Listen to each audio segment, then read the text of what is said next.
The Mysterious Island. Jules Verne, 1874. Part 1. Dropped from the Clouds. Chapter 1. Are we rising again? No. On the contrary. Are we descending? Worse than that, Captain. We are falling. For heaven's sake, heave out the ballast. There. The last sack is empty. Does the balloon rise? No. I hear a noise like the dashing of waves. The sea is below the car. It cannot be more than 500 feet from us. Overboard with every weight. Everything. Such were the loud and startling words which resounded through the air, above the vast watery desert of the Pacific, about 4 o'clock in the evening of the 23rd of March 1865. Few can possibly have forgotten the terrible storm from the northeast, in the middle of the equinox of that year. The tempest raged without intermission from the 18th to the 26th of March. Its ravages were terrible in America, Europe, and Asia, covering a distance of 1,800 miles, and extending obliquely to the equator from the 35th north parallel to the 40th south parallel. Towns were overthrown, forests uprooted, coasts devastated by the mountains of water which were precipitated on them, vessels cast on the shore, which the published accounts numbered by hundreds, whole districts leveled by waterspouts which destroyed everything they passed over, several thousand people crushed on land or drowned at sea. Such were the traces of its fury, left by this devastating tempest. It surpassed in disasters those which so frightfully ravaged Havana and Guadalupe, one on the 25th of October 1810, the other on the 26th of July 1825. But while so many catastrophes were taking place on land and at sea, a drama not less exciting was being enacted in the agitated air. In fact, a balloon, as a ball might be carried on the summit of a waterspout, had been taken into the circling movement of a column of air and had traversed space at the rate of 90 miles an hour, turning round and round as if seized by some aerial maelstrom. Beneath the lower point of the balloon swung a car, containing 5 passengers, scarcely visible in the midst of the thick vapor mingled with spray which hung over the surface of the ocean.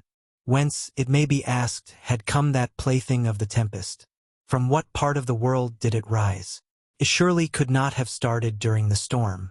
But the storm had raged 5 days already, and the first symptoms were manifested on the 18th. It cannot be doubted that the balloon came from a great distance, for it could not have traveled less than 2,000 miles in 24 hours. At any rate, the passengers, destitute of all marks for their guidance, could not have possessed the means of reckoning the route traversed since their departure. It was a remarkable fact that, although in the very midst of the furious tempest, they did not suffer from it. They were thrown about and whirled round and round without feeling the rotation in the slightest degree, or being sensible that they were removed from a horizontal position. Their eyes could not pierce through the thick mist which had gathered beneath the car. Dark vapor was all around them. Such was the density of the atmosphere that they could not be certain whether it was day or night. No reflection of light, no sound from inhabited land, no roaring of the ocean could have reached them, through the obscurity, while suspended in those elevated zones. Their rapid descent alone had informed them of the dangers which they ran from the waves. However, the balloon, lightened of heavy articles, such as ammunition, arms, and provisions, had risen into the higher layers of the atmosphere, to a height of 4,500 feet. The voyagers, after having discovered that the sea extended beneath them, and thinking the dangers above less dreadful than those below, did not hesitate to throw overboard even their most useful articles, while they endeavored to lose no more of that fluid, the life of their enterprise, which sustained them above the abyss. The night passed in the midst of alarms which would have been death to less energetic souls. Again the day appeared, and with it the tempest began to moderate. From the beginning of that day, the 24th of March, it showed symptoms of abating. At dawn, some of the lighter clouds had risen into the more lofty regions of the air. In a few hours the wind had changed from a hurricane to a fresh breeze, that is to say, the rate of the transit of the atmospheric layers was diminished by half.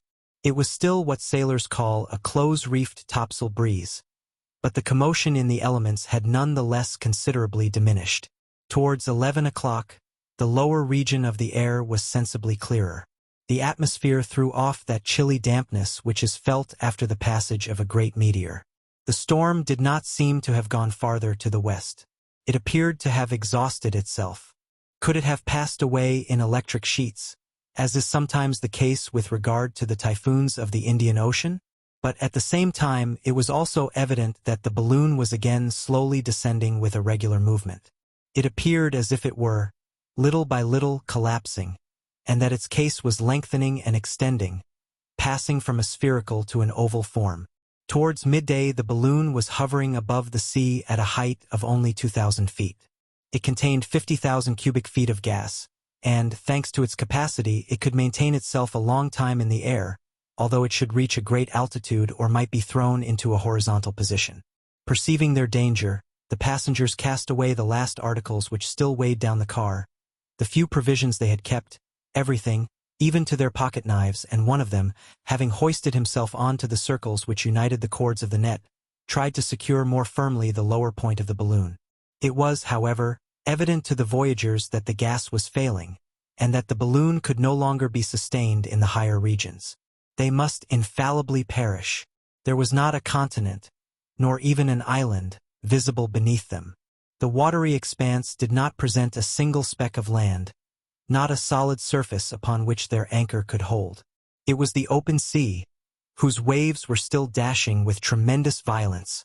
It was the ocean, without any visible limits, even for those whose gaze, from their commanding position, extended over a radius of 40 miles. The vast liquid plain, lashed without mercy by the storm, appeared as if covered with herds of furious chargers, whose white and disheveled crests were streaming in the wind. No land was in sight, not a solitary ship could be seen. It was necessary at any cost to arrest their downward course, and to prevent the balloon from being engulfed in the waves. The voyagers directed all their energies to this urgent work. But, notwithstanding their efforts, the balloon still fell, and at the same time shifted with the greatest rapidity, following the direction of the wind, that is to say, from the northeast to the southwest. Frightful indeed was the situation of these unfortunate men. They were evidently no longer masters of the machine. All their attempts were useless. The case of the balloon collapsed more and more. The gas escaped without any possibility of retaining it. Their descent was visibly accelerated, and soon after midday the car hung within 600 feet of the ocean. It was impossible to prevent the escape of gas, which rushed through a large rent in the silk. By lightening the car of all the articles which it contained, the passengers had been able to prolong their suspension in the air for a few hours.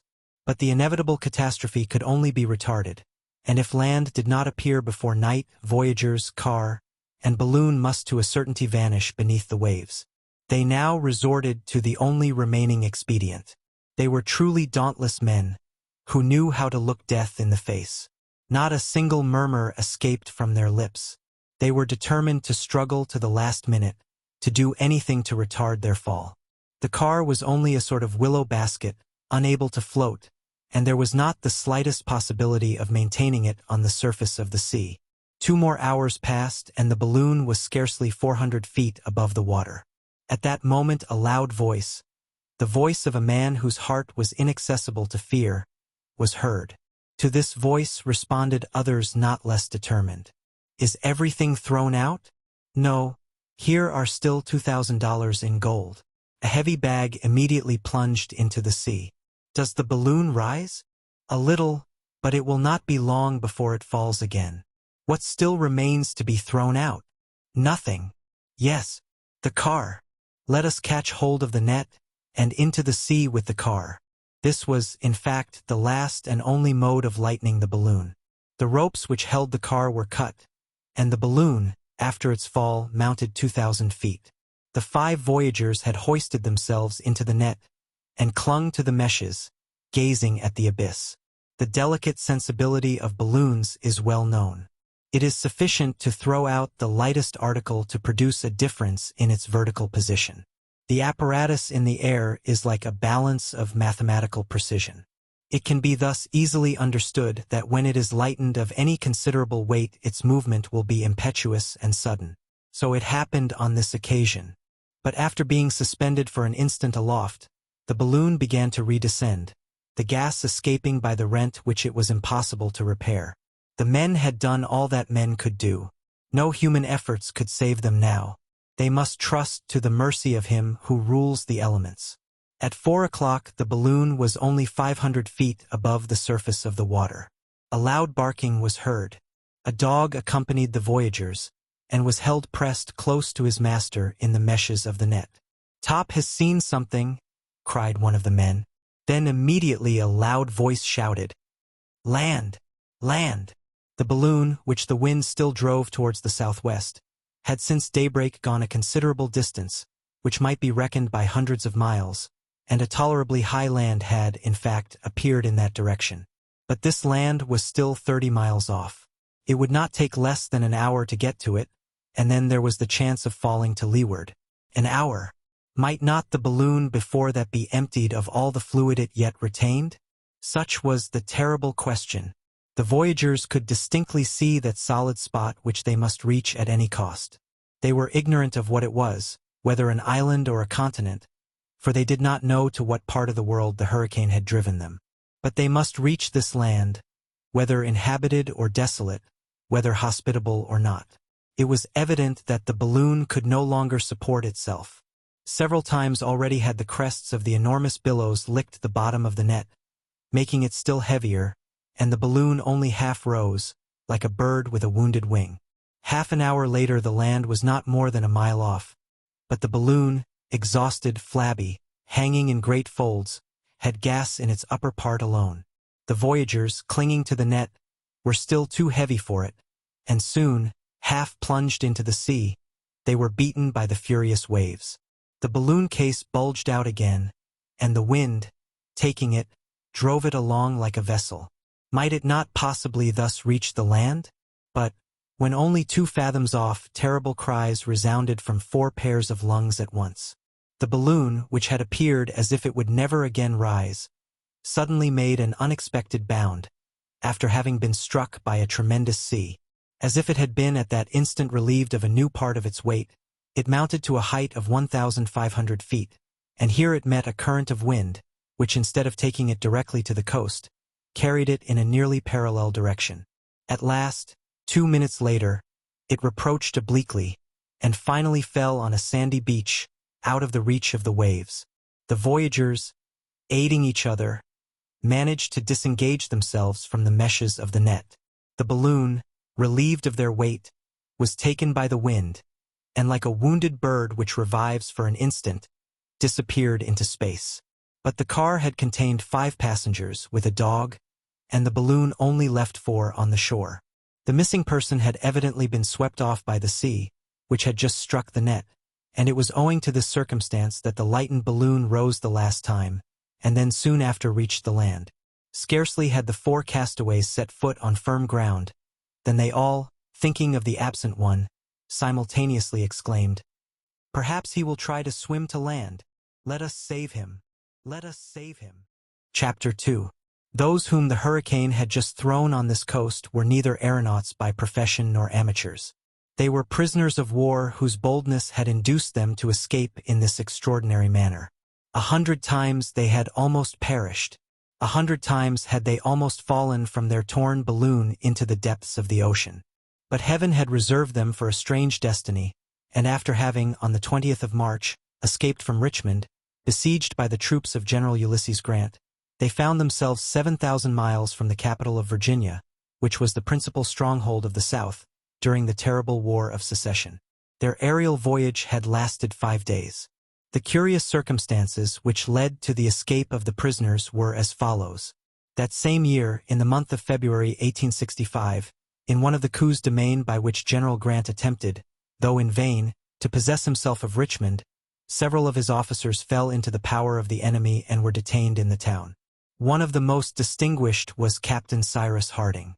He was a native of Massachusetts, a first-class engineer, to whom the government had confided, during the war, the direction of the railways which were so important at that time. A true northerner, thin, bony, lean, about 45 years of age. His close-cut hair and his beard, of which he only kept a thick mustache, were already getting gray.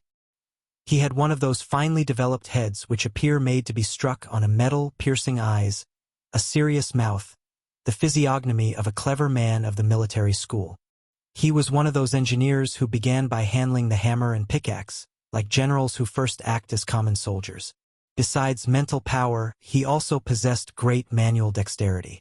His muscles exhibited remarkable proofs of tenacity. A man of action as well as a man of thought, all he did was without effort to one of his vigorous and sanguine temperament. Learned, clear-headed, and practical, he fulfilled in all emergencies those three conditions which united ought to ensure human success: activity of mind and body, impetuous wishes, and powerful will. He might have taken for his motto that of William of Orange in the 17th century: "I can undertake and persevere even without hope of success." Cyrus Harding was courage personified. He had been in all the battles of that war. After having begun as a volunteer at Illinois under Ulysses Grant, he fought at Paducah, Belmont, Pittsburgh Landing, at the Siege of Corinth, Port Gibson, Black River, Chattanooga, the Wilderness, on the Potomac, everywhere and valiantly. A soldier worthy of the general who said, "I never count my dead." And hundreds of times Captain Harding had almost been among those who were not counted by the terrible Grant. But in these combats where he never spared himself, fortune favored him till the moment when he was wounded and taken prisoner on the field of battle near Richmond. At the same time and on the same day, another important personage fell into the hands of the Southerners. This was no other than Gideon Spilett, a reporter for the New York Herald, who had been ordered to follow the changes of the war in the midst of the Northern armies. Gideon Spilett was one of that race of indomitable English or American chroniclers, like Stanley and others, who stop at nothing to obtain exact information and transmit it to their journal in the shortest possible time. The newspapers of the Union, such as the New York Herald, are genuine powers, and their reporters are men to be reckoned with. Gideon Spilett ranked among the first of those reporters. A man of great merit, energetic, prompt and ready for anything, full of ideas, having traveled over the whole world, soldier and artist, enthusiastic in counsel, resolute in action, caring neither for trouble, fatigue, nor danger, when in pursuit of information, for himself first and then for his journal, a perfect treasury of knowledge on all sorts of curious subjects, of the unpublished, of the unknown, and of the impossible. He was one of those intrepid observers who write under fire, reporting among bullets, and to whom every danger is welcome. He also had been in all the battles, in the first rank, revolver in one hand, notebook in the other. Grapeshot never made his pencil tremble. He did not fatigue the wires with incessant telegrams, like those who speak when they have nothing to say, but each of his notes, short, decisive, and clear, threw light on some important point. Besides, he was not wanting in humor. It was he who, after the affair of the Black River, determined at any cost to keep his place at the wicket of the telegraph office, and after having announced to his journal the result of the battle, telegraphed for 2 hours the first chapters of the Bible. It cost the New York Herald $2,000, but the New York Herald published the first intelligence. Gideon Spilett was tall. He was rather more than 40 years of age. Light whiskers bordering on red surrounded his face. His eye was steady, lively, rapid in its changes. It was the eye of a man accustomed to take in at a glance all the details of a scene. Well built, he was inured to all climates, like a bar of steel hardened in cold water. For 10 years Gideon Spilett had been the reporter of the New York Herald, which he enriched by his letters and drawings, for he was as skillful in the use of the pencil as of the pen. When he was captured, he was in the act of making a description and sketch of the battle. The last words in his notebook were these: "A Southern rifleman has just taken aim at me, but—" The Southerner notwithstanding missed Gideon Spilett, who, with his usual fortune, came out of this affair without a scratch. Cyrus Harding and Gideon Spilett, who did not know each other except by reputation, had both been carried to Richmond. The engineer's wounds rapidly healed, and it was during his convalescence that he made acquaintance with the reporter. The two men then learned to appreciate each other. Soon their common aim had but one object, that of escaping, rejoining Grant's army, and fighting together in the ranks of the Federals. The two Americans had from the first determined to seize every chance. But although they were allowed to wander at liberty in the town, Richmond was so strictly guarded that escape appeared impossible. In the meanwhile, Captain Harding was rejoined by a servant who was devoted to him in life and in death.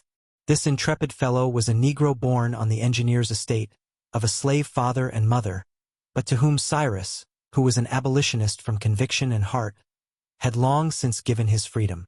The once slave, though free, would not leave his master. He would have died for him. He was a man of about 30, vigorous, active, clever, intelligent, gentle and calm, sometimes naive, always merry, obliging and honest. His name was Nebuchadnezzar, but he only answered to the familiar abbreviation of Neb. When Neb heard that his master had been made prisoner, he left Massachusetts without hesitating an instant, arrived before Richmond, and by dint of stratagem and shrewdness, after having risked his life 20 times over, managed to penetrate into the besieged town. The pleasure of Harding on seeing his servant, and the joy of Neb at finding his master, can scarcely be described. But though Neb had been able to make his way into Richmond, it was quite another thing to get out again, for the northern prisoners were very strictly watched. Some extraordinary opportunity was needed to make the attempt with any chance of success, and this opportunity not only did not present itself, but was very difficult to find. Meanwhile, Grant continued his energetic operations. The victory of Petersburg had been very dearly bought. His forces, united to those of Butler, had as yet been unsuccessful before Richmond, and nothing gave the prisoners any hope of a speedy deliverance. The reporter, to whom his tedious captivity did not offer a single incident worthy of note, could stand it no longer. His usually active mind was occupied with one sole thought: how he might get out of Richmond at any cost. Several times had he even made the attempt, but was stopped by some insurmountable obstacle. However, the siege continued, and if the prisoners were anxious to escape and join Grant's army, certain of the besieged were no less anxious to join the Southern forces. Among them was one Jonathan Forster, a determined Southerner. The truth was that if the prisoners of the secessionists could not leave the town, neither could the secessionists themselves while the Northern army invested it. The governor of Richmond for a long time had been unable to communicate with General Lee, and he very much wished to make known to him the situation of the town, so as to hasten the march of the army to their relief. Thus Jonathan Forster accordingly conceived the idea of rising in a balloon, so as to pass over the besieging lines, and in that way reach the secessionist camp. The governor authorized the attempt. A balloon was manufactured and placed at the disposal of Forster, who was to be accompanied by 5 other persons. They were furnished with arms in case they might have to defend themselves when they alighted, and provisions in the event of their aerial voyage being prolonged. The departure of the balloon was fixed for the 18th of March. It should be effected during the night with a northwest wind of moderate force, and the aeronauts calculated that they would reach General Lee's camp in a few hours. But this northwest wind was not a simple breeze. From the 18th it was evident that it was changing to a hurricane. The tempest soon became such that Forster's departure was deferred, for it was impossible to risk the balloon and those whom it carried in the midst of the furious elements. The balloon, inflated on the great square of Richmond, was ready to depart on the first abatement of the wind, and, as may be supposed, the impatience among the besieged to see the storm moderate was very great. The 18th, the 19th of March passed without any alteration in the weather. There was even great difficulty in keeping the balloon fastened to the ground, as the squalls dashed it furiously about. The night of the 19th passed, but the next morning the storm blew with redoubled force. The departure of the balloon was impossible. On that day the engineer, Cyrus Harding, was accosted in one of the streets of Richmond by a person whom he did not in the least know. This was a sailor named Pencroft, a man of about 35 or 40 years of age, strongly built, very sunburnt, and possessed of a pair of bright sparkling eyes and a remarkably good physiognomy. Pencroft was an American from the north, who had sailed all the ocean over, and who had gone through every possible and almost impossible adventure that a being with 2 feet and no wings would encounter. It is needless to say that he was a bold, dashing fellow, ready to dare anything and was astonished at nothing. Pencroft at the beginning of the year had gone to Richmond on business, with a young boy of 15 from New Jersey, son of a former captain, an orphan, whom he loved as if he had been his own child. Not having been able to leave the town before the first operations of the siege, he found himself shut up to his great disgust. But, not accustomed to succumb to difficulties, he resolved to escape by some means or other. He knew the engineer officer by reputation, He knew with what impatience that determined man chafed under his restraint. On this day he did not, therefore, hesitate to accost him, saying, without circumlocution, "Have you had enough of Richmond, Captain?" The engineer looked fixedly at the man who spoke, and who added, in a low voice, "Captain Harding, will you try to escape?" "When?" asked the engineer quickly, and it was evident that this question was uttered without consideration, for he had not yet examined the stranger who addressed him.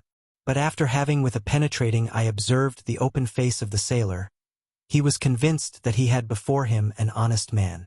"Who are you?" he asked briefly. Pencroft made himself known. "Well," replied Harding, "and in what way do you propose to escape?" "By that lazy balloon which is left there doing nothing, and which looks to me as if it was waiting on purpose for us." There was no necessity for the sailor to finish his sentence. The engineer understood him at once. He seized Pencroft by the arm and dragged him to his house. There the sailor developed his project, which was indeed extremely simple. They risked nothing but their lives in its execution. The hurricane was in all its violence, it is true, but so clever and daring an engineer as Cyrus Harding knew perfectly well how to manage a balloon. Had he himself been as well acquainted with the art of sailing in the air as he was with the navigation of a ship, Pencroft would not have hesitated to set out, of course taking his young friend Herbert with him. For, accustomed to brave the fiercest tempests of the ocean, he was not to be hindered on account of the hurricane. Captain Harding had listened to the sailor without saying a word, but his eyes shone with satisfaction. Here was the long-sought-for opportunity. He was not a man to let it pass. The plan was feasible, though, it must be confessed, dangerous in the extreme. In the night, in spite of their guards, they might approach the balloon, slip into the car, and then cut the cords which held it. There was no doubt that they might be killed, but on the other hand they might succeed, and without this storm, the balloon would have started already, and the looked-for opportunity would not have then presented itself. "I am not alone," said Harding at last. "How many people do you wish to bring with you?" asked the sailor. "Two. My friend Spilett, and my servant Nebraska." "That will be 3, replied Pencroft. "And with Herbert and me 5. But the balloon will hold 6. "That will be enough, we will go," answered Harding in a firm voice. This "we" included Spilett, for the reporter, as his friend well knew, was not a man to draw back, and when the project was communicated to him he approved of it unreservedly. What astonished him was, that so simple an idea had not occurred to him before. As to Neb, he followed his master wherever his master wished to go. "This evening, then," said Pencroft, "we will all meet out there." "This evening at 10 o'clock, replied Captain Harding. "And heaven grant that the storm does not abate before our departure." Pencroft took leave of the two friends, and returned to his lodging, where young Herbert Brown had remained. The courageous boy knew of the sailor's plan, and it was not without anxiety that he awaited the result of the proposal being made to the engineer. Thus 5 determined persons were about to abandon themselves to the mercy of the tempestuous elements. No, the storm did not abate, and neither Jonathan Forster nor his companions dreamed of confronting it in that frail car. It would be a terrible journey. The engineer only feared one thing. It was that the balloon, held to the ground and dashed about by the wind, would be torn into shreds. For several hours he roamed round the nearly deserted square, surveying the apparatus. Pencroft did the same on his side, his hands in his pockets, yawning now and then like a man who did not know how to kill the time, but really dreading, like his friend, either the escape or destruction of the balloon. Evening arrived. The night was dark in the extreme. Thick mists passed like clouds close to the ground. Rain fell mingled with snow. It was very cold. A mist hung over Richmond. It seemed as if the violent storm had produced a truce between the besiegers and the besieged, and that the cannon were silenced by the louder detonations of the storm. The streets of the town were deserted. It had not even appeared necessary in that horrible weather to place a guard in the square, in the midst of which plunged the balloon. Everything favored the departure of the prisoners, but what might possibly be the termination of the hazardous voyage they contemplated in the midst of the furious elements? "Dirty weather!" exclaimed Pencroft, fixing his hat firmly on his head with a blow of his fist. "But pshaw, we shall succeed all the same. At 9:30, Harding and his companions glided from different directions into the square, which the gas lamps, extinguished by the wind, had left in total obscurity. Even the enormous balloon, almost beaten to the ground, could not be seen. Independently of the sacks of ballast, to which the cords of the net were fastened, the car was held by a strong cable passed through a ring in the pavement. The 5 prisoners met by the car. They had not been perceived, and such was the darkness that they could not even see each other. Without speaking a word, Harding, Spilett, Neb, and Herbert took their places in the car, while Pencroft by the engineer's order detached successively the bags of ballast. It was the work of a few minutes only, and the sailor rejoined his companions. The balloon was then only held by the cable, and the engineer had nothing to do but to give the word. At that moment a dog sprang with a bound into the car. It was Top, a favorite of the engineer. The faithful creature, having broken his chain, had followed his master. He, however, fearing that its additional weight might impede their ascent, wished to send away the animal. "One more will make but little difference, poor beast!" exclaimed Pencroft, heaving out 2 bags of sand, and as he spoke letting go the cable. The balloon, ascending in an oblique direction, disappeared after having dashed the car against 2 chimneys, which it threw down as it swept by them. Then, indeed, the full rage of the hurricane was exhibited to the voyagers. During the night the engineer could not dream of descending, and when day broke, even a glimpse of the earth below was intercepted by fog. 5 days had passed when a partial clearing allowed them to see the wide extending ocean beneath their feet, now lashed into the maddest fury by the gale. Our readers will recollect what befell these 5 daring individuals who set out on their hazardous expedition in the balloon on the 20th of March. 5 days afterwards 4 of them were thrown on a desert coast, 7,000 miles from their country. But one of their number was missing, the man who was to be their guide, their leading spirit, the engineer, Captain Harding. The instant they had recovered their feet, they all hurried to the beach in the hopes of rendering him assistance. Chapter 3. The engineer, the meshes of the net having given way, had been carried off by a wave. His dog also had disappeared. The faithful animal had voluntarily leaped out to help his master. "Forward!" cried the reporter. And all 4, Spilett, Herbert, Pencroft, and Neb, forgetting their fatigue, began their search. Poor Neb shed bitter tears, giving way to despair at the thought of having lost the only being he loved on earth. Only 2 minutes had passed from the time when Cyrus Harding disappeared to the moment when his companions set foot on the ground. They had hopes, therefore, of arriving in time to save him. "Let us look for him! Let us look for him!" cried Neb. "Yes, Neb," replied Gideon Spilett, "and we will find him too. Living, I trust. Still living." "Can he swim?" asked Pencroft. "Yes," replied Neb, "and besides, Top is there." The sailor, observing the heavy surf on the shore, shook his head. The engineer had disappeared to the north of the shore, and nearly half a mile from the place where the castaways had landed. The nearest point of the beach he could reach was thus fully that distance off. It was then nearly 6 o'clock. A thick fog made the night very dark. The castaways proceeded toward the north of the land on which chance had thrown them, an unknown region, the geographical situation of which they could not even guess. They were walking upon a sandy soil, mingled with stones, which appeared destitute of any sort of vegetation. The ground, very unequal and rough, was in some places perfectly riddled with holes, making walking extremely painful. From these holes escaped every minute great birds of clumsy flight, which flew in all directions. Others, more active, rose in flocks and passed in clouds over their heads. The sailor thought he recognized gulls and cormorants, whose shrill cries rose above the roaring of the sea. From time to time the castaways stopped and shouted, then listened for some response from the ocean, for they thought that if the engineer had landed, and they had been near to the place, they would have heard the barking of the dog Top, even should Harding himself have been unable to give any sign of existence. They stopped to listen, but no sound arose above the roaring of the waves and the dashing of the surf. The little band then continued their march forward, searching into every hollow of the shore.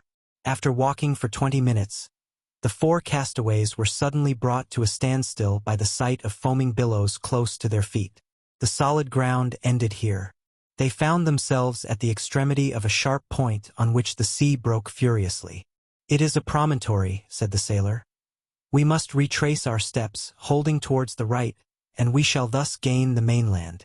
"But if he is there," said Neb, pointing to the ocean, whose waves shone of a snowy white in the darkness.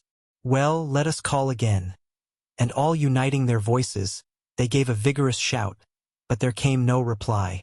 They waited for a lull, then began again. Still no reply. The castaways accordingly returned, following the opposite side of the promontory, over a soil equally sandy and rugged. However, Pencroft observed that the shore was more equal, that the ground rose, and he declared that it was joined by a long slope to a hill, whose massive front he thought that he could see looming indistinctly through the mist. The birds were less numerous on this part of the shore. The sea was also less tumultuous, and they observed that the agitation of the waves was diminished.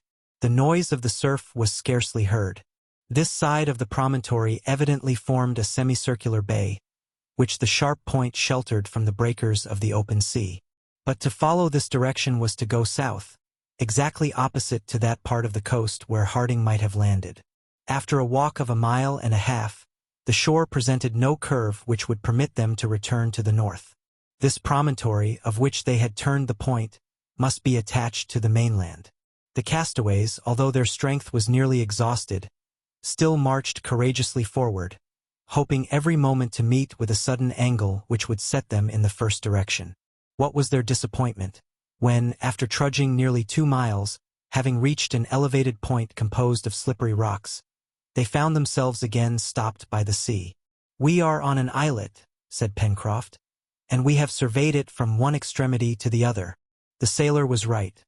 They had been thrown, not on a continent, not even on an island, but on an islet which was not more than 2 miles in length, with even a less breadth.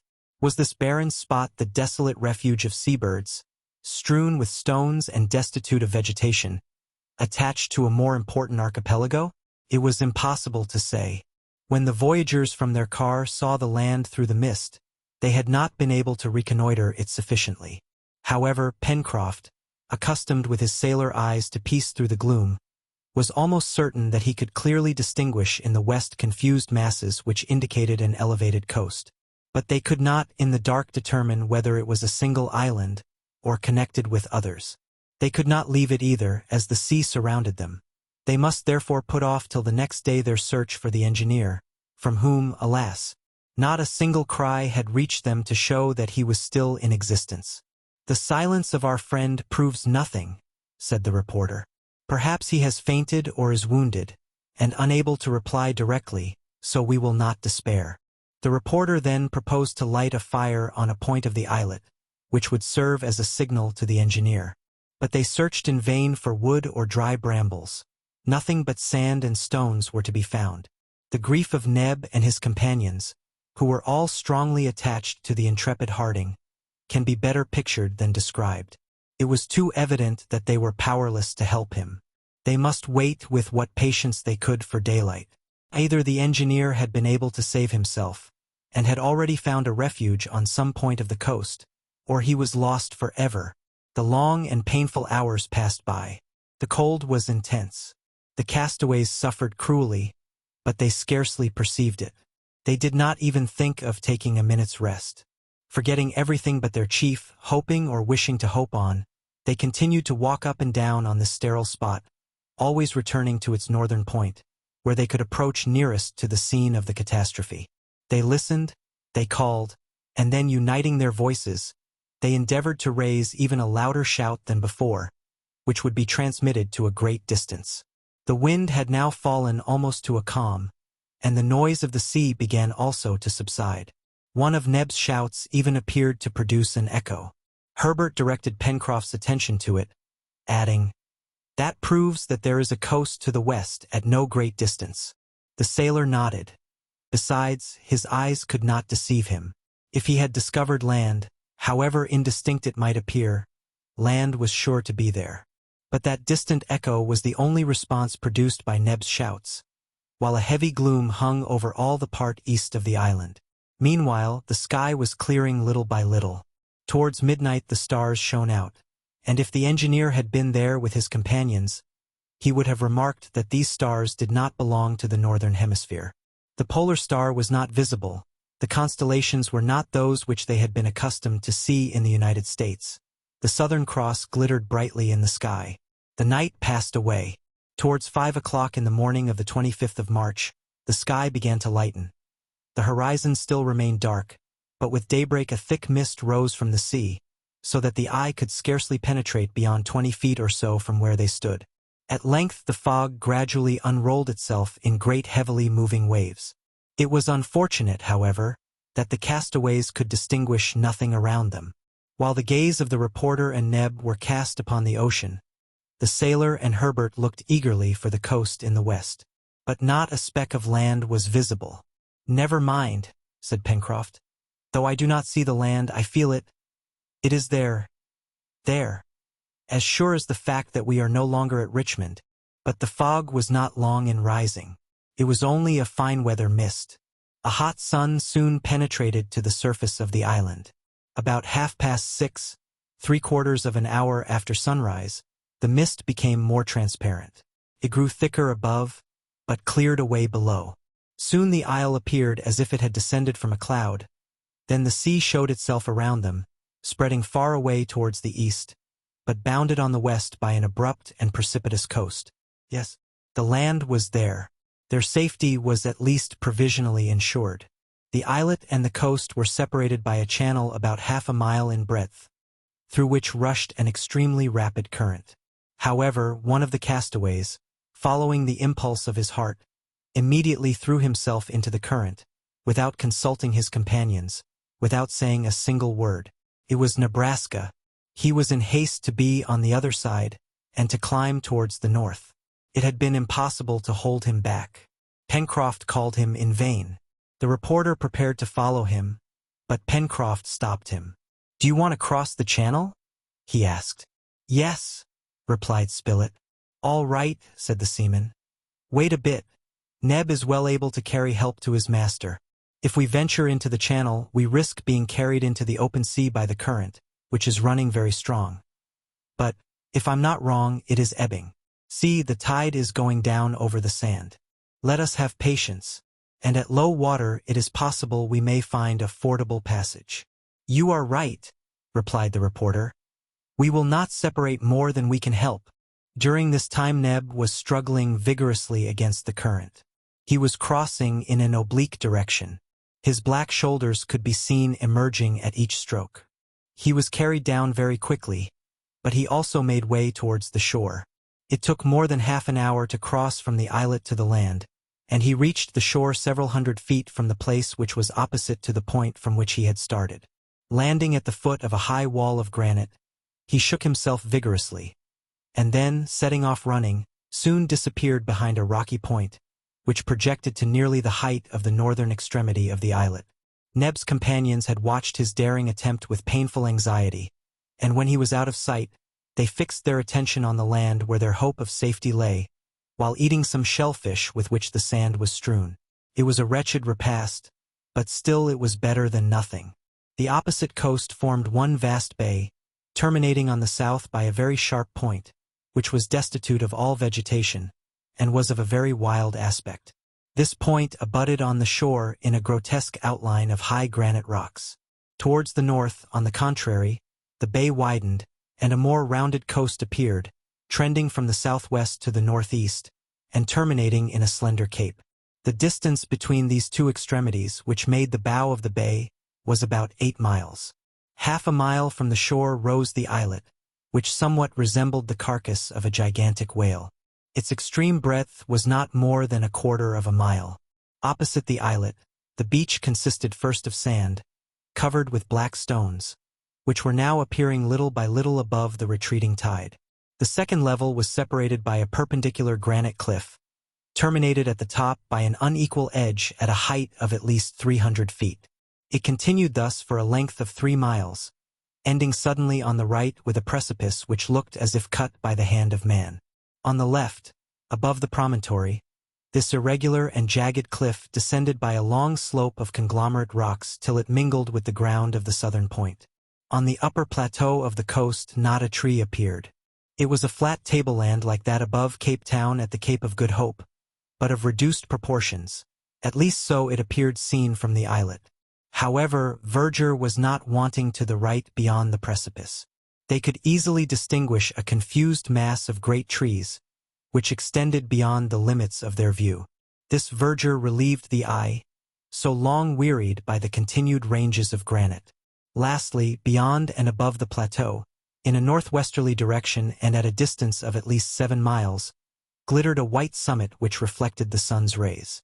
It was that of a lofty mountain, capped with snow. The question could not at present be decided whether this land formed an island, or whether it belonged to a continent. But on beholding the convulsed masses heaped up on the left, no geologist would have hesitated to give them a volcanic origin, for they were unquestionably the work of subterranean convulsions. Gideon Spilett, Pencroft, and Herbert attentively examined this land, on which they might perhaps have to live many long years, on which indeed they might even die, should it be out of the usual track of vessels, as was likely to be the case. "Well," asked Herbert, "what do you say, Pencroft?" "There is some good and some bad, as in everything," replied the sailor. "We shall see. But now the ebb is evidently making. In 3 hours we will attempt the passage, and once on the other side we will try to get out of this scrape, and I hope may find the captain." Pencroft was not wrong in his anticipations. 3 hours later at low tide, the greater part of the sand forming the bed of the channel was uncovered. Between the islet and the coast there only remained a narrow channel which would no doubt be easy to cross. About 10 o'clock, Gideon Spilett and his companions stripped themselves of their clothes, which they placed in bundles on their heads, and then ventured into the water, which was not more than 5 feet deep. Herbert, for whom it was too deep, swam like a fish and got through capitally. All three arrived without difficulty on the opposite shore. Quickly drying themselves in the sun, they put on their clothes, which they had preserved from contact with the water, and sat down to take counsel together what to do next. Chapter 4. All at once the reporter sprang up, and telling the sailor that he would rejoin them at that same place, he climbed the cliff in the direction which the negro Neb had taken a few hours before. Anxiety hastened his steps, for he longed to obtain news of his friend, and he soon disappeared round an angle of the cliff. Herbert wished to accompany him. "Stop here, my boy," said the sailor. "We have to prepare an encampment, and to try and find rather better grub than these shellfish. Our friends will want something when they come back. There is work for everybody." "I am ready," replied Herbert. "All right," said the sailor. "That will do. We must set about it regularly. We are tired, cold, and hungry. Therefore we must have shelter, fire, and food. There is wood in the forest and eggs in nests. We have only to find a house." "Very well," returned Herbert. "I will look for a cave among the rocks, and I shall be sure to discover some hole into which we can creep." "All right," said Pencroft. "Go on, my boy." They both walked to the foot of the enormous wall over the beach, far from which the tide had now retreated. But instead of going towards the north, they went southward. Pencroft had remarked, several hundred feet from the place at which they landed, a narrow cutting, out of which he thought a river or stream might issue. Now, on the one hand it was important to settle themselves in the neighborhood of a good stream of water, and on the other it was possible that the current had thrown Cyrus Harding on the shore there. The cliff, as has been said, rose to a height of 300 feet, but the mass was unbroken throughout, and even at its base, scarcely washed by the sea, it did not offer the smallest fissure which would serve as a dwelling. It was a perpendicular wall of very hard granite, which even the waves had not worn away. Towards the summit fluttered myriads of seafowl, and especially those of the web-footed species with long, flat, pointed beaks, a clamorous tribe, bold in the presence of man, who probably for the first time thus invaded their domains. Pencroft recognized the skua and other gulls among them, the voracious little seamew, which in great numbers nestled in the crevices of the granite. A shot fired among this swarm would have killed a great number, but to fire a shot a gun was needed, and neither Pencroft nor Herbert had one. Besides this, gulls and seamews are scarcely eatable, and even their eggs have a detestable taste. However, Herbert, who had gone forward a little more to the left, soon came upon rocks covered with seaweed, which, some hours later, would be hidden by the high tide. On these rocks, in the midst of slippery wrack, abounded bivalve shellfish, not to be despised by starving people. Herbert called Pencroft, who ran up hastily. "Here are mussels," cried the sailor. "These will do instead of eggs." "They are not mussels," replied Herbert, who was attentively examining the mollusks attached to the rocks. "They are lithodomes." "Are they good to eat?" asked Pencroft. "Perfectly so." "Then let us eat some lithodomes." The sailor could rely upon Herbert. The young boy was well up in natural history, and always had quite a passion for the science. His father had encouraged him in it, by letting him attend the lectures of the best professors in Boston, who were very fond of the intelligent, industrious lad.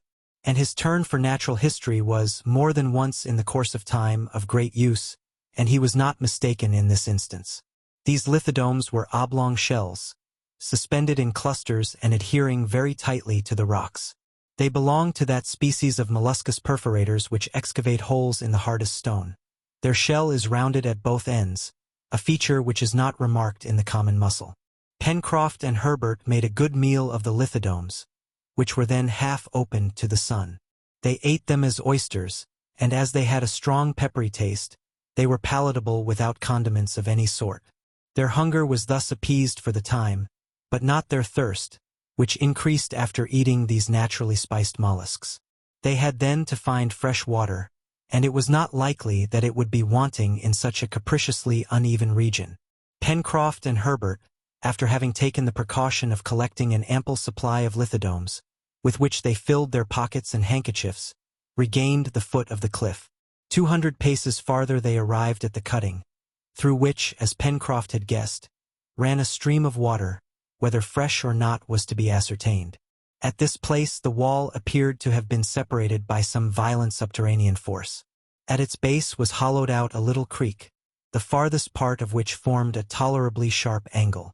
The watercourse at that part measured 100 feet in breadth, and its two banks on each side were scarcely 20 feet high. The river became strong almost directly between the two walls of granite, which began to sink above the mouth. It then suddenly turned and disappeared beneath a wood of stunted trees half a mile off. "Here is the water, and yonder is the wood we require," said Pencroft. "Well, Herbert, now we only want the house." The water of the river was limpid. The sailor ascertained that at this time, that is to say, at low tide, when the rising floods did not reach it, it was sweet. This important point established, Herbert looked for some cavity which would serve them as a retreat, but in vain. Everywhere the wall appeared smooth, plain, and perpendicular. However, at the mouth of the watercourse and above the reach of the high tide, the convulsions of nature had formed, not a grotto, but a pile of enormous rocks, such as are often met with in granite countries and which bear the name of chimneys.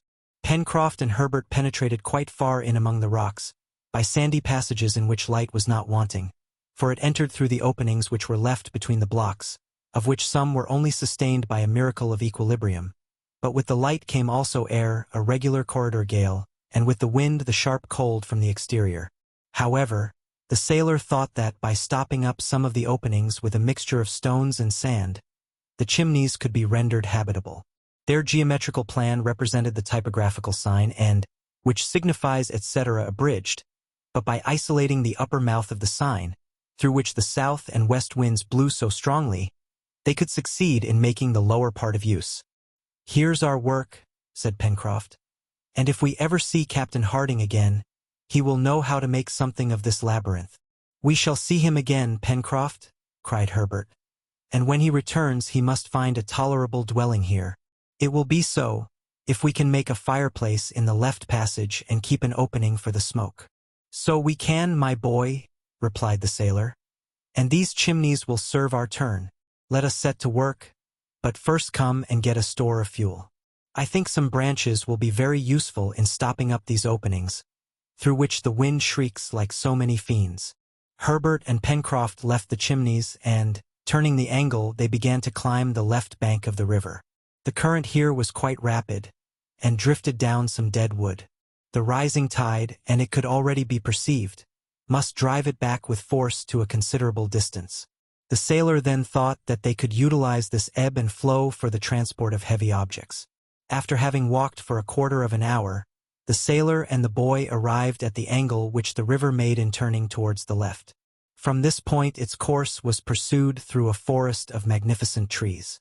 These trees still retained their verdure, notwithstanding the advanced season, for they belong to the family of coniferae, which is spread over all the regions of the globe, from northern climates to the tropics. The young naturalist recognized especially the deodara, which are very numerous in the Himalayan zone, and which spread around them a most agreeable odor. Between these beautiful trees sprang up clusters of firs, whose opaque open parasol boughs spread wide around. Among the long grass, Pencroft felt that his feet were crushing dry branches which crackled like fireworks. "Well, my boy," said he to Herbert, "if I don't know the name of these trees, at any rate I reckon that we may call them burning wood, and just now that's the chief thing we want." "Let us get a supply," replied Herbert, who immediately set to work. The collection was easily made. It was not even necessary to lop the trees, for enormous quantities of dead wood were lying at their feet. But if fuel was not wanting, the means of transporting it was not yet found. The wood, being very dry, would burn rapidly. It was therefore necessary to carry to the chimneys a considerable quantity, and the loads of 2 men would not be sufficient. Herbert remarked this. "Well, my boy," replied the sailor, "there must be some way of carrying this wood. There is always a way of doing everything. If we had a cart or a boat, it would be easy enough." "But we have the river," said Herbert. "Right," replied Pencroft. "The river will be to us like a road which carries of itself, and rafts have not been invented for nothing." "Only," observed Herbert, "at this moment our road is going the wrong way, for the tide is rising." "We shall be all right if we wait till it ebbs," replied the sailor, "and then we will trust it to carry our fuel to the chimneys. Let us get the raft ready." The sailor, followed by Herbert, directed his steps towards the river. They both carried, each in proportion to his strength, a load of wood bound in faggots. They found on the bank also a great quantity of dead branches in the midst of grass, among which the foot of man had probably never before trod. Pencroft began directly to make his raft. In a kind of little bay, created by a point of the shore which broke the current, the sailor and the lad placed some good-sized pieces of wood, which they had fastened together with dry creepers. A raft was thus formed, on which they stacked all they had collected, sufficient, indeed, to have loaded at least 20 men. In an hour the work was finished, and the raft moored to the bank, awaited the turning of the tide. There were still several hours to be occupied, and with one consent Pencroft and Herbert resolved to gain the upper plateau, so as to have a more extended view of the surrounding country. Exactly 200 feet behind the angle formed by the river, the wall, terminated by a fall of rocks, died away in a gentle slope to the edge of the forest. It was a natural staircase. Herbert and the sailor began their ascent. Thanks to the vigor of their muscles, they reached the summit in a few minutes, and proceeded to the point above the mouth of the river. On attaining it, their first look was cast upon the ocean which not long before they had traversed in such a terrible condition. They observed, with emotion, all that part to the north of the coast on which the catastrophe had taken place. It was there that Cyrus Harding had disappeared. They looked to see if some portion of their balloon, to which a man might possibly cling, yet existed. Nothing. The sea was but one vast watery desert. As to the coast, it was solitary also. Neither the reporter nor Neb could be anywhere seen. But it was possible that at this time they were both too far away to be perceived. "Something tells me," cried Herbert, "that a man as energetic as Captain Harding would not let himself be drowned like other people. He must have reached some point of the shore. Don't you think so, Pencroft?" The sailor shook his head sadly. He little expected ever to see Cyrus Harding again, but wishing to leave some hope to Herbert, doubtless," said he. "Our engineer is a man who would get out of a scrape to which anyone else would yield." In the meantime he examined the coast with great attention. Stretched out below them was the sandy shore, bounded on the right of the river's mouth by lines of breakers. The rocks which were visible appeared like amphibious monsters reposing in the surf. Beyond the reef, the sea sparkled beneath the sun's rays. To the south a sharp point closed the horizon, and it could not be seen if the land was prolonged in that direction, or if it ran southeast and southwest, which would have made this coast a very long peninsula. At the northern extremity of the bay, the outline of the shore was continued to a great distance in a wider curve. There the shore was low, flat, without cliffs, and with great banks of sand, which the tide left uncovered. Pencroft and Herbert then returned towards the west. Their attention was first arrested by the snow-topped mountain which rose at a distance of 6 or 7 miles. From its first declivities to within 2 miles of the coast were spread vast masses of wood, relieved by large green patches, caused by the presence of evergreen trees. Then, from the edge of this forest to the shore extended a plain, scattered irregularly with groups of trees. Here and there on the left sparkled through glades the waters of the little river. They could trace its winding course back towards the spurs of the mountain, among which it seemed to spring. At the point where the sailor had left his raft of wood, it began to run between the 2 high granite walls. But if on the left bank the wall remained clear and abrupt, on the right bank, on the contrary, it sank gradually, the massive sides changed to isolated rocks, the rocks to stones, the stones to shingle running to the extremity of the point. "Are we on an island?" murmured the sailor. "At any rate, it seems to be big enough," replied the lad.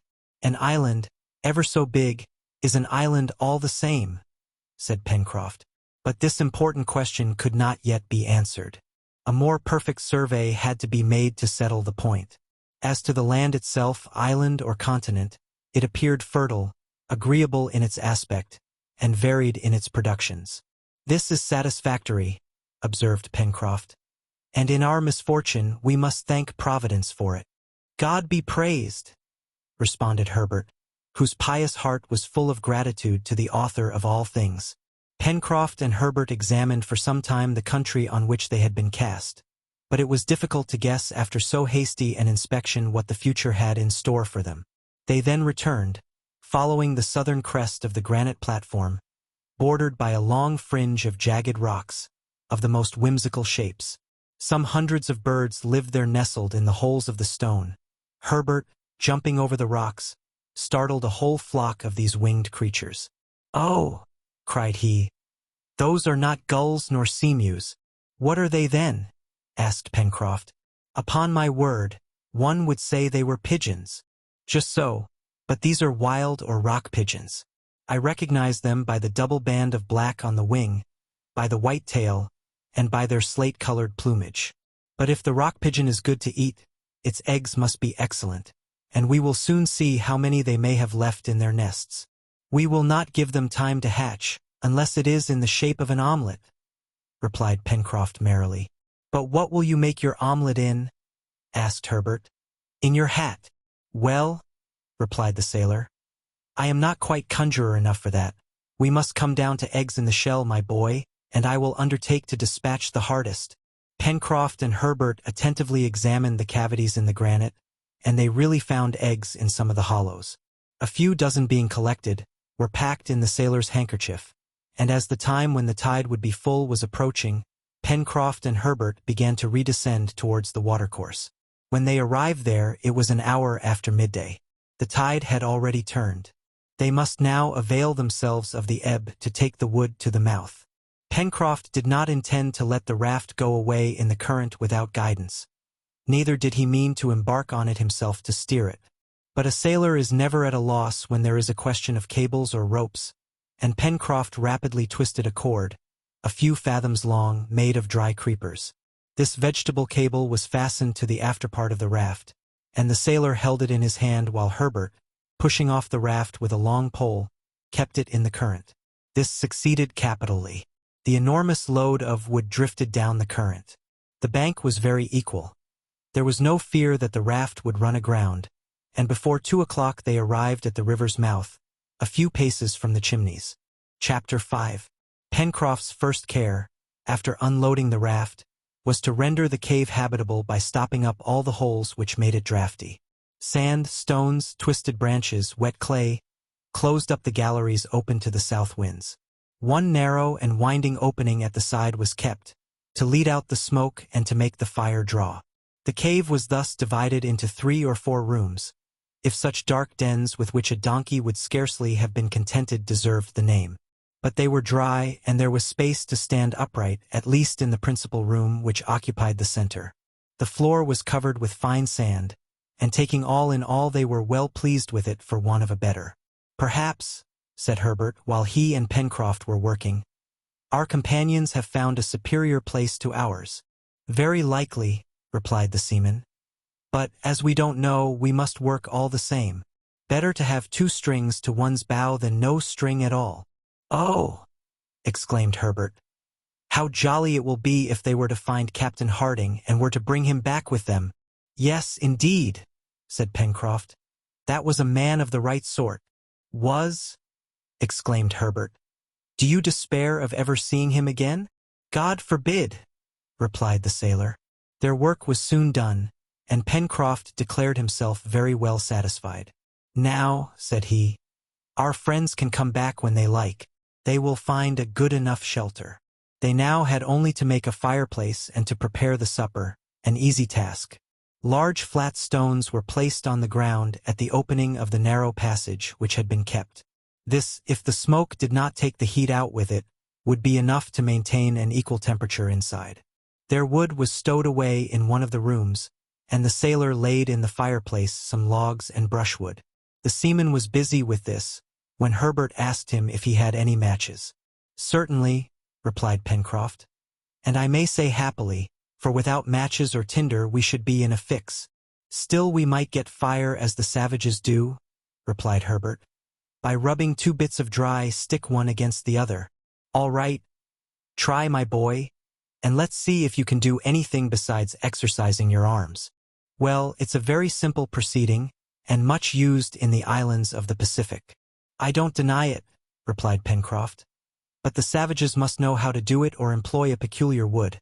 For more than once I have tried to get fire in that way, but I could never manage it. I must say I prefer matches. By the by, where are my matches?" Pencroft searched in his waistcoat for the box, which was always there, for he was a confirmed smoker. He could not find it. He rummaged the pockets of his trousers, but, to his horror, he could nowhere discover the box. "Here's a go," said he, looking at Herbert. "The box must have fallen out of my pocket and got lost. Surely, Herbert, you must have something. A tinderbox. Anything that can possibly make fire." "No, I haven't, Pencroft." The sailor rushed out, followed by the boy. On the sand, among the rocks, near the river's bank, they both searched carefully, but in vain. The box was of copper, and therefore would have been easily seen. "Pencroft," asked Herbert, "didn't you throw it out of the car?" "I knew better than that," replied the sailor. "But such a small article could easily disappear in the tumbling about we have gone through. I would rather even have lost my pipe. Confound the box. Where can it be?" "Look here, the tide is going down," said Herbert. "Let's run to the place where we landed." It was scarcely probable that they would find the box, which the waves had rolled about among the pebbles at high tide, but it was as well to try.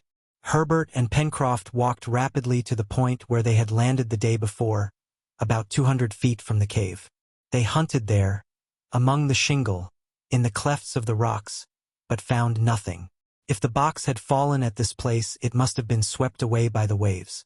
As the sea went down, they searched every little crevice with no result.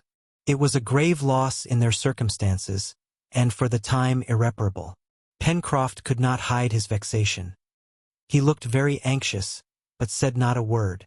Herbert tried to console him by observing that if they had found the matches, they would, very likely, have been wetted by the sea and useless. "No, my boy," replied the sailor.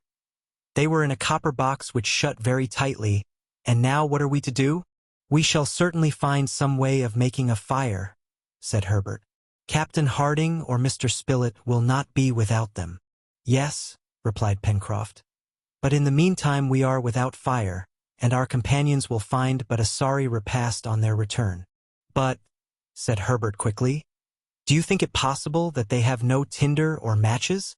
"I doubt it," replied the sailor, shaking his head, "for neither Neb nor Captain Harding smoke, and I believe that Mr. Spilett would rather keep his notebook than his matchbox." Herbert did not reply. The loss of the box was certainly to be regretted, but the boy was still sure of procuring fire in some way or other. Pencroft, more experienced, did not think so, although he was not a man to trouble himself about a small or great grievance. At any rate, there was only one thing to be done, to await the return of Neb and the reporter, but they must give up the feast of hard eggs which they had meant to prepare, and a meal of raw flesh was not an agreeable prospect either for themselves or for the others. Before returning to the cave, the sailor and Herbert, in the event of fire being positively unattainable, collected some more shellfish, and then silently retraced their steps to their dwelling. Pencroft, his eyes fixed on the ground, still looked for his box. He even climbed up the left bank of the river from its mouth to the angle where the raft had been moored. He returned to the plateau, went over it in every direction, searched among the high grass on the border of the forest, all in vain. It was 5 in the evening when he and Herbert re-entered the cave. It is useless to say that the darkest corners of the passages were ransacked before they were obliged to give it up in despair. Towards 6 o'clock, when the sun was disappearing behind the high lands of the west, Herbert, who was walking up and down on the strand, signalized the return of Neb and Spilett. They were returning alone. The boy's heart sank. The sailor had not been deceived in his forebodings. The engineer, Cyrus Harding, had not been found. The reporter, on his arrival, sat down on a rock, without saying anything. Exhausted with fatigue, dying of hunger, he had not strength to utter a word. As to Neb, his red eyes showed how he had cried, and the tears which he could not restrain told too clearly that he had lost all hope. The reporter recounted all that they had done in their attempt to recover Cyrus Harding. He and Neb had surveyed the coast for a distance of 8 miles and consequently much beyond the place where the balloon had fallen the last time but one, a fall which was followed by the disappearance of the engineer and the dog-top. The shore was solitary, not a vestige of a mark, not even a pebble recently displaced, not a trace on the sand, not a human footstep on all that part of the beach. It was clear that that portion of the shore had never been visited by a human being. The sea was as deserted as the land, and it was there, a few hundred feet from the coast, that the engineer must have found a tomb. As Spilett ended his account, Neb jumped up, exclaiming in a voice which showed how hope struggled within him, "No, he is not dead. He can't be dead. It might happen to anyone else, but never to him. He could get out of anything." Then his strength forsaking him, "Oh, I can do no more," he murmured. "Neb," said Herbert, running to him, "we will find him. God will give him back to us. But in the meantime you are hungry, and you must eat something." So saying, he offered the poor Negro a few handfuls of shellfish, which was indeed wretched and insufficient food. Neb had not eaten anything for several hours, but he refused them. He would not live without his master. As to Gideon Spilett, he devoured the shellfish. Then he laid himself down on the sand, at the foot of a rock. He was very weak, but calm. Herbert went up to him, and taking his hand, "Sir," said he, "we have found a shelter which will be better than lying here. Night is advancing. Come and rest. Tomorrow we will search farther." The reporter got up, and guided by the boy went towards the cave. On the way, Pencroft asked him in the most natural tone if by chance he happened to have a match or two. The reporter stopped, felt in his pockets, but finding nothing said, "I had some, but I must have thrown them away." The seaman then put the same question to Neb and received the same answer. "Confound it!" exclaimed the sailor. The reporter heard him, and seizing his arm, "Have you no matches?" he asked. "Not one, and no fire in consequence." "Ah!" cried Neb. "If my master was here, he would know what to do." The 4 castaways remained motionless, looking uneasily at each other. Herbert was the first to break the silence by saying, "Mr. Spilett, you are a smoker and always have matches about you. Perhaps you haven't looked well. Try again. A single match will be enough." The reporter hunted again in the pockets of his trousers, waistcoat, and greatcoat, and at last, to Pencroft's great joy, no less to his extreme surprise, he felt a tiny piece of wood entangled in the lining of his waistcoat. He seized it with his fingers through the stuff, but he could not get it out. If this was a match, and a single one, It was of great importance not to rub off the phosphorus. "Will you let me try?"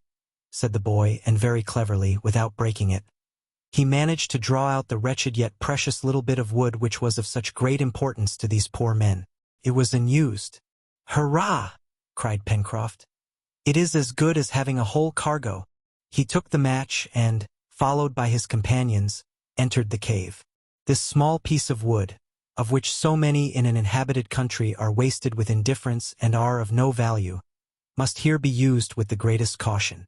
The sailor first made sure that it was quite dry. That done, "We must have some paper," said he. "Here," replied Spilett, after some hesitation, tearing a leaf out of his notebook. Pencroft took the piece of paper which the reporter held out to him, and knelt down before the fireplace.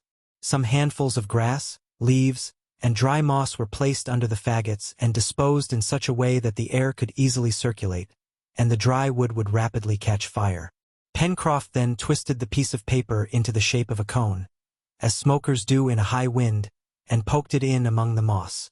Taking a small, rough stone, he wiped it carefully, and with a beating heart, holding his breath, he gently rubbed the match. The first attempt did not produce any effect. Pencroft had not struck hard enough, fearing to rub off the phosphorus. "No, I can't do it," said he. "My hand trembles, the match has missed fire. I will not." And rising, he told Herbert to take his place. Certainly the boy had never in all his life been so nervous. Prometheus going to steal the fire from heaven could not have been more anxious. He did not hesitate, however, but struck the match directly. A little spluttering was heard, and a tiny blue flame sprang up, making a choking smoke. Herbert quickly turned the match so as to augment the flame, and then slipped it into the paper cone, which in a few seconds too caught fire, and then the moss. A minute later the dry wood crackled, and a cheerful flame, assisted by the vigorous blowing of the sailor, sprang up in the midst of the darkness. "At last!" cried Pencroft, getting up. "I was never so nervous before in all my life." The flat stones made a capital fireplace. The smoke went quite easily out at the narrow passage, the chimney drew, and an agreeable warmth was not long in being felt. They must now take great care not to let the fire go out, and always to keep some embers alight. It only needed care and attention, as they had plenty of wood and could renew their store at any time. Pencroft's first thought was to use the fire by preparing a more nourishing supper than a dish of shellfish. 24 eggs were brought by Herbert. The reporter, leaning up in a corner, watched these preparations without saying anything. A threefold thought weighed on his mind. Was Cyrus still alive? If he was alive, where was he? If he had survived from his fall, how was it that he had not found some means of making known his existence? As to Neb, he was roaming about the shore. He was like a body without a soul. Pencroft knew 50 ways of cooking eggs, but this time he had no choice, and was obliged to content himself with roasting them under the hot cinders. In a few minutes the cooking was done, and the seaman invited the reporter to take his share of the supper. Such was the first repast of the castaways on this unknown coast. The hard eggs were excellent, and as eggs contain everything indispensable to man's nourishment, these poor people thought themselves well off, and were much strengthened by them. Oh, if only one of them had not been missing at this meal! If the 5 prisoners who escaped from Richmond had been all there, under the piled-up rocks, before this clear, crackling fire on the dry sand, what thanksgiving must they have rendered to heaven! But the most ingenious, the most learned, he who was their unquestioned chief, Cyrus Harding, was, alas, missing, and his body had not even obtained a burial place. Thus passed the 25th of March. Night had come on. Outside could be heard the howling of the wind and the monotonous sound of the surf breaking on the shore. The waves rolled the shingle backwards and forwards with a deafening noise. The reporter retired into a dark corner after having shortly noted down the occurrences of the day: the first appearance of this new land, the loss of their leader, the exploration of the coast, the incident of the matches, etc. And then, overcome by fatigue, he managed to forget his sorrows in sleep. Herbert went to sleep directly. As to the sailor, he passed the night with one eye on the fire, on which he did not spare fuel. But one of the castaways did not sleep in the cave. The inconsolable, despairing Neb, notwithstanding all that his companions could say to induce him to take some rest, wandered all night long on the shore calling on his master. Chapter 6. The inventory of the articles possessed by these castaways from the clouds, thrown upon a coast which appeared to be uninhabited, was soon made out. They had nothing, save the clothes which they were wearing at the time of the catastrophe. We must mention, however, a notebook and a watch which Gideon Spilett had kept, doubtless by inadvertence, not a weapon, not a tool, not even a pocket-knife. For while in the car they had thrown out everything to lighten the balloon. The imaginary heroes of Daniel Defoe or of Weiss, as well as Selkirk and Raynal shipwrecked on Juan Fernandez and on the archipelago of the Aucklands, were never in such absolute destitution. Either they had abundant resources from their stranded vessels, in grain, cattle, tools, ammunition, or else some things were thrown up on the coast which supplied them with all the first necessities of life. But here, not any instrument whatever, not a utensil. From nothing they must supply themselves with everything. And yet, if Cyrus Harding had been with them, if the engineer could have brought his practical science, his inventive mind to bear on their situation, perhaps all hope would not have been lost. Alas! They must hope no longer again to see Cyrus Harding. The castaways could expect nothing but from themselves and from that Providence which never abandons those whose faith is sincere. But ought they to establish themselves on this part of the coast, without trying to know to what continent it belonged, if it was inhabited, or if they were on the shore of a desert island? It was an important question, and should be solved with the shortest possible delay. From its answer they would know what measures to take. However, according to Pencroft's advice, it appeared best to wait a few days before commencing an exploration. They must, in fact, prepare some provisions and procure more strengthening food than eggs and mollusks. The explorers, before undertaking new fatigues, must first of all recruit their strength. The chimneys offered a retreat sufficient for the present. The fire was lighted, and it was easy to preserve some embers. There were plenty of shellfish and eggs among the rocks and on the beach. It would be easy to kill a few of the pigeons which were flying by hundreds about the summit of the plateau, either with sticks or stones. Perhaps the trees of the neighboring forest would supply them with eatable fruit. Lastly, the sweet water was there. It was accordingly settled that for a few days they would remain at the chimneys so as to prepare themselves for an expedition, either along the shore or into the interior of the country. This plan suited Neb particularly. As obstinate in his ideas as in his presentiments, he was in no haste to abandon this part of the coast, the scene of the catastrophe. He would not believe in the loss of Cyrus Harding. No, it did not seem to him possible that such a man had ended in this vulgar fashion, carried away by a wave, drowned in the floods, a few hundred feet from a shore. As long as the waves had not cast up the body of the engineer, as long as he, Neb, had not seen with his eyes, touched with his hands the corpse of his master, he would not believe in his death.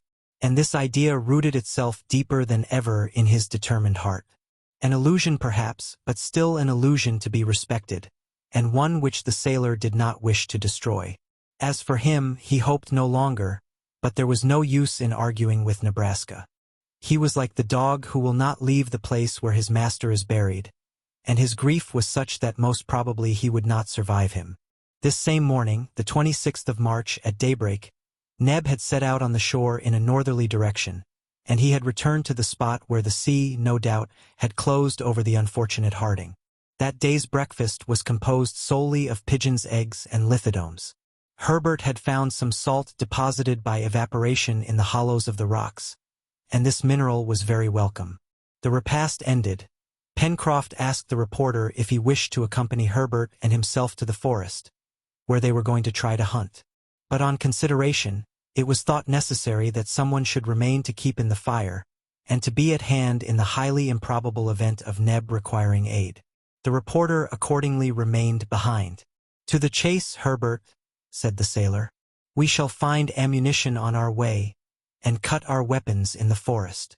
But at the moment of starting, Herbert observed that since they had no tinder, it would perhaps be prudent to replace it by another substance. "What?" asked Pencroft. "Burnt linen," replied the boy. "That could in case of need serve for tinder." The sailor thought it very sensible advice. Only it had the inconvenience of necessitating the sacrifice of a piece of handkerchief.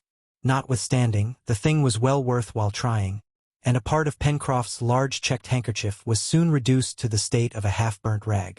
This inflammable material was placed in the central chamber at the bottom of a little cavity in the rock, sheltered from all wind and damp. It was 9 o'clock in the morning. The weather was threatening and the breeze blew from the southeast. Herbert and Pencroft turned the angle of the chimneys, not without having cast a look at the smoke which, just at that place, curled round a point of rock. They ascended the left bank of the river. Arrived at the forest, Pencroft broke from the first tree 2 stout branches which he transformed into clubs, the ends of which Herbert rubbed smooth on a rock. Oh, what would they not have given for a knife? The 2 hunters now advanced among the long grass, following the bank.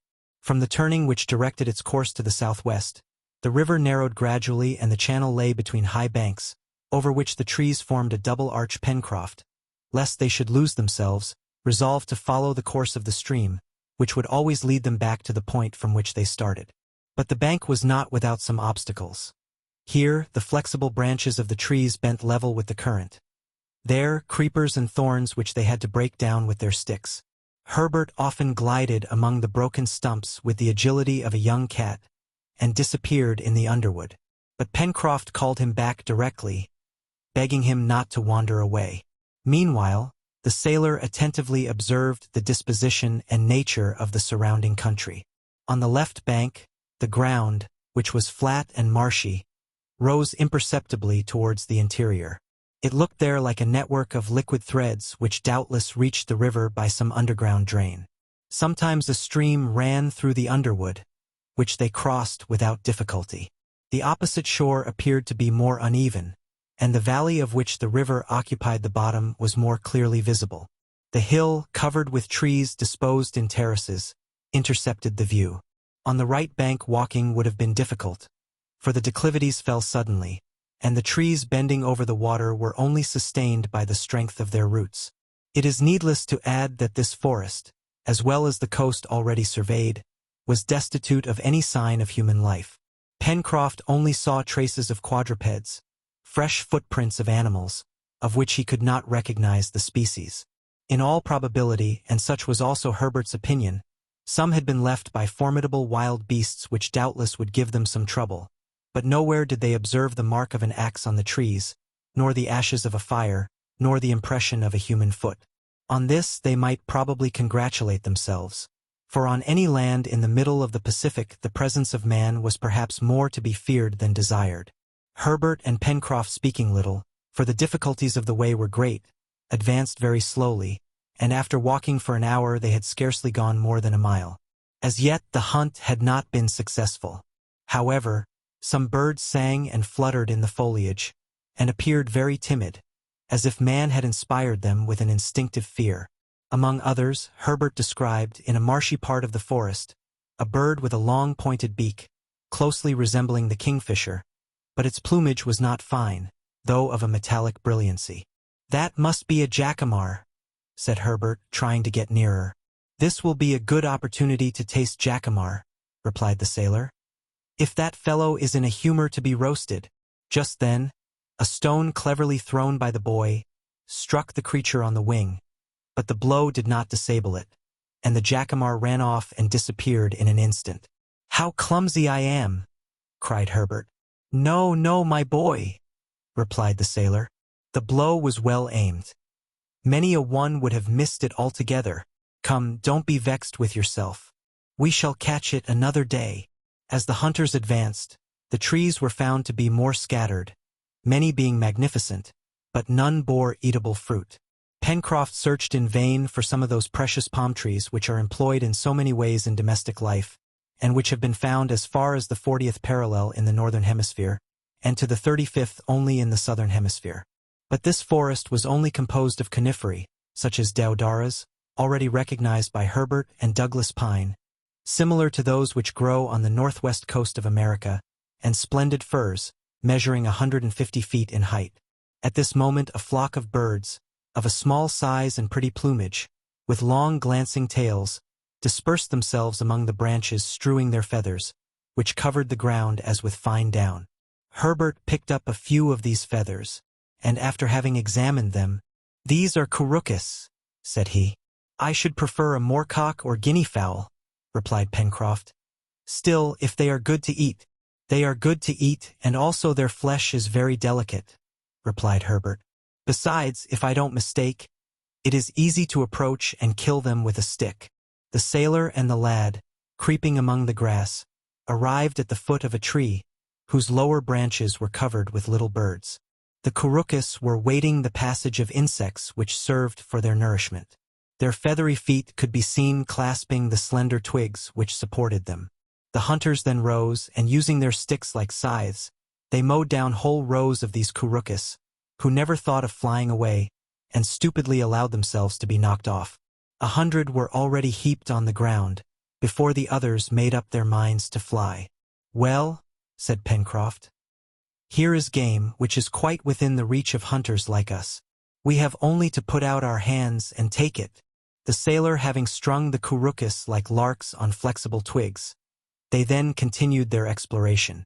The stream here made a bend towards the south, but this detour was probably not prolonged, for the river must have its source in the mountain, and be supplied by the melting of the snow which covered the sides of the central cone.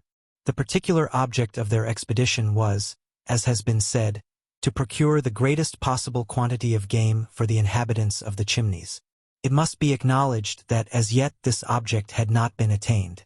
So the sailor actively pursued his researches, though he exclaimed, when some animal which he had not even time to recognize fled into the long grass, "If only we had had the dog Top!"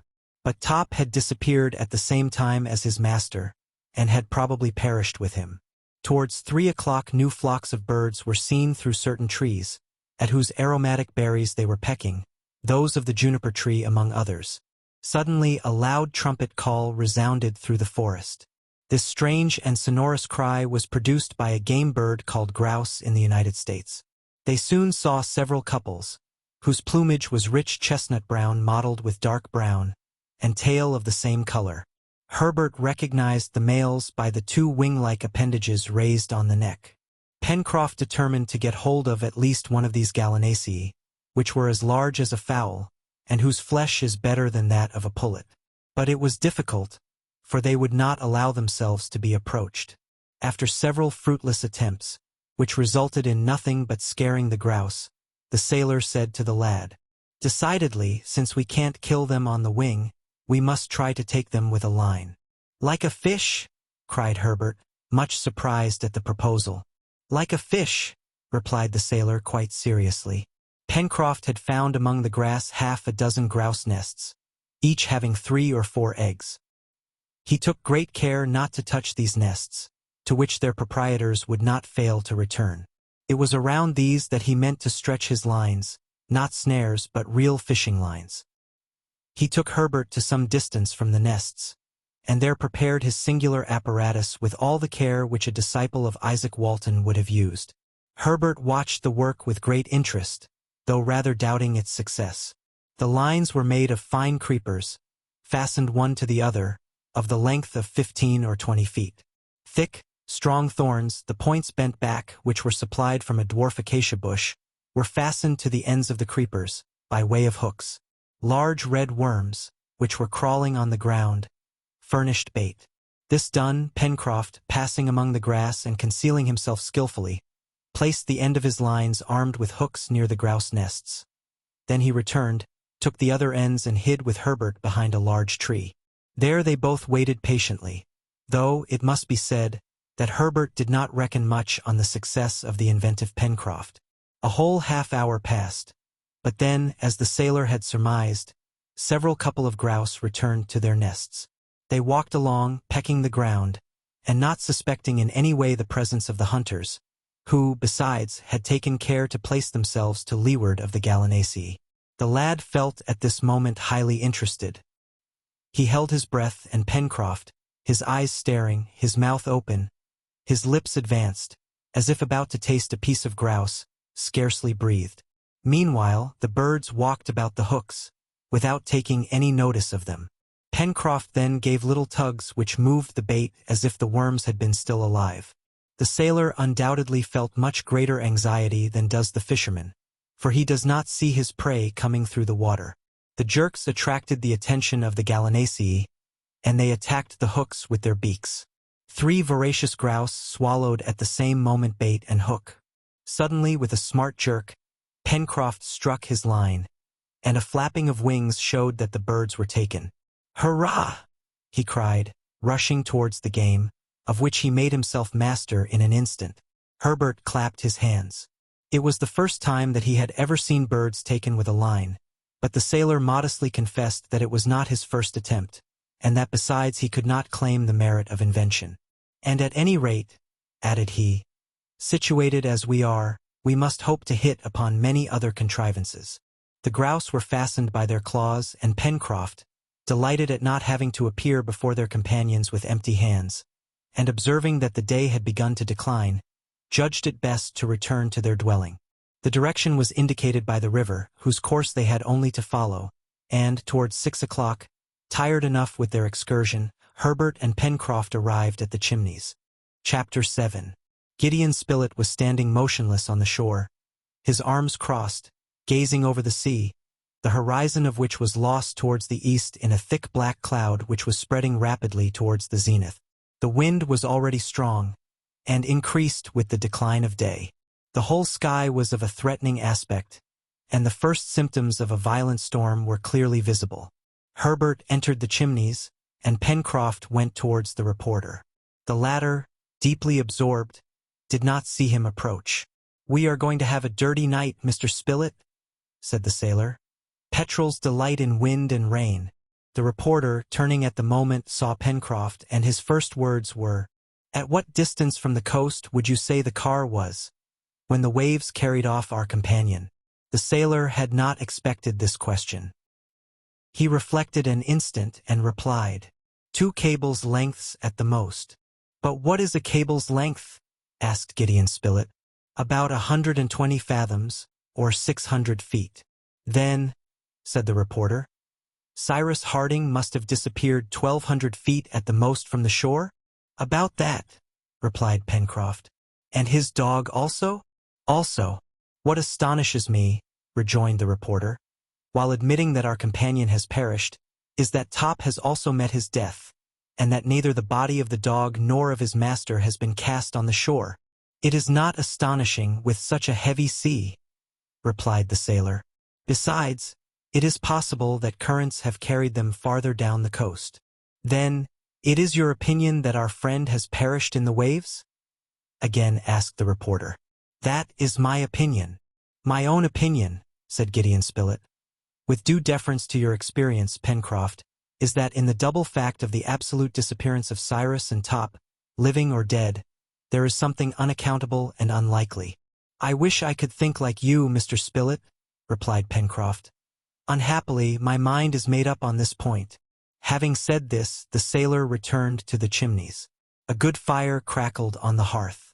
Herbert had just thrown on an armful of dry wood, and the flame cast a bright light into the darkest parts of the passage. Pencroft immediately began to prepare the dinner. It appeared best to introduce something solid into the bill of fare, for all needed to get up their strength. The strings of couroucous were kept for the next day, but they plucked a couple of grouse, which were soon spitted on a stick, and roasting before a blazing fire. At 7 in the evening Neb had not returned. The prolonged absence of the negro made Pencroft very uneasy. It was to be feared that he had met with an accident on this unknown land, or that the unhappy fellow had been driven to some act of despair. But Herbert drew very different conclusions from this absence. According to him, Neb's delay was caused by some new circumstances which had induced him to prolong his search. Also, everything new must be to the advantage of Cyrus Harding. Why had Neb not returned unless hope still detained him? Perhaps he had found some mark, a footstep, a trace which had put him in the right path. Perhaps he was at this moment on a certain track. Perhaps even he was near his master. Thus the lad reasoned. Thus he spoke.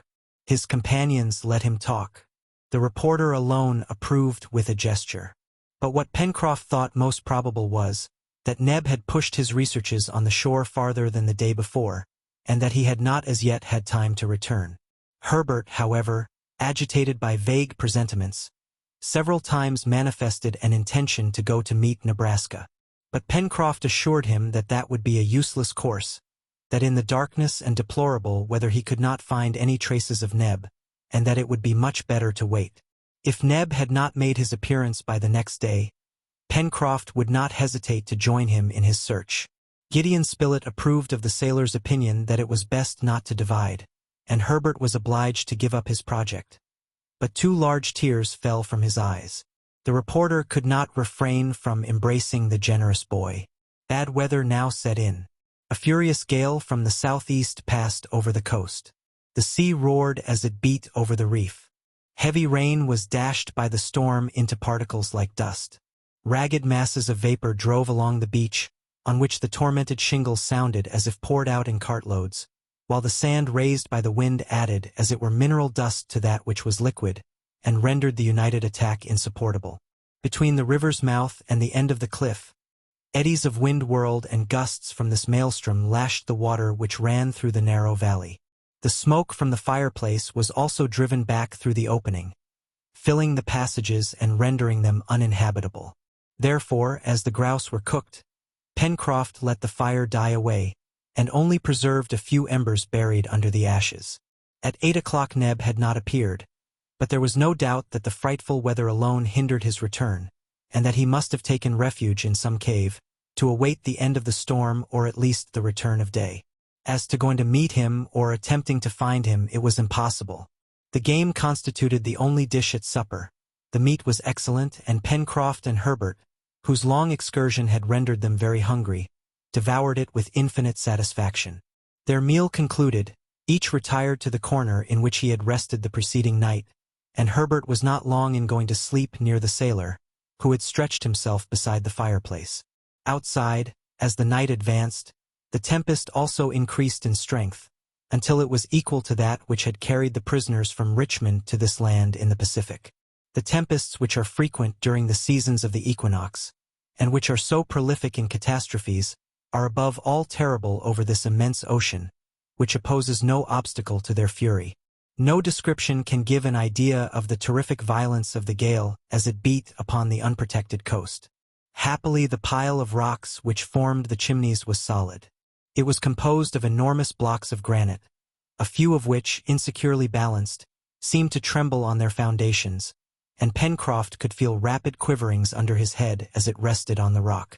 But he repeated to himself, and rightly, that there was nothing to fear, and that their retreat would not give way. However, he heard the noise of stones torn from the summit of the plateau by the wind, falling down onto the beach. A few even rolled on to the upper part of the chimneys, or flew off in fragments when they were projected perpendicularly. Twice the sailor rose and entrenched himself at the opening of the passage, so as to take a look in safety at the outside. But there was nothing to be feared from these showers, which were not considerable, and he returned to his couch before the fireplace, where the embers glowed beneath the ashes. Notwithstanding the fury of the hurricane, the uproar of the tempest, the thunder, and the tumult, Herbert slept profoundly. Sleep at last took possession of Pencroft, whom a seafaring life had habituated to anything. Gideon Spilett alone was kept awake by anxiety. He reproached himself with not having accompanied Nebraska. It was evident that he had not abandoned all hope. The presentiments which had troubled Herbert did not cease to agitate him also.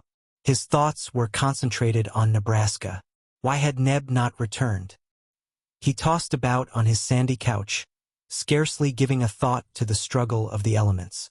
Now and then his eyes, heavy with fatigue, closed for an instant, but some sudden thought reopened them almost immediately. Meanwhile the night advanced, and it was perhaps 2 hours from morning, when Pencroft, then sound asleep, was vigorously shaken. "What's the matter?" he cried, rousing himself, and collecting his ideas with the promptitude usual to seamen. The reporter was leaning over him, and saying, "Listen, Pencroft, listen." The sailor strained his ears, but could hear no noise beyond those caused by the storm. "It is the wind," said he. "No," replied Gideon Spilett, listening again. "I thought I heard—" "What?" "The barking of a dog." "A dog!" cried Pencroft, springing up. "Yes, barking." "It's not possible," replied the sailor. "And besides, how in the roaring of the storm?" "Stop, listen," said the reporter. Pencroft listened more attentively, and really thought he heard, during a lull, distant barking. "Well?" said the reporter, pressing the sailor's hand. "Yes, yes," replied Pencroft. "It is Top! It is Top!" cried Herbert, who had just awoke, and all three rushed towards the opening of the chimneys. They had great difficulty in getting out. The wind drove them back, but at last they succeeded, and could only remain standing by leaning against the rocks. They looked about but could not speak. The darkness was intense. The sea, the sky, the land were all mingled in one black mass. Not a speck of light was visible. The reporter and his companions remained thus for a few minutes, overwhelmed by the wind, drenched by the rain, blinded by the sand. Then, in a pause of the tumult, they again heard the barking, which they found must be at some distance. Could only be Top. But was he alone or accompanied? He was most probably alone, for if Neb had been with him, he would have made his way more directly towards the chimneys. The sailor squeezed the reporter's hand, for he could not make himself heard, in a way which signified "Wait!" Then he re-entered the passage. An instant after he issued with a lighted faggot, which he threw into the darkness, whistling shrilly. It appeared as if this signal had been waited for. The barking immediately came nearer, and soon a dog bounded into the passage. Pencroft, Herbert, and Spilett entered after him.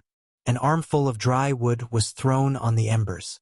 The passage was lighted up with a bright flame. "It is Top!"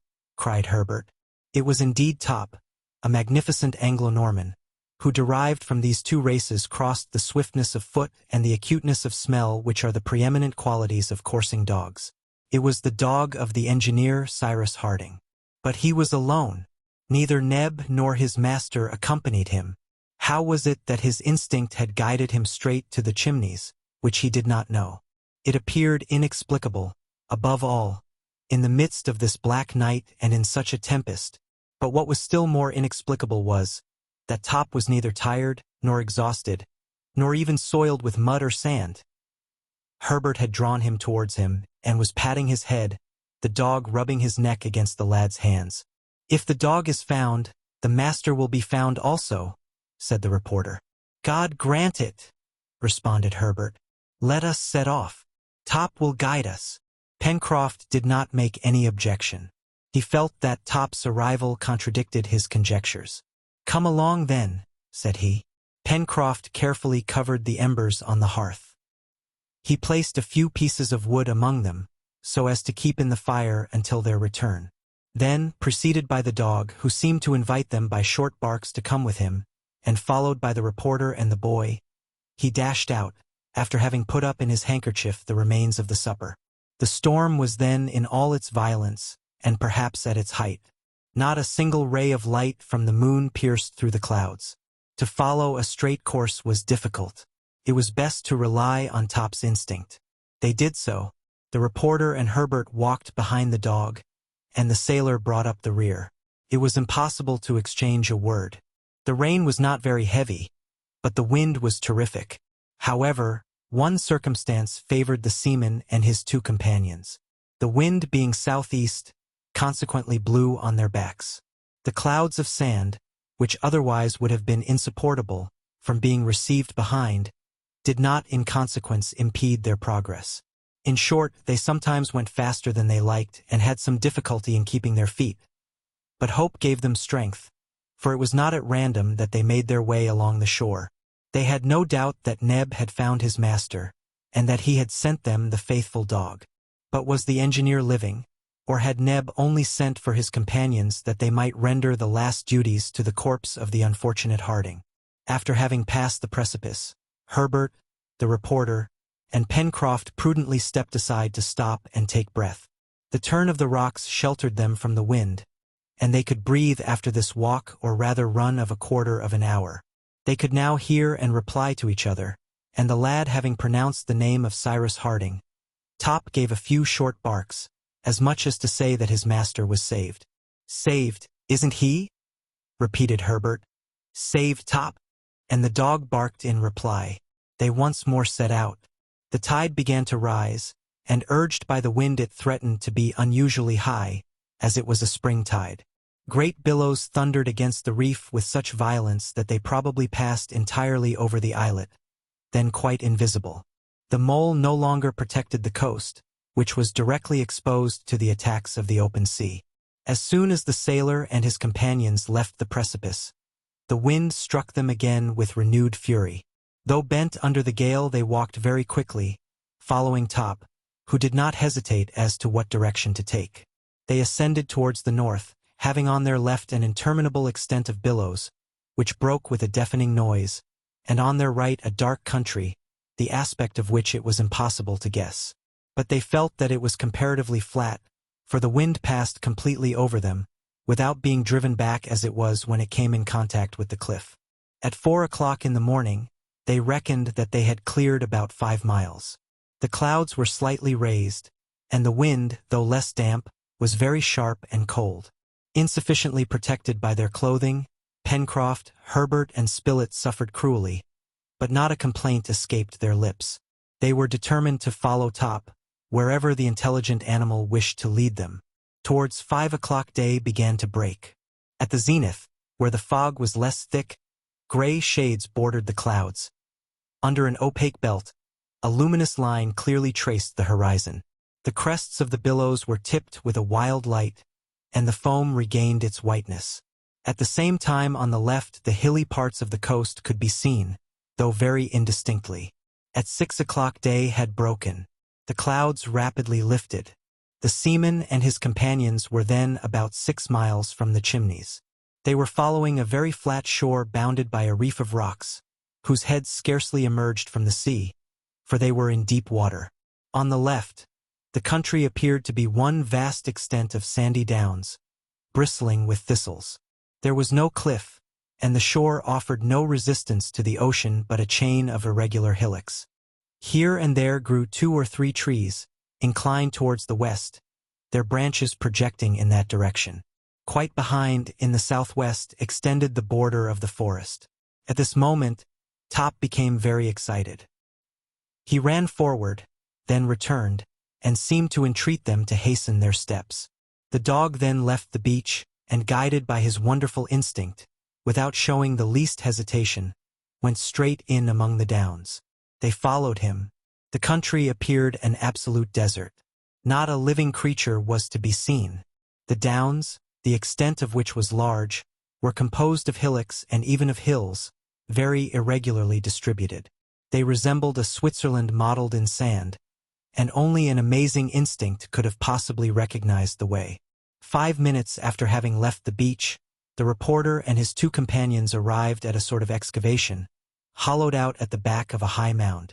Their Top stopped, and gave a loud, clear bark. Spilett, Herbert, and Pencroft dashed into the cave. Neb was there, kneeling beside a body extended on a bed of grass. The body was that of the engineer Cyrus Harding. Chapter 8. Neb did not move. Pencroft only uttered one word. "Living?" he cried. Neb did not reply. Spilett and the sailor turned pale. Herbert clasped his hands, and remained motionless.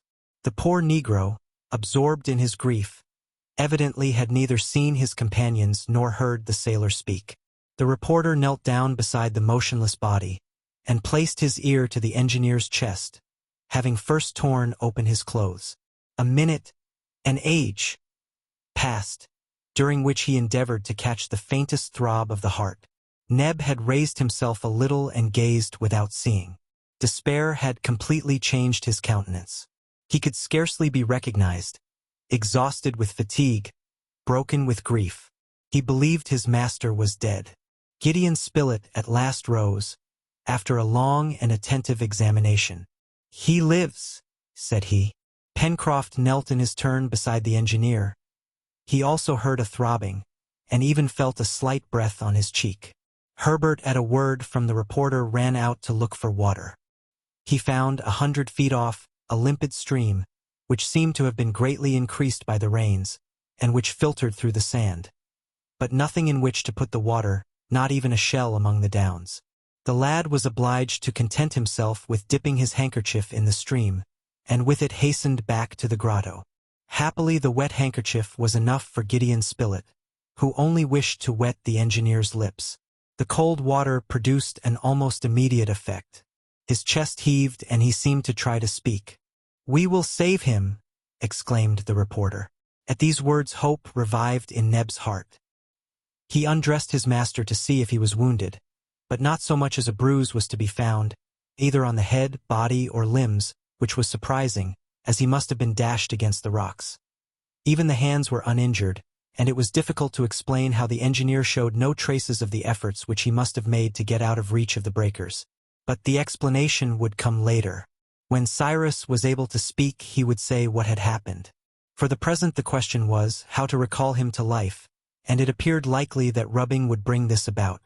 So they set to work with the sailor's jersey. The engineer, revived by this rude shampooing, moved his arms slightly and began to breathe more regularly. He was sinking from exhaustion, and certainly, had not the reporter and his companions arrived, it would have been all over with Cyrus Harding. "You thought your master was dead, didn't you?" said the seaman to Neb. "Yes, quite dead," replied Neb. "And if Top had not found you and brought you here, I should have buried my master, and then have lain down on his grave to die." It had indeed been a narrow escape for Cyrus Harding. Neb then recounted what had happened. The day before, after having left the Chimneys at daybreak, he had ascended the coast in a northerly direction, and had reached that part of the shore which he had already visited. There, without any hope he acknowledged, Neb had searched the beach, among the rocks, on the sand, for the smallest trace to guide him. He examined particularly that part of the beach which was not covered by the high tide, for near the sea the water would have obliterated all marks. Neb did not expect to find his master living. It was for a corpse that he searched, a corpse which he wished to bury with his own hands. He sought long in vain. This desert coast appeared never to have been visited by a human creature. The shells, those which the sea had not reached, and which might be met with by millions above high water mark, were untouched. Not a shell was broken. Neb then resolved to walk along the beach for some miles. It was possible that the waves had carried the body to quite a distant point. When a corpse floats a little distance from a low shore, it rarely happens that the tide does not throw it up sooner or later. This Neb knew, and he wished to see his master again for the last time. "I went along the coast for another 2 miles, carefully examining the beach, both at high and low water, and I had despaired of finding anything, when yesterday, above 5 in the evening, I saw footprints on the sand." "Footprints?" exclaimed Pencroft. "Yes," replied Neb. "Did these footprints begin at the water's edge?" asked the reporter. "No," replied Neb, "only above high water mark, for the others must have been washed out by the tide." "Go on, Neb," said Spilett. "I went half crazy when I saw these footprints. They were very clear and went towards the downs. I followed them for a quarter of a mile, running, but taking care not to destroy them. 5 minutes after, as it was getting dark, I heard the barking of a dog. It was Top, and Top brought me here to my master." Neb ended his account by saying what had been his grief at finding the inanimate body, in which he vainly sought for the least sign of life. Now that he had found him dead, he longed for him to be alive. All his efforts were useless. Nothing remained to be done but to render the last duties to the one whom he had loved so much. Neb then thought of his companions. They, no doubt, would wish to see the unfortunate man again. Top was there. Could he not rely on the sagacity of the faithful animal? Neb several times pronounced the name of the reporter, the one among his companions whom Top knew best. Then he pointed to the south, and the dog bounded off in the direction indicated to him. We have heard how, guided by an instinct which might be looked upon almost as supernatural, Top had found them. Neb's companions had listened with great attention to this account. It was unaccountable to them how Cyrus Harding, after the efforts which he must have made to escape from the waves by crossing the rocks, had not received even a scratch. And what could not be explained either was how the engineer had managed to get to this cave in the downs, more than a mile from the shore. "So, Neb," said the reporter, "It was not you who brought your master to this place." "No, it was not I," replied the Negro. "It's very clear that the captain came here by himself," said Pencroft. "It is clear in reality," observed Spilett. "But it is not credible." The explanation of this fact could only be produced from the engineer's own lips, and they must wait for that till speech returned. Rubbing had re-established the circulation of the blood. Cyrus Harding moved his arm again, then his head, and a few incomprehensible words escaped him. Neb, who was bending over him, spoke, but the engineer did not appear to hear, and his eyes remained closed. Life was only exhibited in him by movement. His senses had not as yet been restored. Pencroft much regretted not having either fire or the means of procuring it, for he had, unfortunately, forgotten to bring the burnt linen, which would easily have ignited from the sparks produced by striking together two flints. As to the engineer's pockets, they were entirely empty, except that of his waistcoat, which contained his watch. It was necessary to carry Harding to the Chimneys, and that as soon as possible. This was the opinion of all. Meanwhile, the care which was lavished on the engineer brought him back to consciousness sooner than they could have expected. The water with which they wetted his lips revived him gradually. Pencroft also thought of mixing with the water some moisture from the titra's flesh which he had brought. Herbert ran to the beach and returned with 2 large bivalve shells. The sailor concocted something which he introduced between the lips of the engineer, who, eagerly drinking it, opened his eyes. Neb and the reporter were leaning over him. "My master! My master!" cried Neb. The engineer heard him. He recognized Neb and Spilett, then his other 2 companions, and his hand slightly pressed theirs. A few words again escaped him, which showed what thoughts were, even then, troubling his brain. This time he was understood. Undoubtedly they were the same words he had before attempted to utter. "Island or continent?" he murmured. "Bother the continent," cried Pencroft hastily. "There is time enough to see about that, Captain. We don't care for anything, provided you are living." The engineer nodded faintly, and then appeased to sleep. They respected this sleep, and the reporter began immediately to make arrangements for transporting Harding to a more comfortable place. Neb, Herbert, and Pencroft left the cave and directed their steps towards a high mound crowned with a few distorted trees. On the way the sailor could not help repeating, "Island or continent? To think of that when at one's last gasp! What a man!" Arrived at the summit of the mound, Pencroft and his 2 companions set to work, with no other tools than their hands, to despoil of its principal branches a rather sickly tree, a sort of marine fir. With these branches they made a litter on which, covered with grass and leaves, they could carry the engineer. This occupied them nearly 40 minutes, and it was 10 o'clock when they returned to Cyrus Harding, whom Spilett had not left. The engineer was just awaking from the sleep, or rather from the drowsiness, in which they had found him. The color was returning to his cheeks, which till now had been as pale as death. He raised himself a little, looked around him, and appeared to ask where he was. "Can you listen to me without fatigue, Cyrus?" asked the reporter. "Yes," replied the engineer. "It's my opinion," said the sailor, "that Captain Harding will be able to listen to you still better if he will have some more grouse jelly, for we have grouse, Captain," added he, presenting him with a little of this jelly, to which he this time added some of the flesh. Cyrus Harding ate a little of the grouse, and the rest was divided among his companions, who found it but a meager breakfast, for they were suffering extremely from hunger. "Well," said the sailor, "there is plenty of food at the Chimneys, for you must know, Captain, that down there in the south we have a house with rooms, beds, and fireplace, and in the pantry several dozen of birds, which our Herbert calls couroucous. Your litter is ready, and as soon as you feel strong enough we will carry you home." "Thanks, my friend," replied the engineer. "Wait another hour or 2, and then we will set out.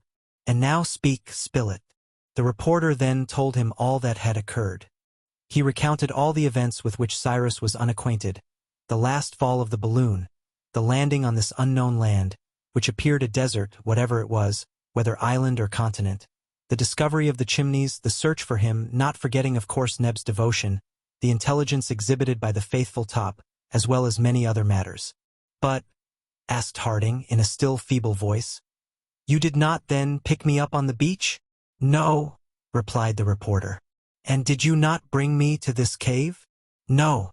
"At what distance is this cave from the sea?" "About a mile," replied Pencroft. "And if you are astonished, Captain, we are not less surprised ourselves at seeing you in this place."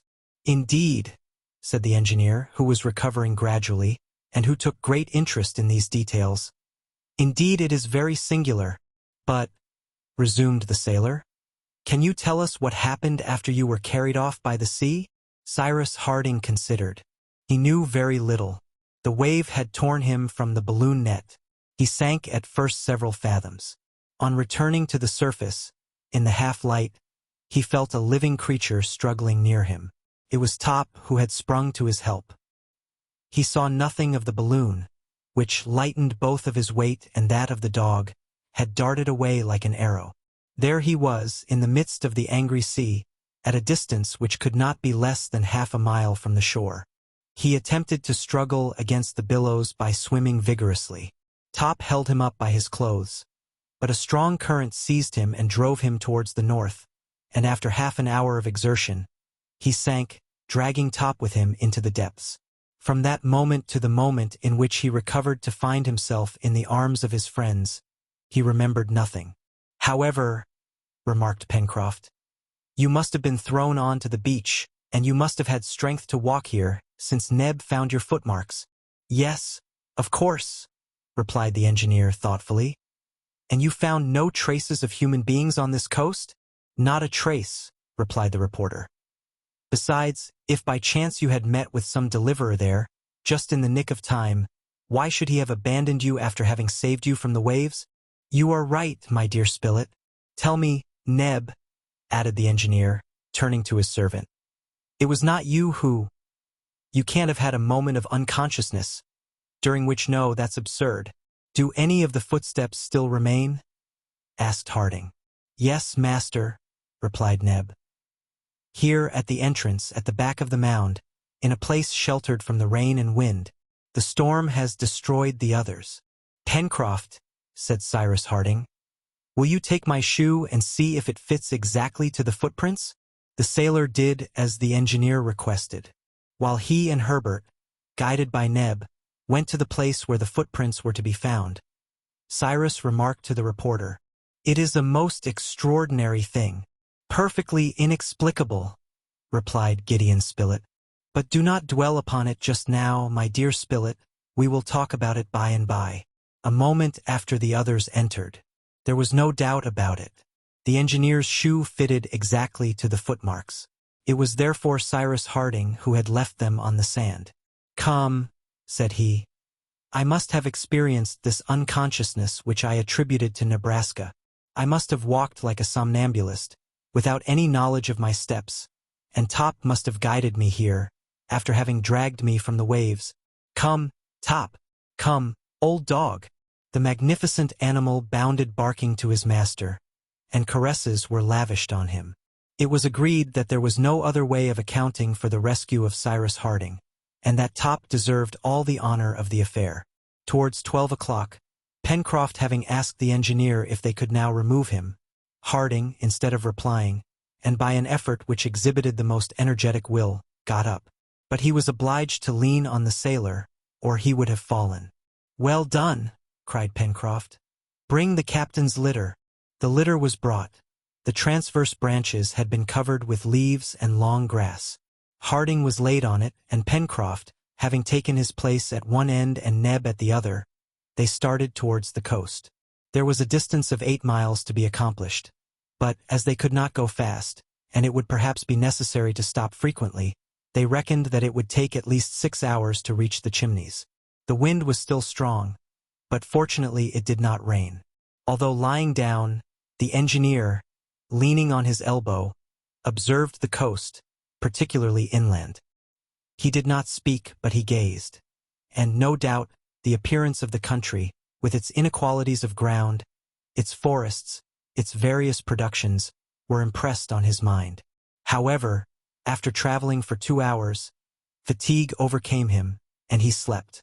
At 5:30 the little band arrived at the precipice, and a short time after at the Chimneys.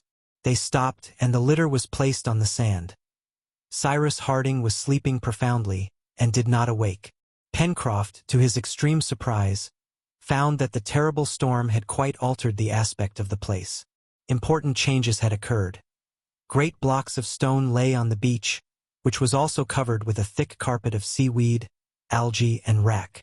Evidently the sea, passing over the islet, had been carried right up to the foot of the enormous curtain of granite.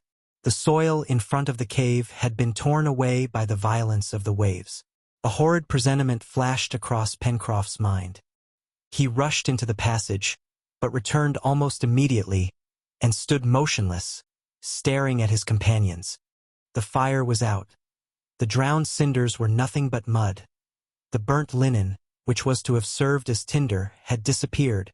The sea had penetrated to the end of the passages, and everything was overthrown and destroyed in the interior of the chimneys. Chapter 9. In a few words, Gideon Spilett, Herbert, and Neb were made acquainted with what had happened. This accident, which appeared so very serious to Pencroft, produced different effects on the companions of the honest sailor.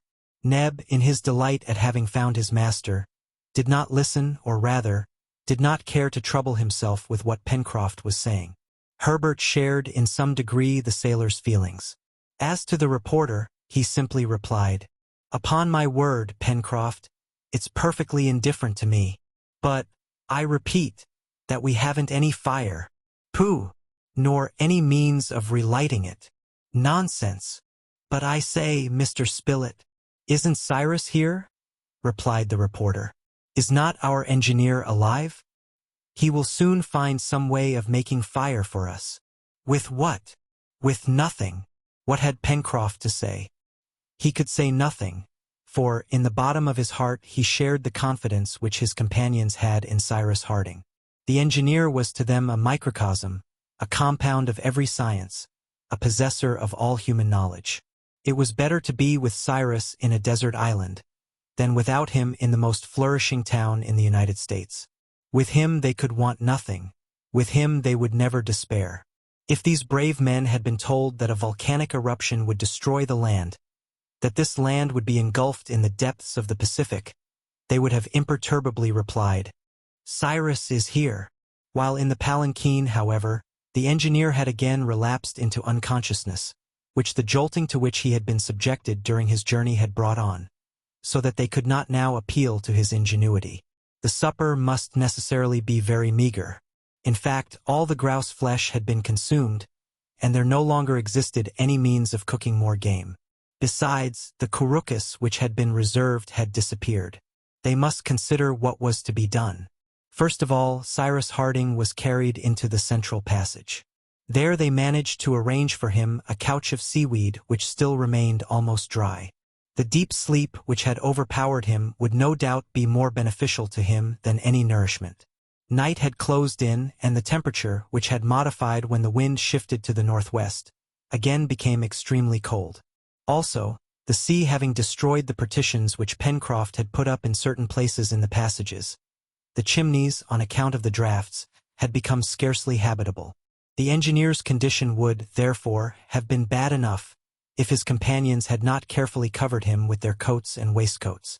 Supper, this evening, was of course composed of the inevitable lithodomes, of which Herbert and Neb picked up a plentiful supply on the beach. However, to these mollusks, the lad added some edible seaweed, which he gathered on high rocks, whose sides were only washed by the sea at the time of high tides. This seaweed, which belongs to the order of Fucaceae, of the genus Sargassum, produces, when dry, a gelatinous matter, rich and nutritious. The reporter and his companions, after having eaten a quantity of lithodomes, sucked the sargassum, of which the taste was very tolerable. It is used in parts of the East very considerably by the natives. "Never mind," said the sailor. "The captain will help us soon." Meanwhile the cold became very severe, and unhappily they had no means of defending themselves from it. The sailor, extremely vexed, tried in all sorts of ways to procure fire. Neb helped him in this work. He found some dry moss, and by striking together 2 pebbles he obtained some sparks. But the moss, not being inflammable enough, did not take fire, for the sparks were really only incandescent, and not at all of the same consistency as those which are emitted from flint when struck in the same manner. The experiment, therefore, did not succeed. Pencroft, although he had no confidence in the proceeding, then tried rubbing 2 pieces of dry wood together, as savages do. Certainly, the movement which he and Neb exhibited, if it had been transformed into heat, according to the new theory, would have been enough to heat the boiler of a steamer. Came to nothing. The bits of wood became hot, to be sure, but much less so than the operators themselves. After working an hour, Pencroft, who was in a complete state of perspiration, threw down the pieces of wood in disgust. "I can never be made to believe that savages light their fires in this way. Let them say what they will," he exclaimed. "I could sooner light my arms by rubbing them against each other." The sailor was wrong to despise the proceeding. Savages often kindle wood by means of rapid rubbing. But every sort of wood does not answer for the purpose, and besides, there is the knack, following the usual expression, and it is probable that Pencroft had not the knack. Pencroft's ill humor did not last long. Herbert had taken the bits of wood which he had turned down, and was exerting himself to rub them. The hardy sailor could not restrain a burst of laughter on seeing the efforts of the lad to succeed where he had failed. "Rub, my boy, rub," said he. "I am rubbing," replied Herbert, laughing. "But I don't pretend to do anything else but warm myself instead of shivering, and soon I shall be as hot as you are, my good Pencroft." This soon happened. However, they were obliged to give up, for this night at least, the attempt to procure fire. Gideon Spilett repeated, for the 20th time, that Cyrus Harding would not have been troubled for so small a difficulty. And, in the meantime, he stretched himself in one of the passages on his bed of sand. Herbert, Neb, and Pencroft did the same, while Top slept at his master's feet. Next day, the 28th of March, when the engineer awoke about 8 in the morning, he saw his companions around him watching his sleep, and, as on the day before, his first words were, "Island or continent?" This was his uppermost thought. "Well," replied Pencroft, "we don't know anything about it, Captain." "You don't know yet? But we shall know," rejoined Pencroft, "when you have guided us into the country." "I think I am able to try it," replied the engineer, who, without much effort, rose and stood upright. "That's capital," cried the sailor. "I feel dreadfully weak," replied Harding. "Give me something to eat, my friends, and it will soon go off. You have fire, haven't you?" This question was not immediately replied to, but in a few seconds, "Alas, we have no fire," said Pencroft. "Or rather, Captain, we have it no longer," and the sailor recounted all that had passed the day before. He amused the engineer by the history of the single match, then his abortive attempt to procure fire in the savage's way. "We shall consider," replied the engineer. "And if we do not find some substance similar to tinder?" "Well?" asked the sailor. "Well, we will make matches." "Chemicals?" "Chemicals! It is not more difficult than that," cried the reporter, striking the sailor on the shoulder. The latter did not think it so simple, but he did not protest. All went out. The weather had become very fine. The sun was rising from the sea's horizon, and touched with golden spangles the prismatic rugosities of the huge precipice. Having thrown a rapid glance around him, the engineer seated himself on a block of stone. Herbert offered him a few handfuls of shellfish and sargassum, saying, "It is all that we have, Captain Harding." "Thanks, my boy," replied Harding. "It will do for this morning at least." He ate the wretched food with appetite, and washed it down with a little fresh water, drawn from the river in an immense shell. His companions looked at him without speaking. Then, feeling somewhat refreshed, Cyrus Harding crossed his arms and said, "So, my friends, you do not know yet whether fate has thrown us on an island or on a continent." "No, Captain," replied the boy. "We shall know tomorrow," said the engineer. "Till then, there is nothing to be done." "Yes," replied Pencroft. "What?" "Fire," said the sailor, who also had a fixed idea. "We will make it, Pencroft," replied Harding. "While you were carrying me yesterday, did I not see in the west a mountain which commands the country?" "Yes," replied Spilett. "A mountain which must be rather high." Well, replied the engineer, we will climb to the summit tomorrow, and then we shall see if this land is an island or a continent. Till then, I repeat, there is nothing to be done. Yes, fire, said the obstinate sailor again. But he will make us a fire, replied Gideon Spilett. Only have a little patience, Pencroft. The seaman looked at Spilett in a way which seemed to say, if it depended upon you to do it, we wouldn't taste roast meat very soon. But he was silent. Meanwhile, Captain Harding had made no reply. He appeared to be very little troubled by the question of fire. For a few minutes he remained absorbed in thought. Then again speaking, "My friends," said he, "our situation is, perhaps, deplorable, but at any rate it is very plain. Either we are on a continent, and then, at the expense of greater or less fatigue, we shall reach some inhabited place, or we are on an island. In the latter case, if the island is inhabited, we will try to get out of the scrape with the help of its inhabitants. If it is desert, we will try to get out of the scrape by ourselves." "Certainly, nothing could be plainer," replied Pencroft. "But whether it is an island or a continent," asked Gideon Spilett, "whereabouts do you think, Cyrus, this storm has thrown us?" "I cannot say exactly," replied the engineer, "but I presume it is some land in the Pacific. In fact, when we left Richmond, the wind was blowing from the northeast, and its very violence greatly proves that it could not have varied. If the direction has been maintained from the northeast to the southwest, we have traversed the states of North Carolina, of South Carolina, of Georgia, the Gulf of Mexico, Mexico itself in its narrow part, then a part of the Pacific Ocean. I cannot estimate the distance traversed by the balloon at less than 6,000 to 7,000 miles, and even supposing that the wind had varied half a quarter, it must have brought us either to the archipelago of Mendava, either on the Pomotis, or even, if it had a greater strength than I suppose, to the land of New Zealand. If the last hypothesis is correct, it will be easy enough to get home again. English or Maoris, we shall always find someone to whom we can speak. If, on the contrary, this is the coast of a desert island in some tiny archipelago, perhaps we shall be able to reconnoiter it from the summit of that peak which overlooks the country, and then we shall see how best to establish ourselves here as if we are never to go away." "Never?" cried the reporter. "You say never, my dear Cyrus. Better to put things at the worst at first," replied the engineer, "and reserve the best for a surprise." "Well said," remarked Pencroft. "It is to be hoped, too, that this island, if it be one, is not situated just out of the course of ships. That would be really unlucky. We shall not know what we have to rely on until we have first made the ascent of the mountain," replied the engineer. "But tomorrow, Captain," asked Herbert, "shall you be in a state to bear the fatigue of the ascent?" "I hope so," replied the engineer, "provided you and Pencroft, my boy, show yourselves quick and clever hunters." "Captain," said the sailor, "since you are speaking of game, if on my return, I was as certain of roasting it as I am of bringing it back." "Bring it back all the same, Pencroft," replied Harding.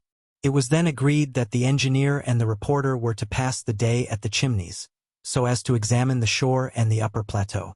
Neb, Herbert, and the sailor were to return to the forest, renew their store of wood, and lay violent hands on every creature, feathered or hairy, which might come within their reach. They set out accordingly about 10 o'clock in the morning. Herbert confident, Neb joyous, Pencroft murmuring aside, "If, on my return, I find a fire at the house, I shall believe that the thunder itself came to light it." All three climbed the bank, and arrived at the angle made by the river. The sailor, stopping, said to his two companions, "Shall we begin by being hunters or woodmen?"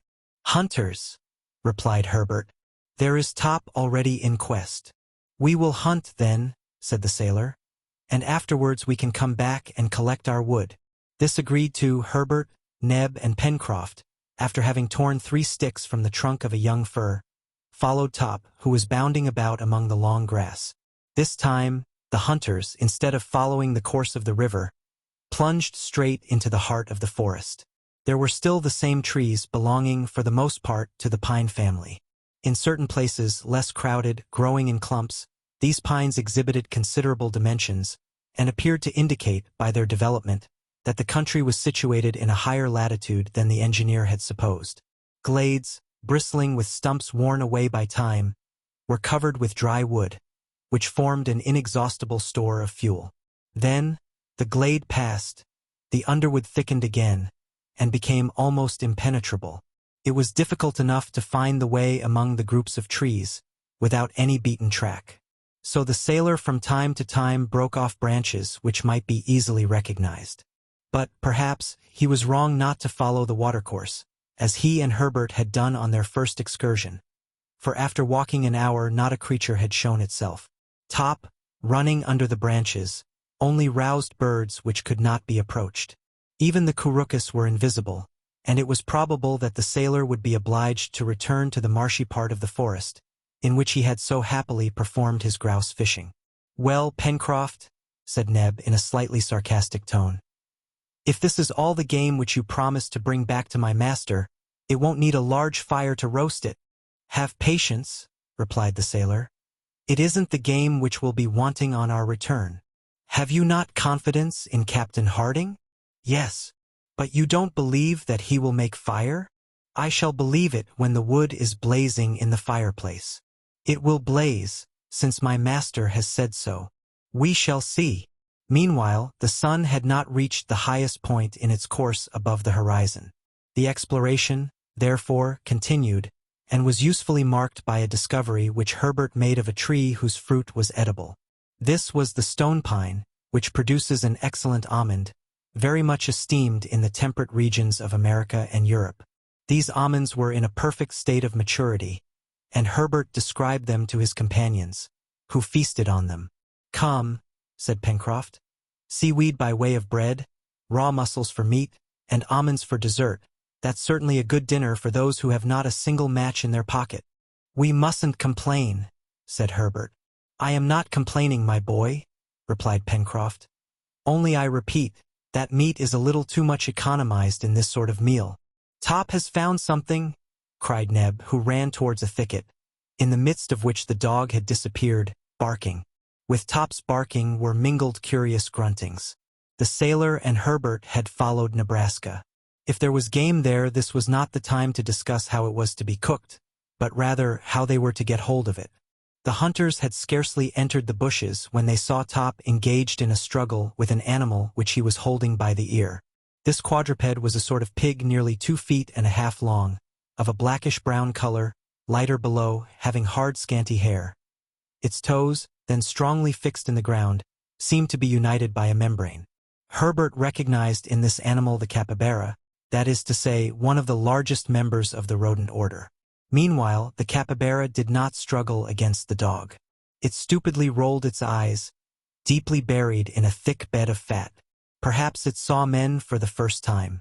However, Neb, having tightened his grasp on his stick, was just going to fell the pig, when the latter, tearing itself from Top's teeth, by which it was only held by the tip of its ear, uttered a vigorous grunt, rushed upon Herbert, almost overthrew him, and disappeared in the wood. "The rascal!" cried Pencroft. All three directly darted after Top, but at the moment when they joined him, the animal had disappeared under the waters of a large pond shaded by venerable pines.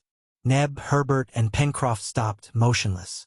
Top plunged into the water, but the capybara, hidden at the bottom of the pond, did not appear.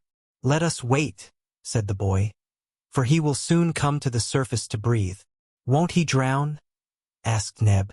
"No," replied Herbert, "since he has webbed feet, and is almost an amphibious animal. But watch him." Top remained in the water. Pencroft and his two companions went to different parts of the bank, so as to cut off the retreat of the capybara, which the dog was looking for beneath the water. Herbert was not mistaken. In a few minutes the animal appeared on the surface of the water. Top was upon it in a bound, and kept it from plunging again. An instant later the capybara, dragged to the bank, was killed by a blow from Neb's stick. "Hurrah!"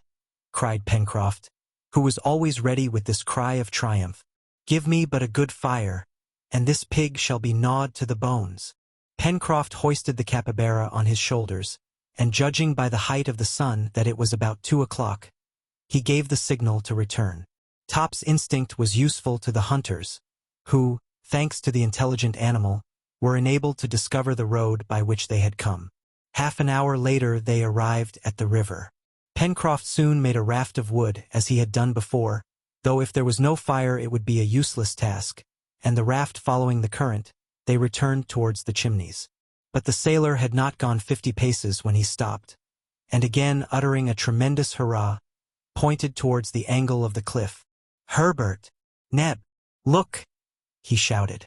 Smoke was escaping and curling up among the rocks. Chapter 10. In a few minutes the 3 hunters were before a crackling fire. The captain and the reporter were there. Pencroft looked from one to the other, his capybara in his hand, without saying a word. "Well, yes, my brave fellow," cried the reporter. "Fire, real fire, which will roast this splendid pig perfectly, and we will have a feast presently." "But who lighted it?" asked Pencroft. "The sun." Gideon Spilett was quite right in his reply. It was the sun which had furnished the heat which so astonished Pencroft. The sailor could scarcely believe his eyes, and he was so amazed that he did not think of questioning the engineer. "Had you a burning glass, sir?" asked Herbert of Harding. "No, my boy," replied he, "but I made one," and he showed the apparatus which served for a burning glass. It was simply 2 glasses which he had taken from his own and the reporter's watches. Having filled them with water and rendered their edges adhesive by means of a little clay, he thus fabricated a regular burning glass, which, concentrating the solar rays on some very dry moss, soon caused it to blaze. The sailor considered the apparatus. Then he gazed at the engineer without saying a word. Only a look plainly expressed his opinion that if Cyrus Harding was not a magician, he was certainly no ordinary man. At last speech returned to him, and he cried, "Note that, Mr. Spilett, note that down on your paper." "It is noted," replied the reporter. Then, Neb helping him, the seaman arranged the spit, and the capybara, properly cleaned, was soon roasting like a suckling pig before a clear, crackling fire. The Chimneys had again become more habitable, not only because the passages were warmed by the fire, but because the partitions of wood and mud had been re-established. It was evident that the engineer and his companions had employed their day well. Cyrus Harding had almost entirely recovered his strength, and had proved it by climbing to the upper plateau. From this point his eye, accustomed to estimate heights and distances, was fixed for a long time on the cone, the summit of which he wished to reach the next day. The mountain, situated about 6 miles to the northwest, appeared to him to measure 3,500 feet above the level of the sea. Consequently, the gaze of an observer posted on its summit would extend over a radius of at least 50 miles. Therefore, it was probable that Harding could easily solve the question of island or continent, to which he attached so much importance. They supped capitally. The flesh of the capybara was declared excellent. The sargassum and the almonds of the stone pine completed the repast, during which the engineer spoke little. He was preoccupied with projects for the next day. Once or twice Pencroft gave forth some ideas upon what it would be best to do, but Cyrus Harding, who was evidently of a methodical mind, only shook his head without uttering a word.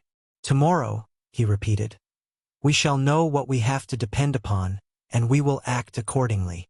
The meal ended, fresh armfuls of wood were thrown on the fire, and the inhabitants of the Chimneys, including the faithful Top, were soon buried in a deep sleep. No incident disturbed this peaceful night, and the next day, the 29th of March, fresh and active they awoke, ready to undertake the excursion which must determine their fate. All was ready for the start. The remains of the capybara would be enough to sustain Harding and his companions for at least 24 hours. Besides, they hoped to find more food on the way. As the glasses had been returned to the watches of the engineer and reporter, Pencroft burned a little linen to serve as tinder. As to flint, that would not be wanting in these regions of plutonic origin. It was 7:30 in the morning when the explorers, armed with sticks, left the Chimneys.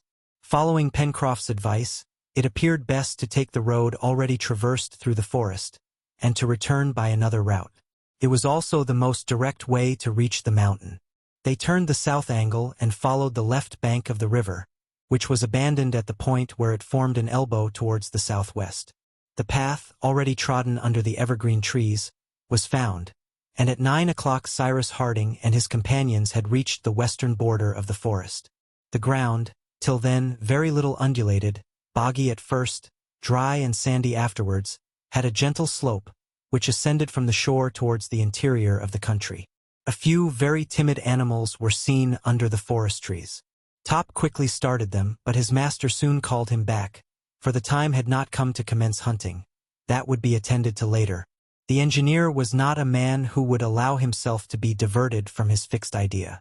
It might even have been said that he did not observe the country at all, either in its configuration or in its natural productions, his great aim being to climb the mountain before him, and therefore straight towards it he went. At 10 o'clock a halt of a few minutes was made. On leaving the forest, the mountain system of the country appeared before the explorers. The mountain was composed of 2 cones. The first, truncated at a height of about 2,500 feet, was sustained by buttresses, which appeared to branch out like the talons of an immense claw set on the ground. Between these were narrow valleys, bristling with trees, the last clumps of which rose to the top of the lowest cone.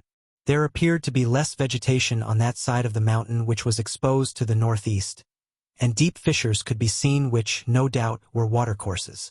On the first cone rested a second, slightly rounded, and placed a little on one side, like a great round hat cocked over the ear. A Scotchman would have said. His bonnet was a thoque de G. It appeared formed of bare earth, here and there pierced by reddish rocks. They wished to reach the second cone, and proceeding along the ridge of the spurs seemed to be the best way by which to gain it. "We are on volcanic ground," Cyrus Harding had said, and his companions following him began to ascend by degrees on the back of a spur, which, by a winding and consequently more accessible path, joined the first plateau. The ground had evidently been convulsed by subterranean force. Here and there stray blocks, numerous debris of basalt and pumicestone, were met with. In isolated groups rose fir trees, which, some 100 feet lower, at the bottom of the narrow gorges, formed massive shades almost impenetrable to the sun's rays. During the first part of the ascent, Herbert remarked on the footprints which indicated the recent passage of large animals. "Perhaps these beasts will not let us pass by willingly," said Pencroft. "Well," replied the reporter, who had already hunted the tiger in India and the lion in Africa, "we shall soon learn how successfully to encounter them. But in the meantime we must be upon our guard." They ascended but slowly. The distance, increased by detours and obstacles which could not be surmounted directly, was long.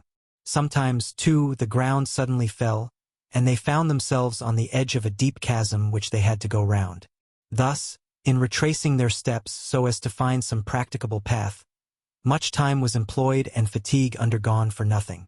At 12 o'clock, when the small band of adventurers halted for breakfast at the foot of a large group of firs, near a little stream which fell in cascades, they found themselves still halfway from the first plateau, which most probably they would not reach till nightfall.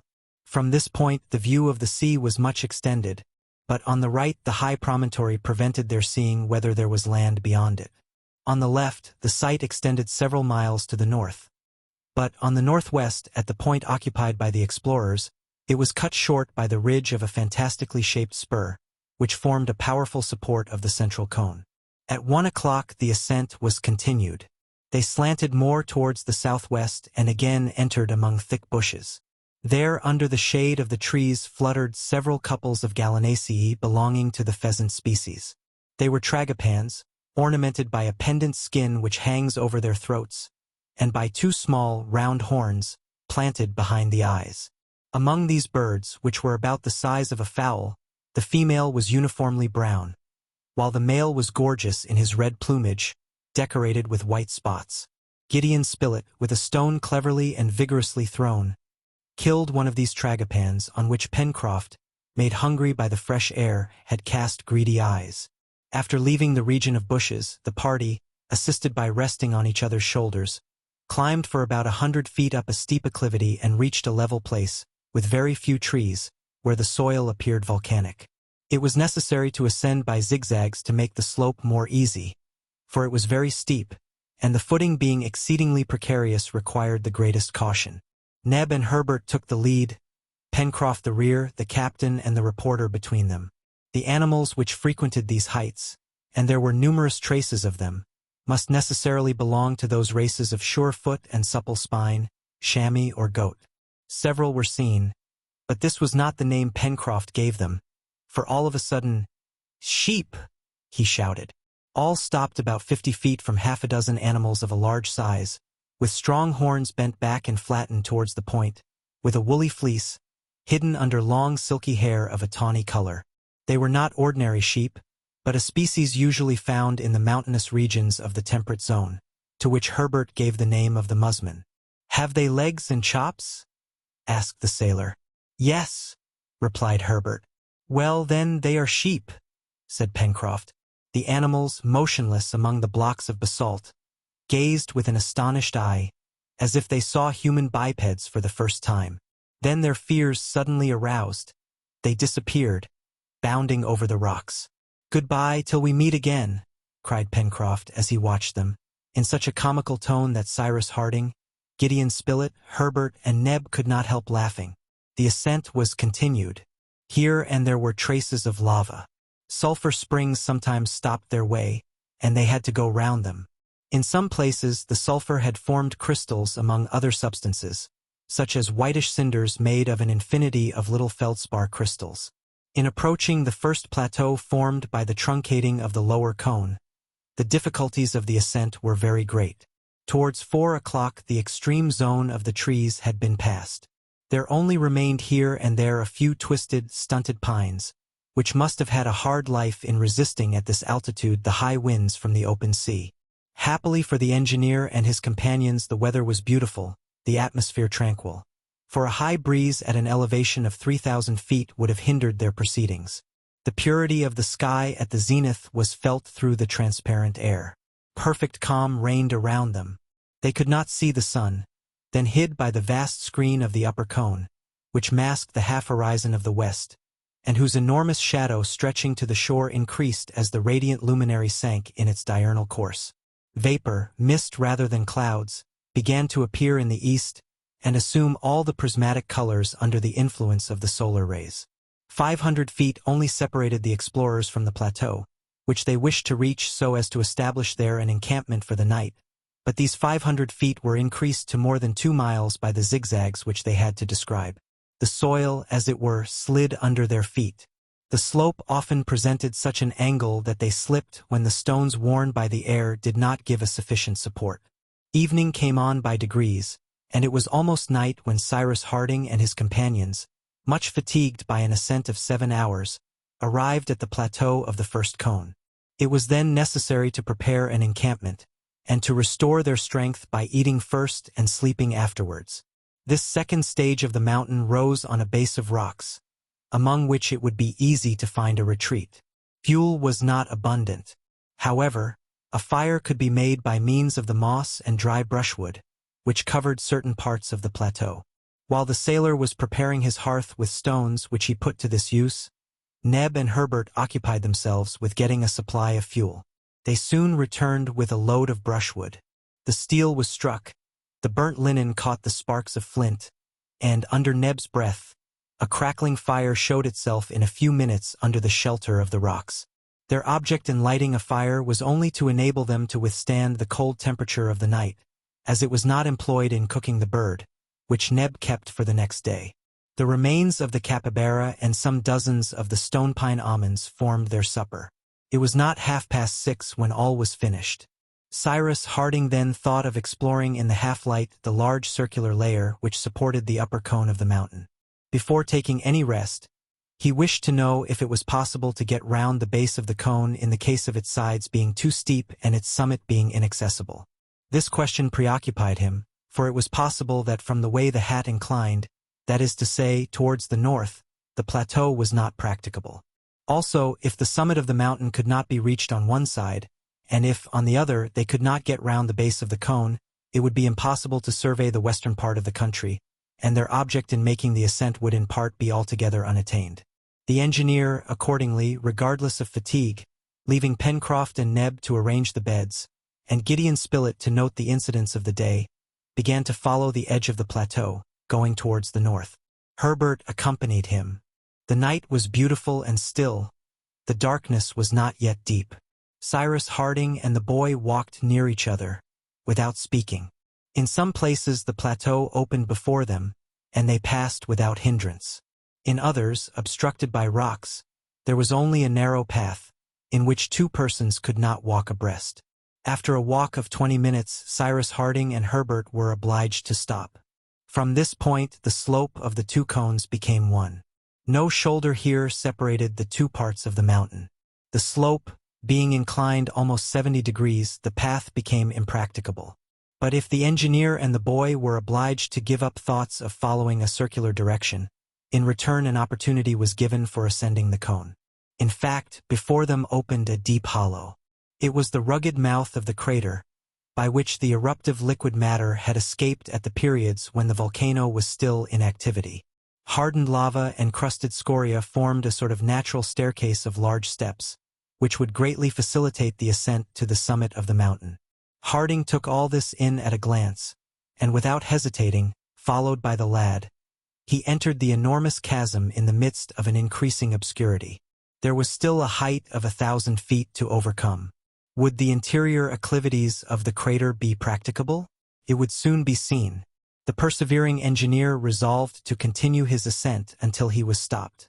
Happily, these acclivities wound up the interior of the volcano and favored their ascent. As to the volcano itself, it could not be doubted that it was completely extinct. No smoke escaped from its sides. Not a flame could be seen in the dark hollows. Not a roar, not a mutter, no trembling even issued from this black well, which perhaps reached far into the bowels of the earth. The atmosphere inside the crater was filled with no sulphurous vapor. It was more than the sleep of a volcano. It was its complete extinction. Cyrus Harding's attempt would succeed. Little by little, Herbert and he, climbing up the sides of the interior, saw the crater widen above their heads. The radius of this circular portion of the sky, framed by the edge of the cone, increased obviously. At each step, as it were, that the explorers made, fresh stars entered the field of their vision. The magnificent constellations of the southern sky shone resplendently. At the zenith glittered the splendid Antares in the Scorpion, and not far was Alpha Centauri, which is believed to be the nearest star to the terrestrial globe. Then, as the crater widened, appeared Fomalhaut of the Fish, the Southern Triangle, and lastly, nearly at the Antarctic pole, the glittering Southern Cross, which replaces the polar star of the Northern Hemisphere. It was nearly 8 o'clock when Cyrus Harding and Herbert set foot on the highest ridge of the mountain at the summit of the cone. It was then perfectly dark, and their gaze could not extend over a radius of 2 miles. Did the sea surround this unknown land, or was it connected in the west with some continent of the Pacific? Could not yet be made out.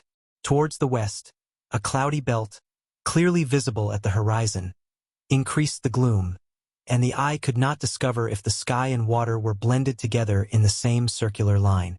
But at one point of the horizon a vague light suddenly appeared, which descended slowly in proportion as the cloud mounted to the zenith. It was the slender crescent moon, already almost disappearing. But its light was sufficient to show clearly the horizontal line, then detached from the cloud, and the engineer could see its reflection trembling for an instant on a liquid surface. Cyrus Harding seized the lad's hand, and in a grave voice, "An island," said he, at the moment when the lunar crescent disappeared beneath the waves. Chapter 11. Half an hour later Cyrus Harding and Herbert had returned to the encampment. The engineer merely told his companions that the land upon which fate had thrown them was an island, and that the next day they would consult. Then each settled himself as well as he could to sleep, and in that rocky hole, at a height of 2,500 feet above the level of the sea, through a peaceful night, the islanders enjoyed profound repose.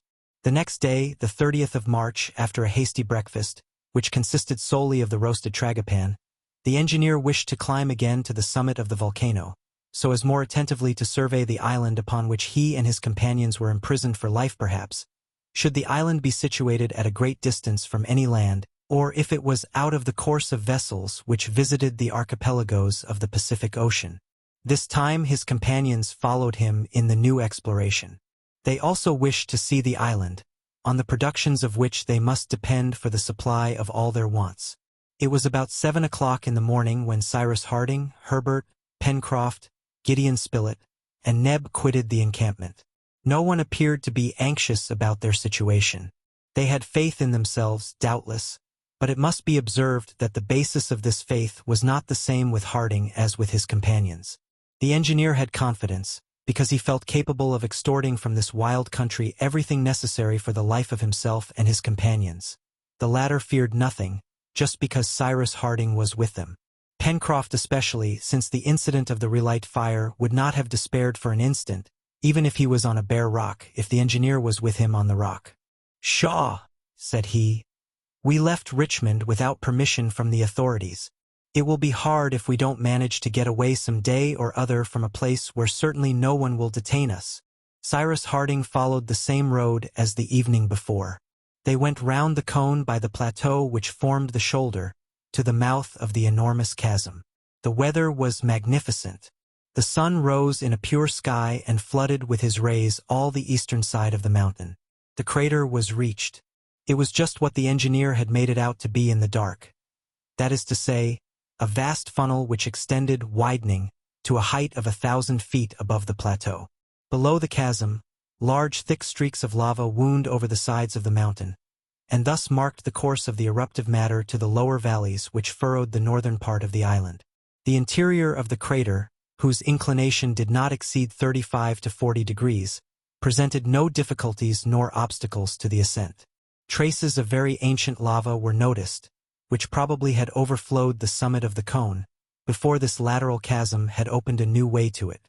As to the volcanic chimney which established a communication between the subterranean layers and the crater, its depth could not be calculated with the eye, for it was lost in obscurity.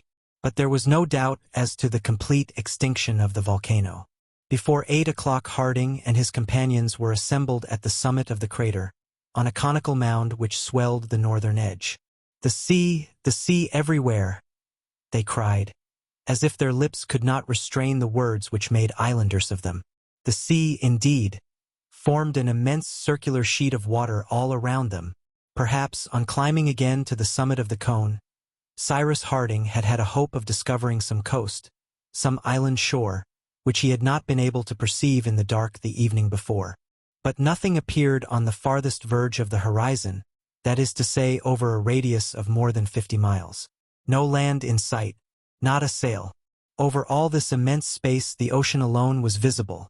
The island occupied the center of a circumference which appeared to be infinite.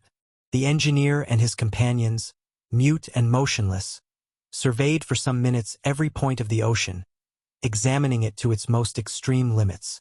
Even Pencroft, who possessed a marvelous power of sight, saw nothing, and certainly if there had been land at the horizon, if it appeared only as an indistinct vapor, the sailor would undoubtedly have found it out, for nature had placed regular telescopes under his eyebrows. From the ocean their gaze returned to the island which they commanded entirely, and the first question was put by Gideon Spilett in these terms: "About what size is this island?"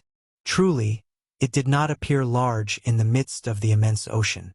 Cyrus Harding reflected a few minutes. He attentively observed the perimeter of the island, taking into consideration the height at which he was placed. Then, "My friends," said he, "I do not think I am mistaken in giving to the shore of the island a circumference of more than 100 miles. And consequently an area? That is difficult to estimate," replied the engineer, "for it is so uneven." If Cyrus Harding was not mistaken in his calculation, the island had almost the extent of Malta or Zante, in the Mediterranean, but it was at the same time much more irregular and less rich in capes, promontories, points, bays, or creeks. Its strange form caught the eye, and when Gideon Spilett, on the engineer's advice, had drawn the outline, they found that it resembled some fantastic animal, a monstrous leviathan, which lay sleeping on the surface of the Pacific. This was in fact the exact shape of the island, which it is of consequence to know, and a tolerably correct map of it was immediately drawn by the reporter. The east part of the shore, where the castaways had landed, formed a wide bay, terminated by a sharp cape, which had been concealed by a high point from Pencroft on his first exploration. At the northeast 2 other capes closed the bay, and between them ran a narrow gulf, which looked like the half-open jaws of a formidable dogfish.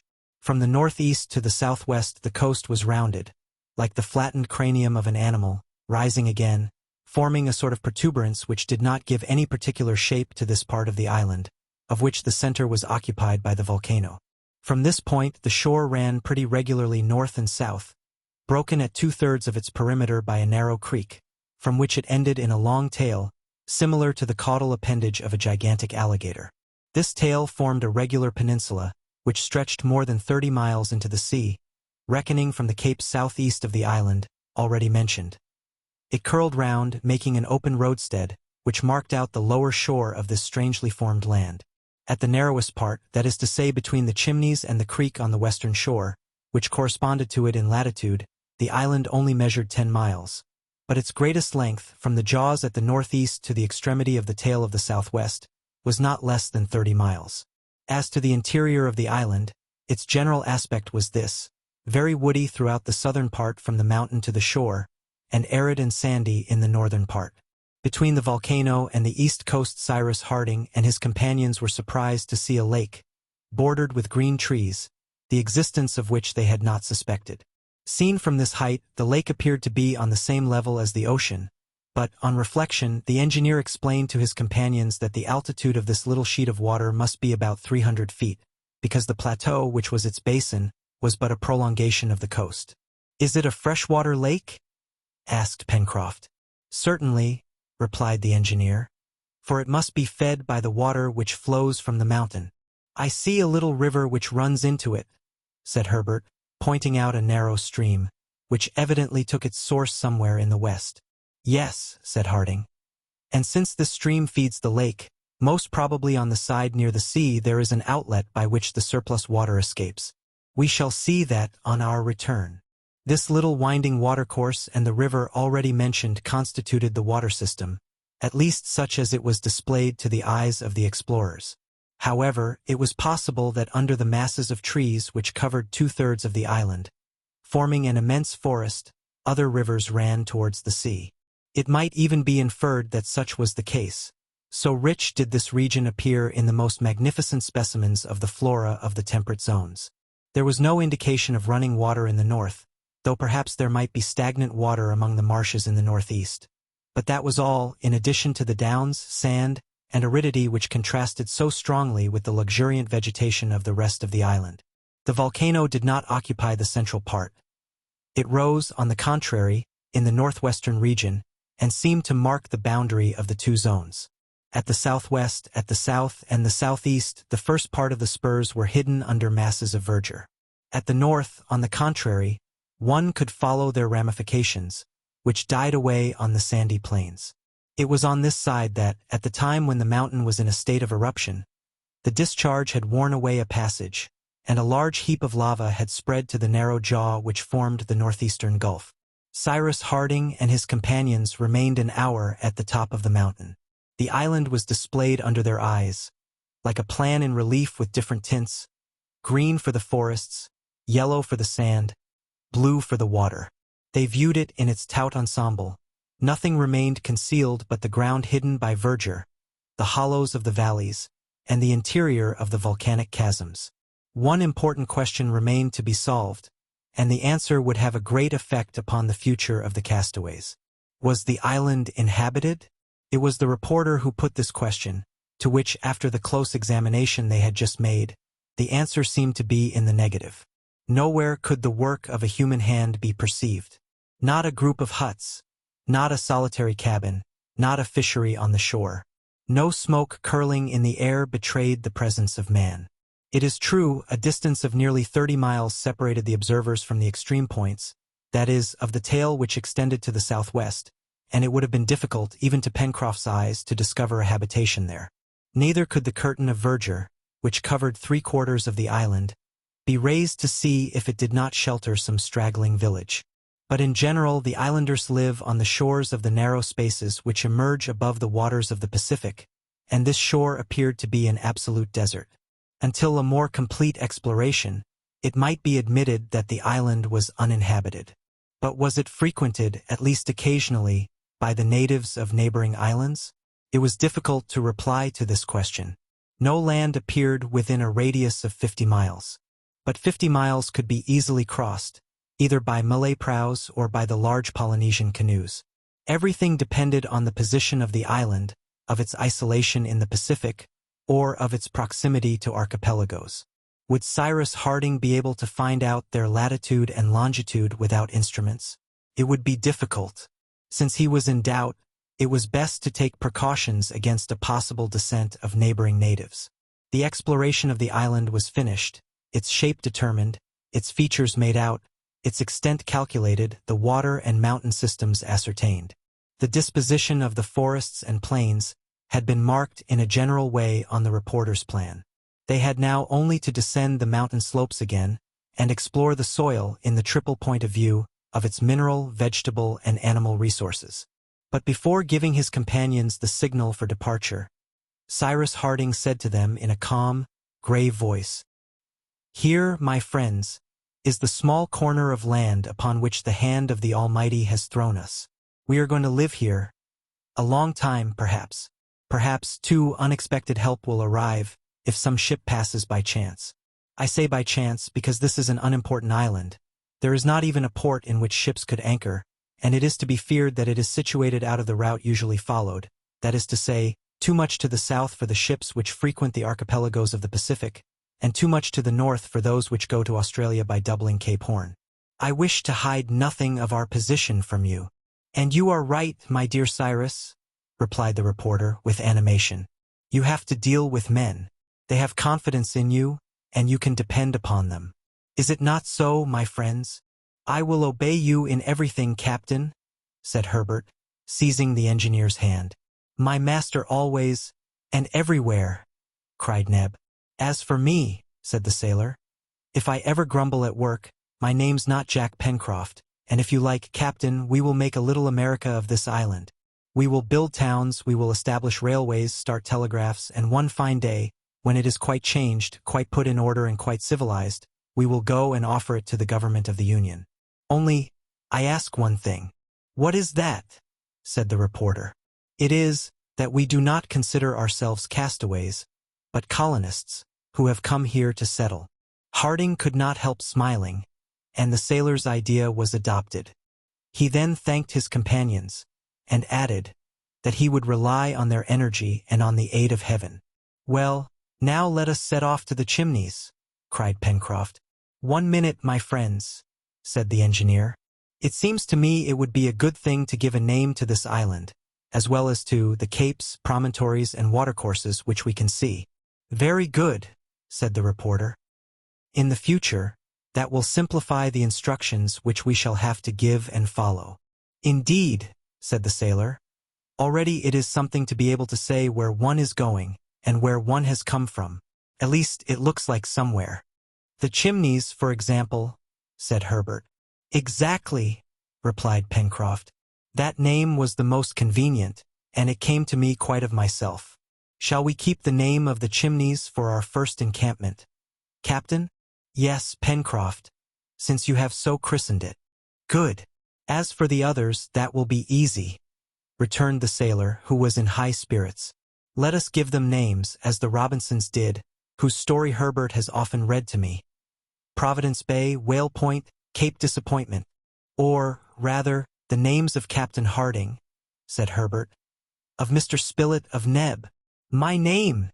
cried Neb, showing his sparkling white teeth. "Why not?" replied Pencroft.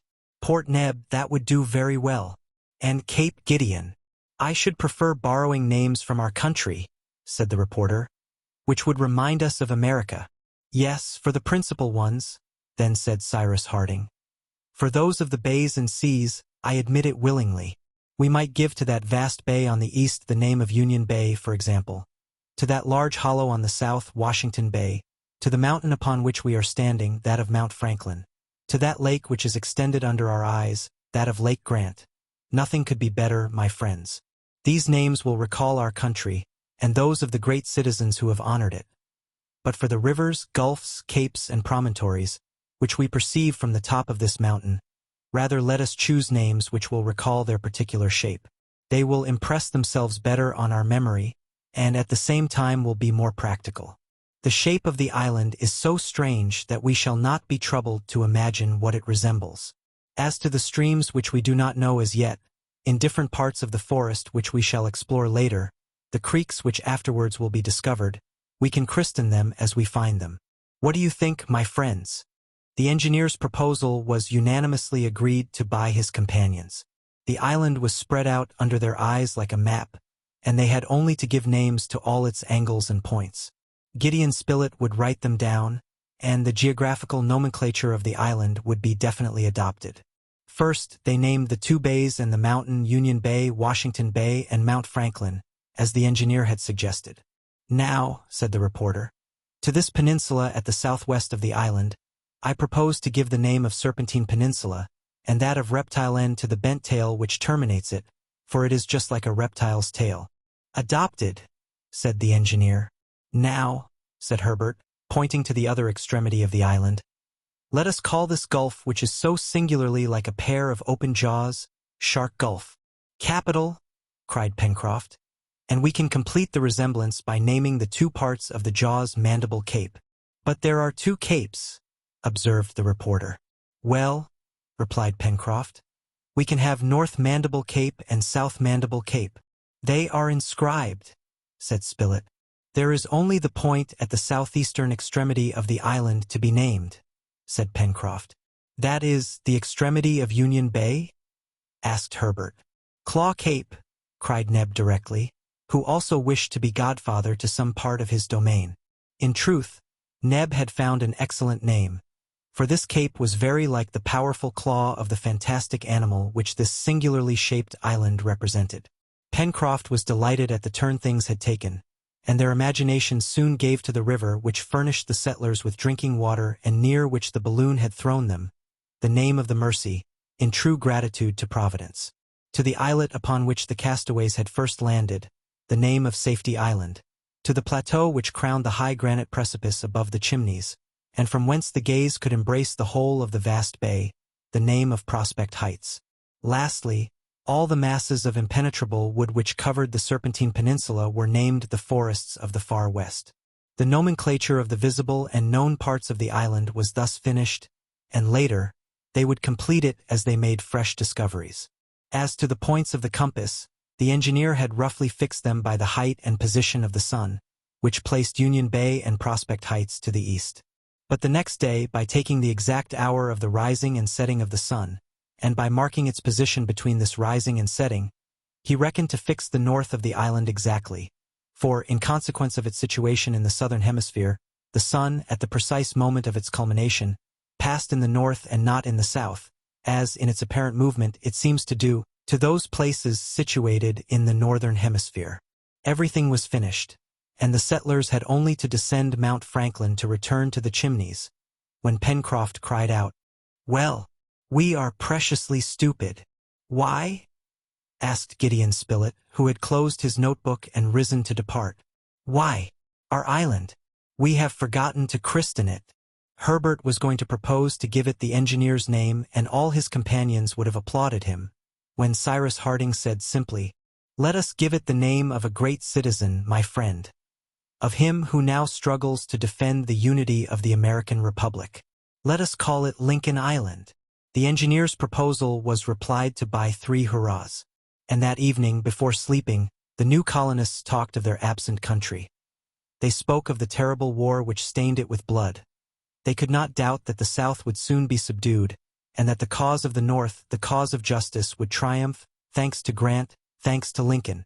Now this happened the 30th of March, 1865. They little knew that 16 days afterwards a frightful crime would be committed in Washington, and that on Good Friday Abraham Lincoln would fall by the hand of a fanatic. Chapter 12. They now began the descent of the mountain. Climbing down the crater, they went round the cone and reached their encampment of the previous night. Pencroft thought it must be breakfast time, and the watches of the reporter and engineer were therefore consulted to find out the hour. That of Gideon Spilett had been preserved from the sea-water, as he had been thrown at once on the sand out of reach of the waves. It was an instrument of excellent quality, a perfect pocket chronometer, which the reporter had not forgotten to wind up carefully every day. As to the engineer's watch, it, of course, had stopped during the time which he had passed on the downs. The engineer now wound it up, and ascertaining by the height of the sun that it must be about 9 o'clock in the morning, he put his watch at that hour. "No, my dear Spilett, wait. You have kept the Richmond time, have you not?" "Yes, Cyrus." "Consequently, your watch is set by the meridian of that town, which is almost that of Washington?" "Undoubtedly." "Very well, keep it thus. Content yourself with winding it up very exactly, but do not touch the hands. This may be of use to us." "What will be the good of that?" thought the sailor. They ate, and so heartily, that the store of game and almonds was totally exhausted. But Pencroft was not at all uneasy. They would supply themselves on the way. Top, whose share had been very much to his taste, would know how to find some fresh game among the brushwood. Moreover, the sailor thought of simply asking the engineer to manufacture some powder and 1 or 2 fowling pieces. He supposed there would be no difficulty in that. On leaving the plateau, the captain proposed to his companions to return to the Chimneys by a new way. He wished to reconnoiter Lake Grant, so magnificently framed in trees. They therefore followed the crest of one of the spurs, between which the creek that supplied the lake probably had its source. In talking, the settlers already employed the names which they had just chosen, which singularly facilitated the exchange of their ideas. Herbert and Pencroft, the one young and the other very boyish, were enchanted, and while walking, the sailor said, "Hey, Herbert, how capital it sounds! It will be impossible to lose ourselves, my boy, since, whether we follow the way to Lake Grant, or whether we join the Mercy through the woods of the far west, we shall be certain to arrive at Prospect Heights, and, consequently, at Union Bay." It had been agreed that without forming a compact band, the settlers should not stray away from each other. It was very certain that the thick forests of the island were inhabited by dangerous animals, and it was prudent to be on their guard. In general, Pencroft, Herbert, and Neb walked first, preceded by Top, who poked his nose into every bush. The reporter and the engineer went together, Gideon Spilett ready to note every incident, the engineer silent for the most part, and only stepping aside to pick up one thing or another, a mineral or vegetable substance, which he put into his pocket without making any remark. "What can he be picking up?" muttered Pencroft. "I have looked in vain for anything that's worth the trouble of stooping for." Towards 10 o'clock the little band descended the last declivities of Mount Franklin. As yet the ground was scantily strewn with bushes and trees. They were walking over yellowish calcinated earth, forming a plain of nearly a mile long, which extended to the edge of the wood. Great blocks of that basalt, which, according to Bischoff, takes 350 millions of years to cool, strewed the plain, very confused in some places. However, there were here no traces of lava, which was spread more particularly over the northern slopes. Cyrus Harding expected to reach, without incident, the course of the creek, which he supposed flowed under the trees at the border of the plain, when he saw Herbert running hastily back, while Neb and the sailor were hiding behind the rocks. "What's the matter, my boy?" asked Spilett. "Smoke," replied Herbert. "We have seen smoke among the rocks, 100 paces from us." "Men in this place?" cried the reporter. "We must avoid showing ourselves before knowing with whom we have to deal," replied Cyrus Harding. "I trust that there are no natives on this island. I dread them more than anything else. Where is Top?" "Top is on before." "And he doesn't bark?" "No. That is strange. However, we must try to call him back." In a few moments, the engineer, Gideon Spilett, and Herbert had rejoined their 2 companions, and like them, they kept out of sight behind the heaps of basalt. From thence they clearly saw smoke of a yellowish color rising in the air. Top was recalled by a slight whistle from his master, and the latter, signing to his companions to wait for him, glided away among the rocks. The colonists, motionless, anxiously awaited the result of this exploration, when a shout from the engineer made them hasten forward. They soon joined him, and were at once struck with a disagreeable odor which impregnated the atmosphere. The odor, easily recognized, was enough for the engineer to guess what the smoke was which at first, not without cause, had startled him. "This fue," said he, "or rather, this smoke is produced by nature alone. There is a sulphur spring there, which will cure all our sore throats." "Captain," cried Pencroft. "What a pity that I haven't got a cold." The settlers then directed their steps towards the place from which the smoke escaped. They there saw a sulphur spring which flowed abundantly between the rocks, and its waters discharged a strong sulphuric acid odor, after having absorbed the oxygen of the air. Cyrus Harding, dipping in his hand, felt the water oily to the touch. He tasted it and found it rather sweet. As to its temperature, that he estimated at 95 degrees Fahrenheit. Herbert having asked on what he based this calculation. "It's quite simple, my boy," said he, "for in plunging my hand into the water, I felt no sensation either of heat or cold. Therefore it has the same temperature as the human body, which is about 95 degrees. The sulphur spring not being of any actual use to the settlers, they proceeded towards the thick border of the forest, which began some 100 paces off. There, as they had conjectured, the waters of the stream flowed clear and limpid between high banks of red earth, the color of which betrayed the presence of oxide of iron. From this color, the name of Red Creek was immediately given to the watercourse. It was only a large stream, deep and clear, formed of the mountain water, which, half river, half torrent, here rippling peacefully over the sand, there falling against the rocks or dashing down in a cascade, ran towards the lake, over a distance of 1.5 miles, its breadth varying from 30 to 40 feet. Its waters were sweet, and it was supposed that those of the lake were so also. A fortunate circumstance, in the event of their finding on its borders a more suitable dwelling than the Chimneys. As to the trees which some 100 feet downwards shaded the banks of the creek, they belonged, for the most part, to the species which abound in the temperate zone of America and Tasmania, and no longer to those coniferae observed in that portion of the island already explored to some miles from Prospect Heights. At this time of the year, the commencement of the month of April, which represents the month of October in this hemisphere, that is, the beginning of autumn, they were still in full leaf. They consisted principally of casuarinas and eucalypti, some of which next year would yield a sweet manna, similar to the manna of the East. Clumps of Australian cedars rose on the sloping banks, which were also covered with the high grass called tussac in New Holland. But the coconut, so abundant in the archipelagos of the Pacific, seemed to be wanting in the island, the latitude, doubtless, being too low.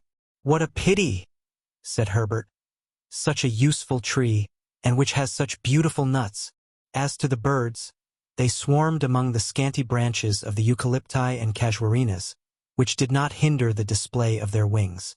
Black, white, or gray cockatoos, paraquets, with plumage of all colors, kingfishers of a sparkling green and crowned with red, blue lories, and various other birds appeared on all sides, as through a prism, fluttering about and producing a deafening clamor. Suddenly, a strange concert of discordant voices resounded in the midst of a thicket. The settlers heard successively the song of birds, the cry of quadrupeds, and a sort of clacking which they might have believed to have escaped from the lips of a native. Neb and Herbert rushed towards the bush, forgetting even the most elementary principles of prudence. Happily, they found there neither a formidable wild beast nor a dangerous native, but merely half a dozen mocking and singing birds, known as mountain pheasants. A few skillful blows from a stick soon put an end to their concert, and procured excellent food for the evening's dinner. Herbert also discovered some magnificent pigeons with bronzed wings, some superbly crested, others draped in green, like their congeners at Port Macquarie. But it was impossible to reach them, or the crows and magpies which flew away in flocks. A charge of small shot would have made great slaughter among these birds, but the hunters were still limited to sticks and stones, and these primitive weapons proved very insufficient. Their insufficiency was still more clearly shown when a troop of quadrupeds, jumping, bounding, making leaps of 30 feet, regular flying mammiferae, fled over the thickets so quickly and at such a height that one would have thought that they passed from one tree to another like squirrels. "Kangaroos!" cried Herbert. "Are they good to eat?" asked Pencroft. "Stewed," replied the reporter. "Their flesh is equal to the best venison." Gideon Spilett had not finished this exciting sentence when the sailor, followed by Neb and Herbert, darted on the kangaroo's tracks. Cyrus Harding called them back in vain. But it was in vain too for the hunters to pursue such agile game, which went bounding away like balls. After a chase of 5 minutes, they lost their breath, and at the same time all sight of the creatures, which disappeared in the wood. Top was not more successful than his masters. "Captain," said Pencroft, when the engineer and the reporter had rejoined them, "Captain, you see quite well we can't get on unless we make a few guns." "Will that be possible?" "Perhaps," replied the engineer. "But we will begin by first manufacturing some bows and arrows, and I don't doubt that you will become as clever in the use of them as the Australian hunters." "Bows and arrows," said Pencroft scornfully. "That's all very well for children." "Don't be proud, friend Pencroft," replied the reporter. "Bows and arrows were sufficient for centuries to stain the earth with blood. Powder is but a thing of yesterday, and war is as old as the human race, unhappily." "Faith, that's true, Mr. Spilett," replied the sailor. "And I always speak too quickly. You must excuse me." Meanwhile, Herbert, constant to his favorite science, natural history, reverted to the kangaroos, saying, "Besides, we had to deal just now with the species which is most difficult to catch. They were giants with long gray fur, but if I am not mistaken, there exist black and red kangaroos, rock kangaroos and rat kangaroos, which are more easy to get hold of. It is reckoned that there are about a dozen species." "Herbert," replied the sailor sententiously, "there is only one species of kangaroos to me, that is kangaroo on the spit, and it's just the one we haven't got this evening." They could not help laughing at Master Pencroft's new classification. The honest sailor did not hide his regret at being reduced for dinner to the singing pheasants, but fortune once more showed itself obliging to him. In fact, Top, who felt that his interest was concerned, went and ferreted everywhere with an instinct doubled by a ferocious appetite. It was even probable that if some piece of game did fall into his clutches, none would be left for the hunters, if Top was hunting on his own account. But Neb watched him, and he did well. Towards 3 o'clock the dog disappeared in the brushwood, and gruntings showed that he was engaged in a struggle with some animal. Neb rushed after him, and soon saw Top eagerly devouring a quadruped, which 10 seconds later would have been past recognizing in Top's stomach. But fortunately the dog had fallen upon a brood, and besides the victim he was devouring 2 other rodents. The animals in question belonged to that order, lay strangled on the turf. Neb reappeared triumphantly, holding one of the rodents in each hand. Their size exceeded that of a rabbit. Their hair was yellow, mingled with green spots, and they had the merest rudiments of tails.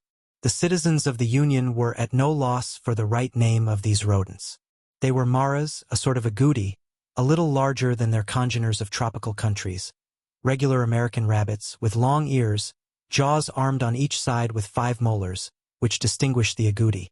"Hurrah!" cried Pencroft. "The roast has arrived, and now we can go home." The walk, interrupted for an instant, was resumed. The limpid waters of the Red Creek flowed under an arch of casuanas, banksias, and gigantic gum trees. Superb lilacs rose to a height of 20 feet. Other arborescent species, unknown to the young naturalist, bent over the stream, which could be heard murmuring beneath the bowers of verdure. Meanwhile the stream grew much wider, and Cyrus Harding supposed that they would soon reach its mouth. In fact, on emerging from beneath a thick clump of beautiful trees, it suddenly appeared before their eyes. The explorers had arrived on the western shore of Lake Grant. The place was well worth looking at. This extent of water, of a circumference of nearly 7 miles and an area of 250 acres, reposed in a border of diversified trees. Towards the east, through a curtain of verdure, picturesquely raised in some places, sparkled an horizon of sea. The lake was curved at the north, which contrasted with the sharp outline of its lower part. Numerous aquatic birds frequented the shores of this little Ontario, in which the 1,000 isles of its American namesake were represented by a rock which emerged from its surface, some 100 feet from the southern shore. There lived in harmony several couples of kingfishers perched on a stone, grave, motionless, watching for fish, then darting down, they plunged in with a sharp cry, and reappeared with their prey in their beaks. On the shores and on the islets, strutted wild ducks, pelicans, water-hens, red-beaks, phalidans, furnished with a tongue like a brush, and 1 or 2 specimens of the splendid menura, the tail of which expands gracefully like a lyre.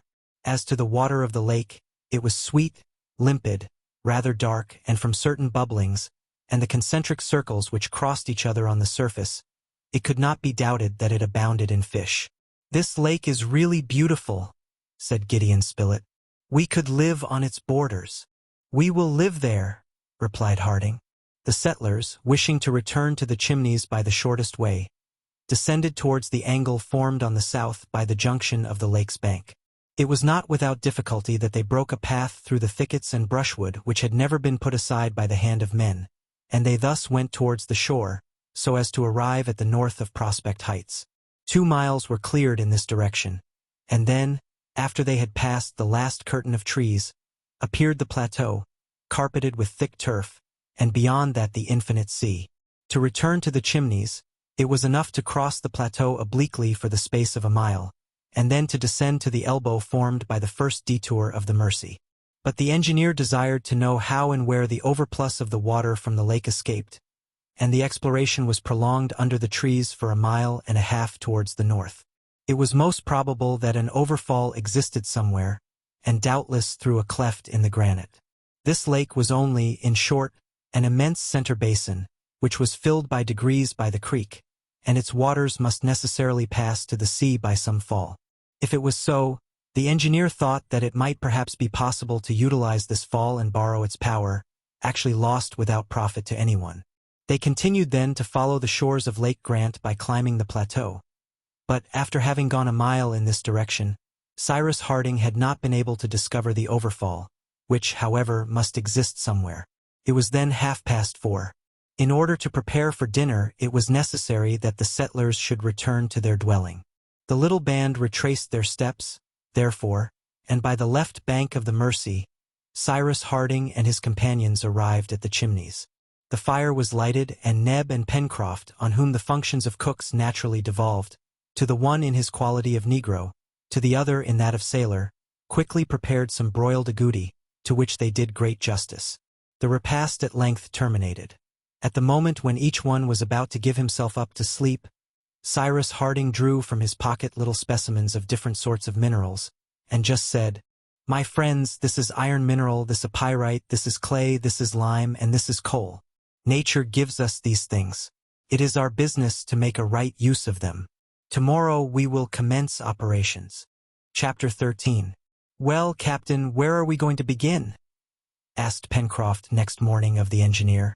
"At the beginning," replied Cyrus Harding. And in fact, the settlers were compelled to begin at the very beginning.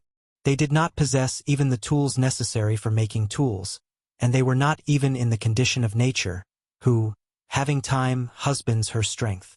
They had no time, since they had to provide for the immediate wants of their existence, and though, profiting by acquired experience, they had nothing to invent, still they had everything to make. Their iron and their steel were as yet only in the state of minerals, their earthenware in the state of clay, their linen and their clothes in the state of textile material. It must be said, however, that the settlers were men in the complete and higher sense of the word. The engineer Harding could not have been seconded by more intelligent companions, nor with more devotion and zeal. He had tried them. He knew their abilities. Gideon Spilett, a talented reporter, having learned everything so as to be able to speak of everything, would contribute largely with his head and hands to the colonization of the island. He would not draw back from any task. A determined sportsman, he would make a business of what till then had only been a pleasure to him. Herbert, a gallant boy, already remarkably well informed in the natural sciences, would render greater service to the common cause. Neb was devotion personified. Clever, intelligent, indefatigable, robust, with iron health, he knew a little about the work of the forge, and could not fail to be very useful in the colony. As to Pencroft, he had sailed over every sea, a carpenter in the dockyards in Brooklyn, assistant tailor in the vessels of the state, gardener, cultivator, during his holidays, etc., and like all seamen, fit for anything, he knew how to do everything. It would have been difficult to unite 5 men, better fitted to struggle against fate, more certain to triumph over it. At the beginning, Cyrus Harding had said. Now this beginning of which the engineer spoke was the construction of an apparatus which would serve to transform the natural substances. The part which heat plays in these transformations is known. Now fuel, wood or coal, was ready for immediate use, an oven must be built to use it. "What is this oven for?" asked Pencroft. "To make the pottery which we have need of," replied Harding. "And of what shall we make the oven?" "With bricks." "And the bricks?" "With clay. Let us start, my friends. To save trouble, we will establish our manufactory at the place of production. Neb will bring provisions, and there will be no lack of fire to cook the food." "No," replied the reporter. "But if there is a lack of food for want of instruments for the chase?" "Ah, if we only had a knife!" cried the sailor. "Well?" asked Cyrus Harding. "Well, I would soon make a bow and arrows, and then there could be plenty of game in the larder." "Yes, a knife, a sharp blade," said the engineer, as if he was speaking to himself. At this moment his eyes fell upon Top, who was running about on the shore. Suddenly Harding's face became animated. "Top, here," said he. The dog came at his master's call. The latter took Top's head between his hands, and unfastening the collar which the animal wore round his neck, he broke it in two, saying, "There are 2 knives, Pencroft." 2 hurrahs from the sailor was the reply. Top's collar was made of a thin piece of tempered steel. They had only to sharpen it on a piece of sandstone, then to raise the edge on a finer stone. Now sandstone was abundant on the beach, and 2 hours after the stock of tools in the colony consisted of 2 sharp blades, which were easily fixed in solid handles. The production of these their first tools was hailed as a triumph. It was indeed a valuable result of their labor, and a very opportune one. They set out. Cyrus Harding proposed that they should return to the western shore of the lake, where the day before he had noticed the clayey ground of which he possessed a specimen. They therefore followed the bank of the Mercy, traversed Prospect Heights, and after a walk of 5 miles or more they reached a glade, situated 200 feet from Lake Grant. On the way Herbert had discovered a tree, the branches of which the Indians of South America employ for making their bows. It was the crejimba, of the palm family, which does not bear edible fruit. Long straight branches were cut, the leaves stripped off. It was shaped, stronger in the middle, more slender at the extremities, and nothing remained to be done but to find a plant fit to make the bowstring. This was the hibiscus heterophyllus, which furnishes fibers of such remarkable tenacity that they have been compared to the tendons of animals. Pencroft thus obtained bows of tolerable strength, for which he only wanted arrows. These were easily made with straight stiff branches, without knots, but the points with which they must be armed, that is to say, a substance to serve in lieu of iron, could not be met with so easily. But Pencroft said that having done his part of the work, chance would do the rest. The settlers arrived on the ground which had been discovered the day before. Being composed of the sort of clay which is used for making bricks and tiles, it was very useful for the work in question. There was no great difficulty in it. It was enough to scour the clay with sand, then to mold the bricks and bake them by the heat of a wood fire. Generally bricks are formed in molds, but the engineer contented himself with making them by hand. All that day and the day following were employed in this work. The clay, soaked in water, was mixed by the feet and hands of the manipulators, and then divided into pieces of equal size. A practiced workman can make, without a machine, about 10,000 bricks in 12 hours. But in their 2 days' work the 5 brickmakers on Lincoln Island had not made more than 3,000, which were ranged near each other, until the time when their complete desiccation would permit them to be used in building the oven, that is to say, in 3 or 4 days. It was on the 2nd of April that Harding had employed himself in fixing the orientation of the island, or, in other words, the precise spot where the sun rose. The day before he had noted exactly the hour when the sun disappeared beneath the horizon, making allowance for the refraction. This morning he noted, no less exactly, the hour at which it reappeared. Between this setting and rising 12 hours, 24 minutes passed. Then, 6 hours, 12 minutes after its rising, the sun on this day would exactly pass the meridian, and the point of the sky which it occupied at this moment would be the north. At the said hour, Cyrus marked this point, and putting in a line with the sun 2 trees which would serve him for marks, he thus obtained an invariable meridian for his ulterior operations. The settlers employed the 2 days before the oven was built in collecting fuel. Branches were cut all round the glade, and they picked up all the fallen wood under the trees. They were also able to hunt with greater success, since Pencroft now possessed some dozen arrows armed with sharp points. It was Top who had famished these points, by bringing in a porcupine, rather inferior eating, but of great value, thanks to the quills with which it bristled. These quills were fixed firmly at the ends of the arrows, the flight of which was made more certain by some cockatoo's feathers. The reporter and Herbert soon became very skillful archers. Game of all sorts in consequence abounded at the chimneys, capybaras, pigeons, agoutis, grouse, etc.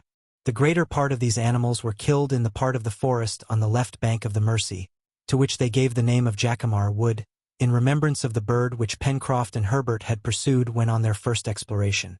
This game was eaten fresh, but they preserved some capybara hams, by smoking them above a fire of green wood, after having perfumed them with sweet-smelling leaves.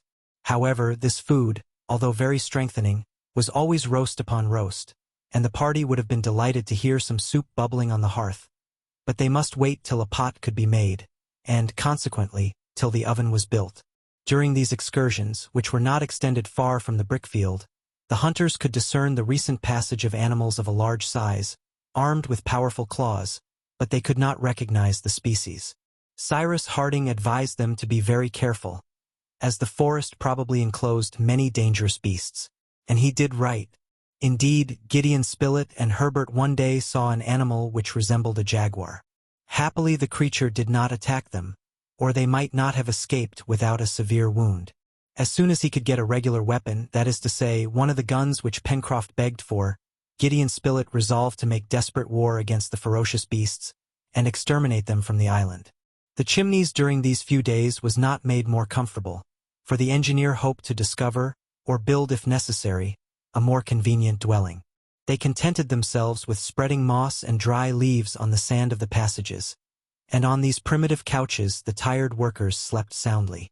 They also reckoned the days they had passed on Lincoln Island, and from that time kept a regular account.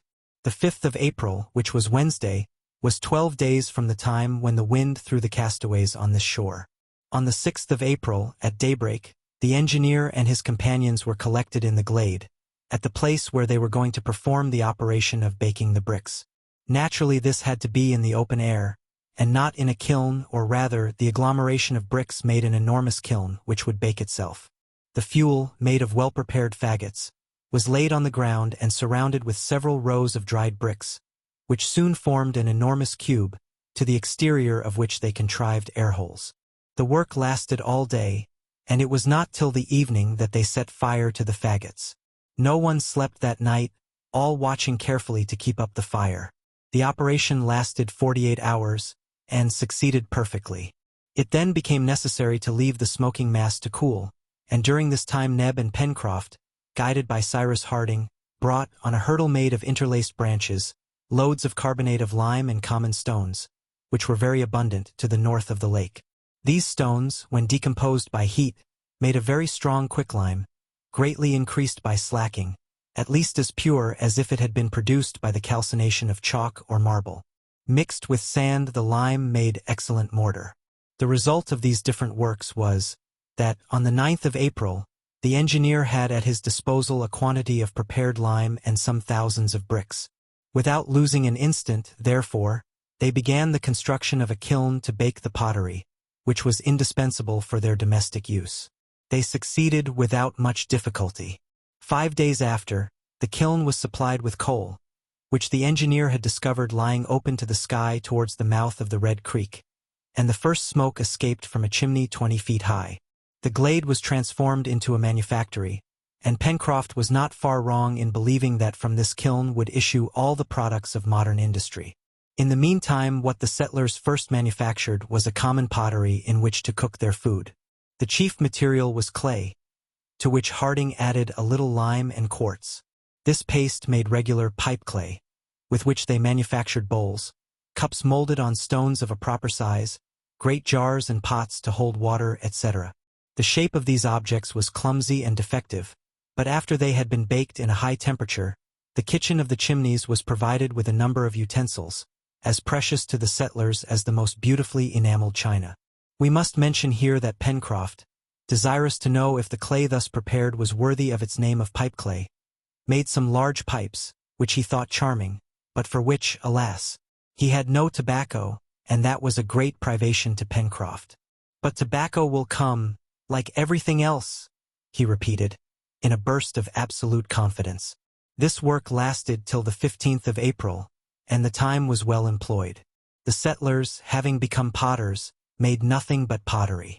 When it suited Cyrus Harding to change them into smiths, they would become smiths. But the next day being Sunday and also Easter Sunday, all agreed to sanctify the day by rest. These Americans were religious men, scrupulous observers of the precepts of the Bible, and their situation could not but develop sentiments of confidence towards the author of all things. On the evening of the 15th of April they returned to the Chimneys, carrying with them the pottery, the furnace being extinguished until they could put it to a new use. Their return was marked by a fortunate incident.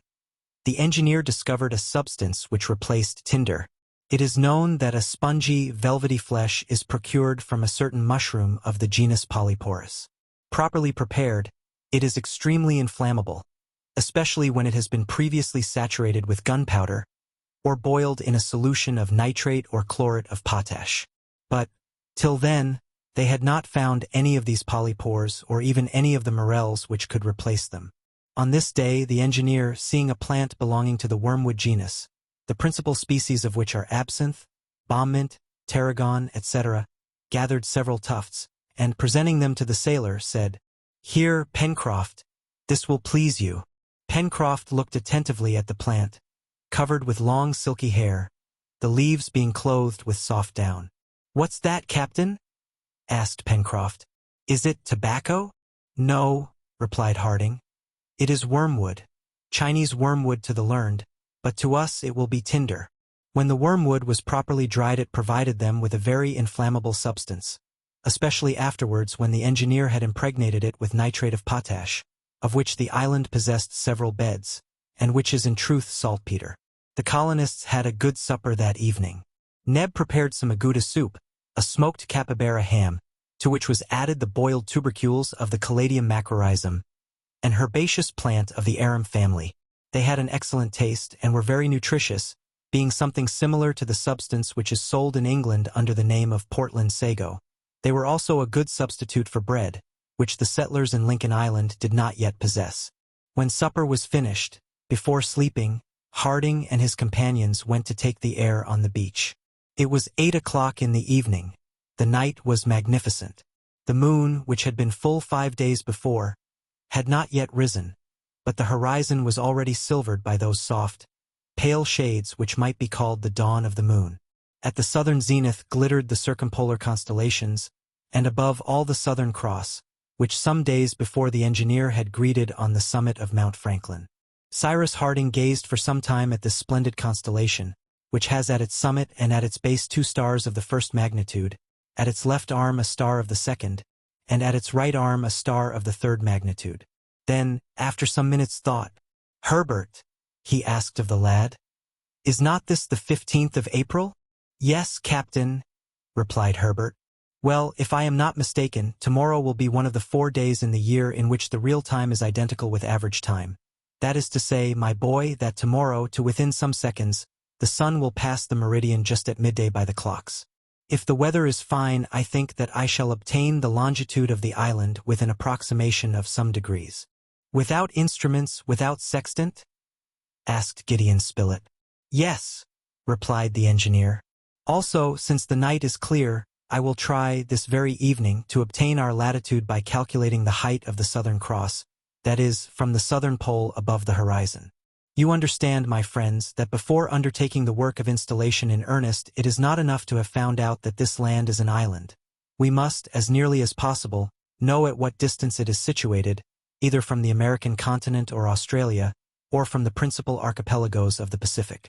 In fact," said the reporter, "instead of building a house, it would be more important to build a boat, if by chance we are not more than 100 miles from an inhabited coast." "That is why," returned Harding, "I am going to try this evening to calculate the latitude of Lincoln Island, and tomorrow, at midday, I will try to calculate the longitude." If the engineer had possessed a sextant, an apparatus with which the angular distance of objects can be measured with great precision, there would have been no difficulty in the operation. This evening, by the height of the pole, The next day, by the passing of the sun at the meridian, he would obtain the position of the island. But as they had not one, he would have to supply the deficiency. Harding then entered the chimneys. By the light of the fire he cut 2 little flat rulers, which he joined together at one end so as to form a pair of compasses, whose legs could separate or come together. The fastening was fixed with a strong acacia thorn which was found in the wood pile. This instrument finished, the engineer returned to the beach, but as it was necessary to take the height of the pole from above a clear horizon, that is, a sea horizon, and as Claw Cape hid the southern horizon, he was obliged to look for a more suitable station. The best would evidently have been the shore exposed directly to the south. But the Mersey would have to be crossed, and that was a difficulty. Harding resolved, in consequence, to make his observation from Prospect Heights, taking into consideration its height above the level of the sea, a height which he intended to calculate next day by a simple process of elementary geometry. The settlers, therefore, went to the plateau, ascending the left bank of the Mersey, and placed themselves on the edge which looked northwest and southeast, that is, above the curiously shaped rocks which bordered the river. This part of the plateau commanded the heights of the left bank, which sloped away to the extremity of Claw Cape, and to the southern side of the island. No obstacle intercepted their gaze, which swept the horizon in a semicircle from the cape to Reptile End. To the south the horizon, lighted by the first rays of the moon, was very clearly defined against the sky. At this moment the Southern Cross presented itself to the observer in an inverted position, the star Alpha marking its base, which is nearer to the southern pole. This constellation is not situated as near to the Antarctic pole as the polar star is to the Arctic pole. The star Alpha is about 27 degrees from it, but Cyrus Harding knew this and made allowance for it in his calculation. He took care also to observe the moment when it passed the meridian below the pole, which would simplify the operation. Cyrus Harding pointed one leg of the compasses to the horizon, the other to Alpha, and the space between the 2 legs gave him the angular distance which separated Alpha from the horizon. In order to fix the angle obtained, he fastened with thorns the 2 pieces of wood on a third placed transversely, so that their separation should be properly maintained. That done, there was only the angle to calculate by bringing back the observation to the level of the sea, taking into consideration the depression of the horizon, which would necessitate measuring the height of the cliff. The value of this angle would give the height of Alpha, and consequently that of the pole above the horizon, that is to say, the latitude of the island, since the latitude of a point of the globe is always equal to the height of the pole above the horizon of this point. The calculations were left for the next day, and at 10 o'clock everyone was sleeping soundly. Chapter 14. The next day, the 16th of April and Easter Sunday, the settlers issued from the chimneys at daybreak, and proceeded to wash their linen. The engineer intended to manufacture soap as soon as he could procure the necessary materials, soda or potash, fat or oil. The important question of renewing their wardrobe would be treated of in the proper time and place. At any rate their clothes would last at least 6 months longer, for they were strong, and could resist the wear of manual labor. But all would depend on the situation of the island with regard to inhabited land. This would be settled today if the weather permitted. The sun rising above a clear horizon announced a magnificent day, one of those beautiful autumn days which are like the last farewells of the warm season. It was now necessary to complete the observations of the evening before by measuring the height of the cliff above the level of the sea. "Shall you not need an instrument similar to the one which you used yesterday?" said Herbert to the engineer. "No, my boy," replied the latter. "We are going to proceed differently, but in as precise a way." Herbert, wishing to learn everything he could, followed the engineer to the beach. Pencroft, Neb, and the reporter remained behind and occupied themselves in different ways. Cyrus Harding had provided himself with a straight stick, 12 feet long, which he had measured as exactly as possible by comparing it with his own height, which he knew to a hair. Herbert carried a plumb line which Harding had given him, that is to say, a simple stone fastened to the end of a flexible fiber. Having reached a spot about 20 feet from the edge of the beach, and nearly 500 feet from the cliff, which rose perpendicularly, Harding thrust the pole 2 feet into the sand, and wedging it up carefully, he managed, by means of the plumb line, to erect it perpendicularly with the plane of the horizon. That done, he retired the necessary distance, when, lying on the sand, His eye glanced at the same time at the top of the pole and the crest of the cliff. He carefully marked the place with a little stick. Then addressing Herbert, "Do you know the first principles of geometry?" he asked. "Slightly, Captain," replied Herbert, who did not wish to put himself forward. "You remember what are the properties of two similar triangles?" "Yes," replied Herbert. "Their homologous sides are proportional." "Well, my boy, I have just constructed two similar right-angled triangles. The first, the smallest, has for its sides the perpendicular pole, the distance which separates the little stick from the foot of the pole, and my visual ray for hypotenuse. The second has for its sides the perpendicular cliff, the height of which we wish to measure, the distance which separates the little stick from the bottom of the cliff, and my visual ray also forms its hypotenuse, which proves to be prolongation of that of the first triangle." "Ah, Captain, I understand," cried Herbert. "As the distance from the stick to the pole is to the distance from the stick to the base of the cliff, so is the height of the pole to the height of the cliff." "Just so, Herbert," replied the engineer. "And when we have measured the two first distances, knowing the height of the pole, we shall only have a sum in proportion to do, which will give us the height of the cliff, and will save us the trouble of measuring it directly." The two horizontal distances were found out by means of the pole, whose length above the sand was exactly 10 feet. The first distance was 15 feet between the stick and the place where the pole was thrust into the sand. The second distance between the stick and the bottom of the cliff was 500 feet. These measurements finished, Cyrus Harding and the lad returned to the Chimneys. The engineer then took a flat stone which he had brought back from one of his previous excursions, a sort of slate, on which it was easy to trace figures with a sharp shell. He then proved the following proportions, from which it was proved that the granite cliff measured 333 feet in height. Cyrus Harding then took the instrument which he had made the evening before, the space between its two legs giving the angular distance between the star Alpha and the horizon. He measured very exactly the opening of this angle on a circumference which he divided into 360 equal parts. Now, this angle, by adding to it the 27 degrees which separated Alpha from the Antarctic pole, and by reducing to the level of the sea the height of the cliff on which the observation had been made, was found to be 53 degrees. These 53 degrees being subtracted from 90 degrees, the distance from the pole to the equator, there remained 37 degrees. Cyrus Harding concluded, therefore, that Lincoln Island was situated on the 37th degree of the southern latitude, or taking into consideration through the imperfection of the performance, an error of 5 degrees, that it must be situated between the 35th and the 40th parallel. There was only the longitude to be obtained, and the position of the island would be determined. The engineer hoped to attempt this the same day, at 12 o'clock, at which moment the sun would pass the meridian. It was decided that Sunday should be spent in a walk, or rather an exploring expedition, to that side of the island between the north of the lake and Shark Gulf, and if there was time they would push their discoveries to the northern side of Cape South Mandible. They would breakfast on the Downs, and not return till evening. At 8:30 the little band was following the edge of the channel. On the other side, on Safety Islet, numerous birds were gravely strutting. They were divers, easily recognized by their cry, which much resembles the braying of a donkey. Pencroft only considered them in an eatable point of view, and learnt with some satisfaction that their flesh, though blackish, is not bad food. Great amphibious creatures could also be seen crawling on the sand. Seals, doubtless, who appeared to have chosen the islet for a place of refuge. It was impossible to think of those animals in an alimentary point of view, for their oily flesh is detestable.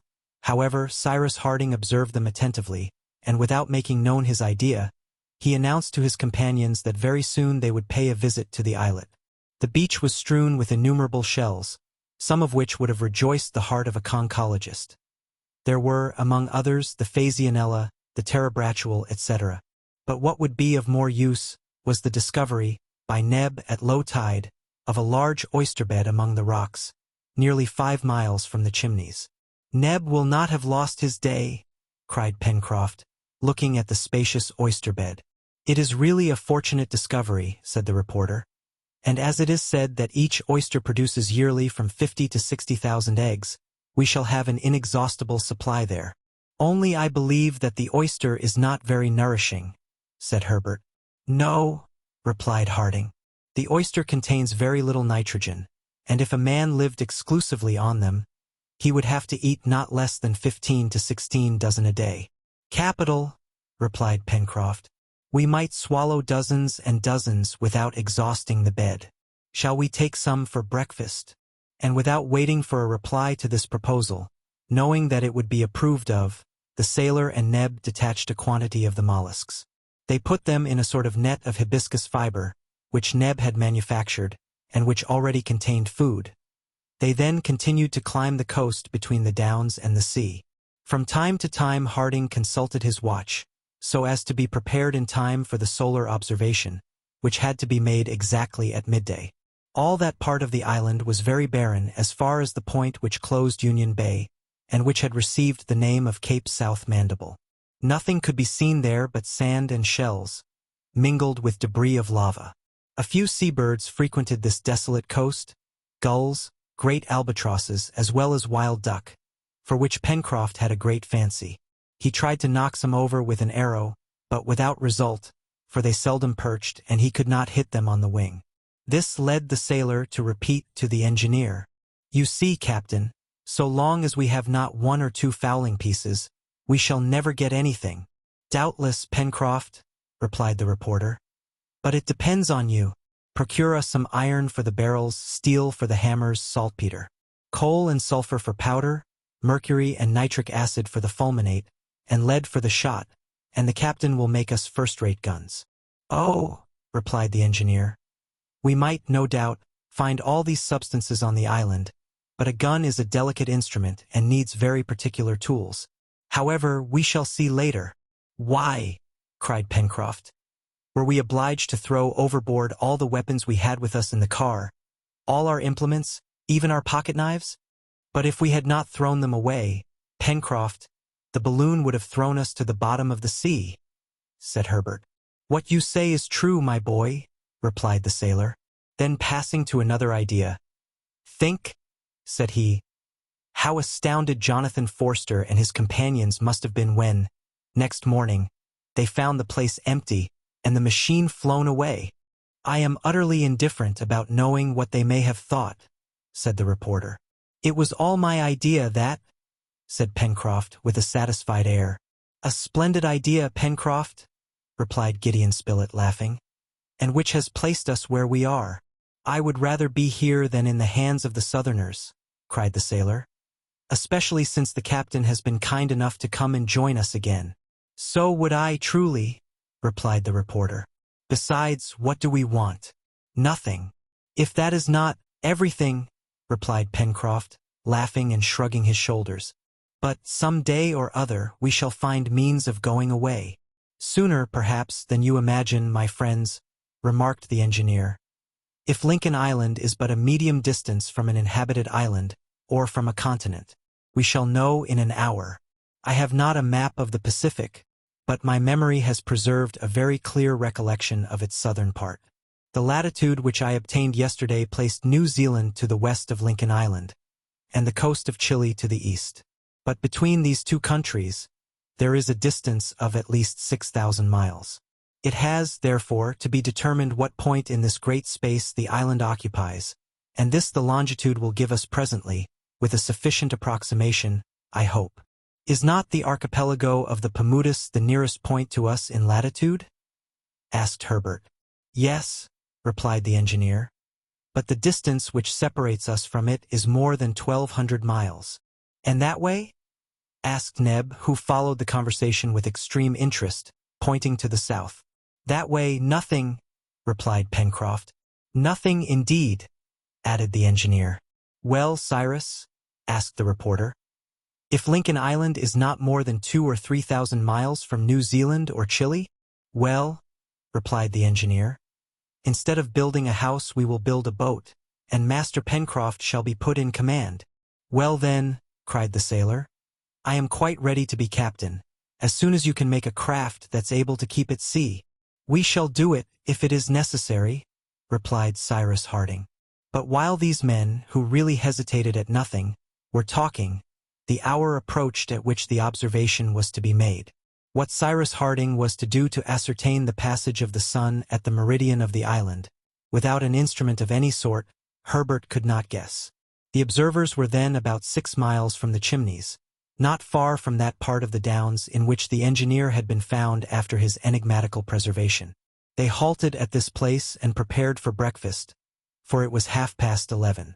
Herbert went for some fresh water from a stream which ran near, and brought it back in a jug, which Neb had provided. During these preparations Harding arranged everything for his astronomical observation. He chose a clear place on the shore, which the ebbing tide had left perfectly level. This bed of fine sand was as smooth as ice, not a grain out of place. It was of little importance whether it was horizontal or not, and it did not matter much whether the stick 6 feet high, which was planted there, rose perpendicularly. On the contrary, the engineer inclined it towards the south, that is to say, in the direction of the coast opposite to the sun, for it must not be forgotten that the settlers in Lincoln Island, as the island was situated in the southern hemisphere, saw the radiant planet describe its diurnal arc above the northern, and not above the southern horizon. Herbert now understood how the engineer was going to proceed to ascertain the culmination of the sun, that is to say, its passing the meridian of the island, or, in other words, determine due south. It was by means of the shadow cast on the sand by the stick, a way which, for want of an instrument, would give him a suitable approach to the result which he wished to obtain. In fact, the moment when this shadow would reach its minimum of length would be exactly 12 o'clock, and it would be enough to watch the extremity of the shadow, so as to ascertain the instant when, after having successively diminished, it began to lengthen. By inclining his stick to the side opposite to the sun, Cyrus Harding made the shadow longer, and consequently its modifications would be more easily ascertained. In fact, the longer the needle of a dial is, the more easily can the movement of its point be followed. The shadow of the stick was nothing but the needle of a dial.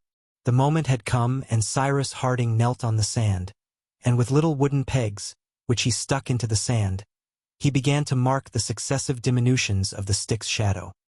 His companions, bending over him, watched the operation with extreme interest. The reporter held his chronometer in his hand, ready to tell the hour which it marked when the shadow would be at its shortest. Moreover, as Cyrus Harding was working on the 16th of April, the day on which the true and the average time are identical, the hour given by Gideon Spilett would be the true hour then at Washington, which would simplify the calculation. Meanwhile, as the sun slowly advanced, the shadow slowly diminished, and when it appeared to Cyrus Harding that it was beginning to increase, he asked, "What o'clock is it?" 1 minute past 5, replied Gideon Spilett directly. They had now only to calculate the operation. Nothing could be easier. It could be seen that there existed, in round numbers, a difference of 5 hours between the meridian of Washington and that of Lincoln Island. That is to say, it was midday in Lincoln Island when it was already 5 o'clock in the evening in Washington. Now the sun, in its apparent movement round the earth, traverses 1 degree in 4 minutes, or 15 degrees an hour. 15 degrees multiplied by 5 hours gives 75 degrees. Then, since Washington is 77 degrees 3 minutes 11 seconds, as much as to say 77 degrees counted from the meridian of Greenwich, which the Americans take for their starting point for longitudes concurrently with the English, it followed that the island must be situated 77 and 75 degrees west of the meridian of Greenwich, that is to say, on the 152nd degree of west longitude.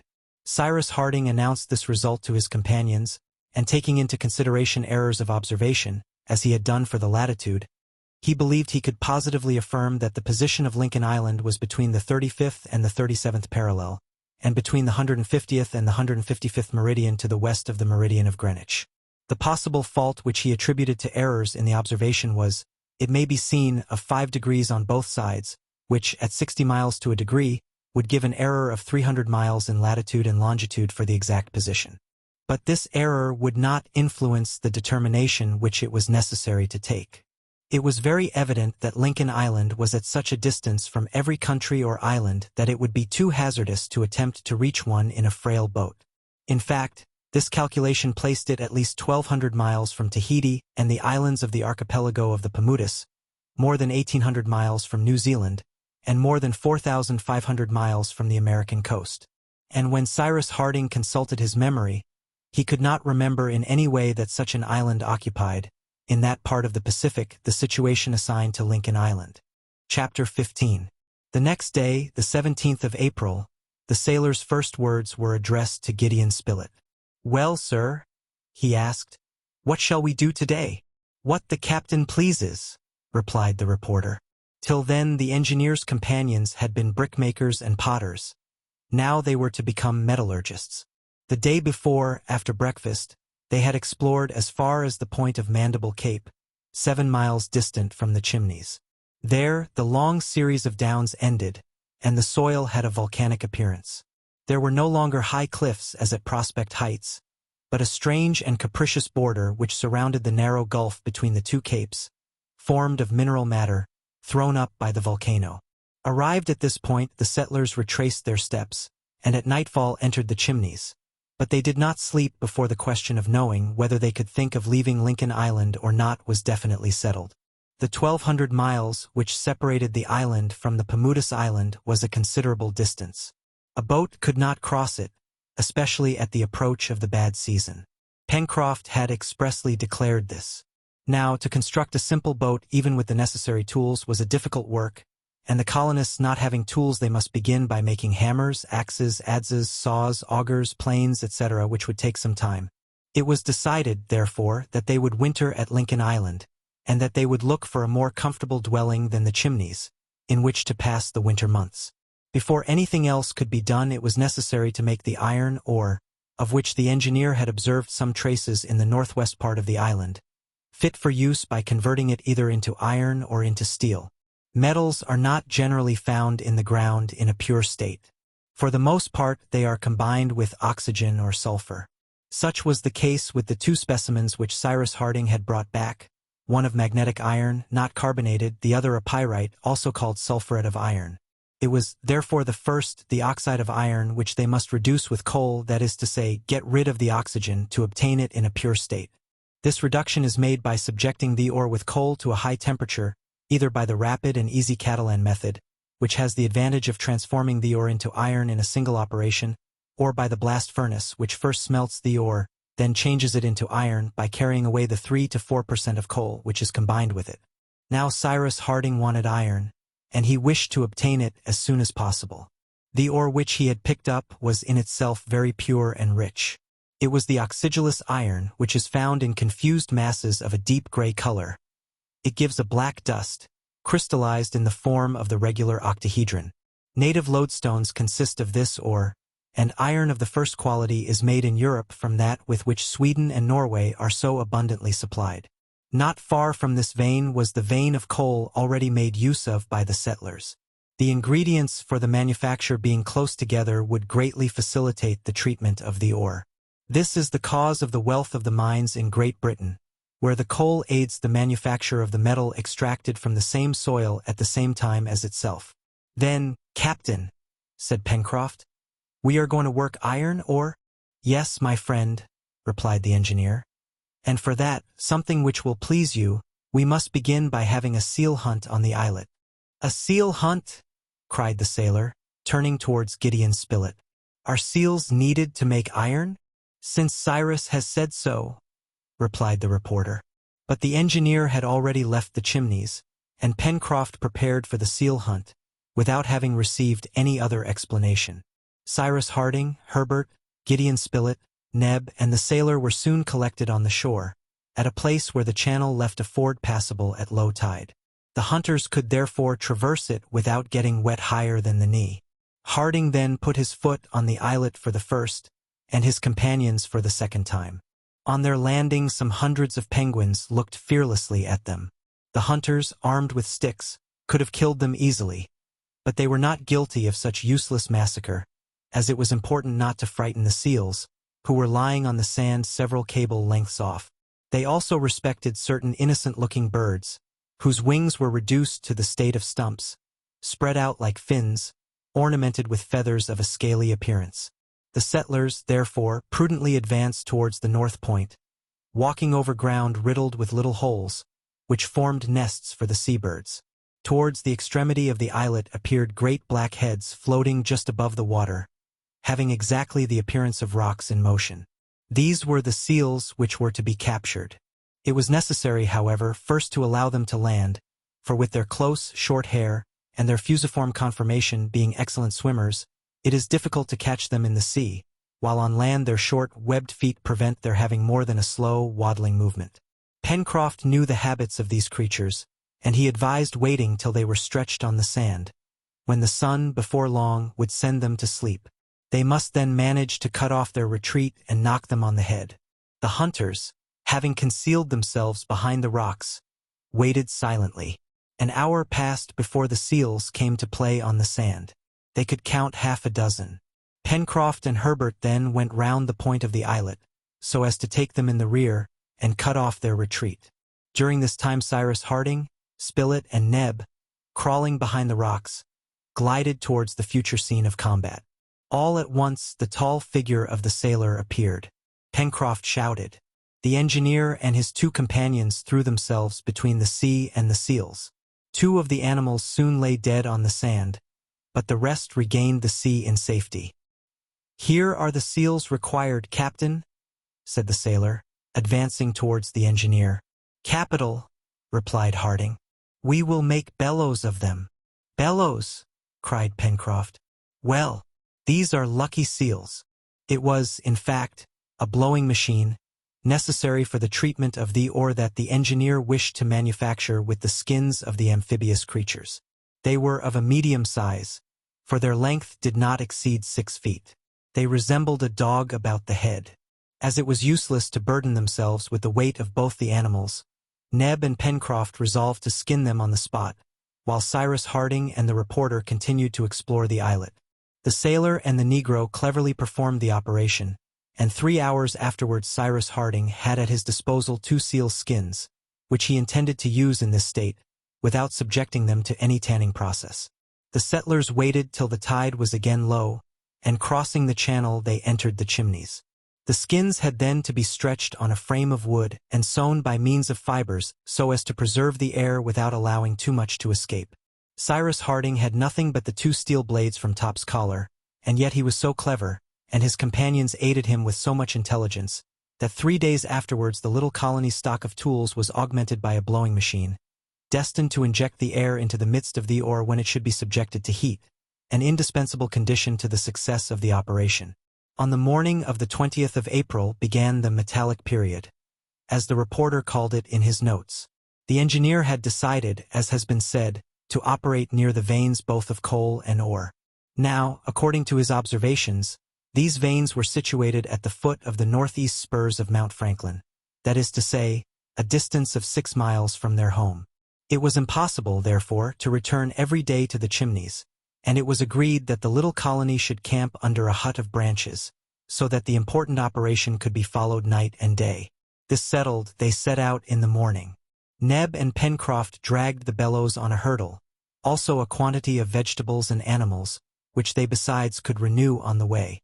The road led through Jacamar Wood, which they traversed obliquely from southeast to northwest, and in the thickest part. It was necessary to beat a path, which would in the future form the most direct road to Prospect Heights and Mount Franklin. The trees, belonging to the species already discovered, were magnificent. Herbert found some new ones, among others some which Pencroft called sham leeks, for, in spite of their size, they were of the same liliaceous family as the onion, chive, shallot, or asparagus. These trees produce ligneous roots which, when cooked, are excellent.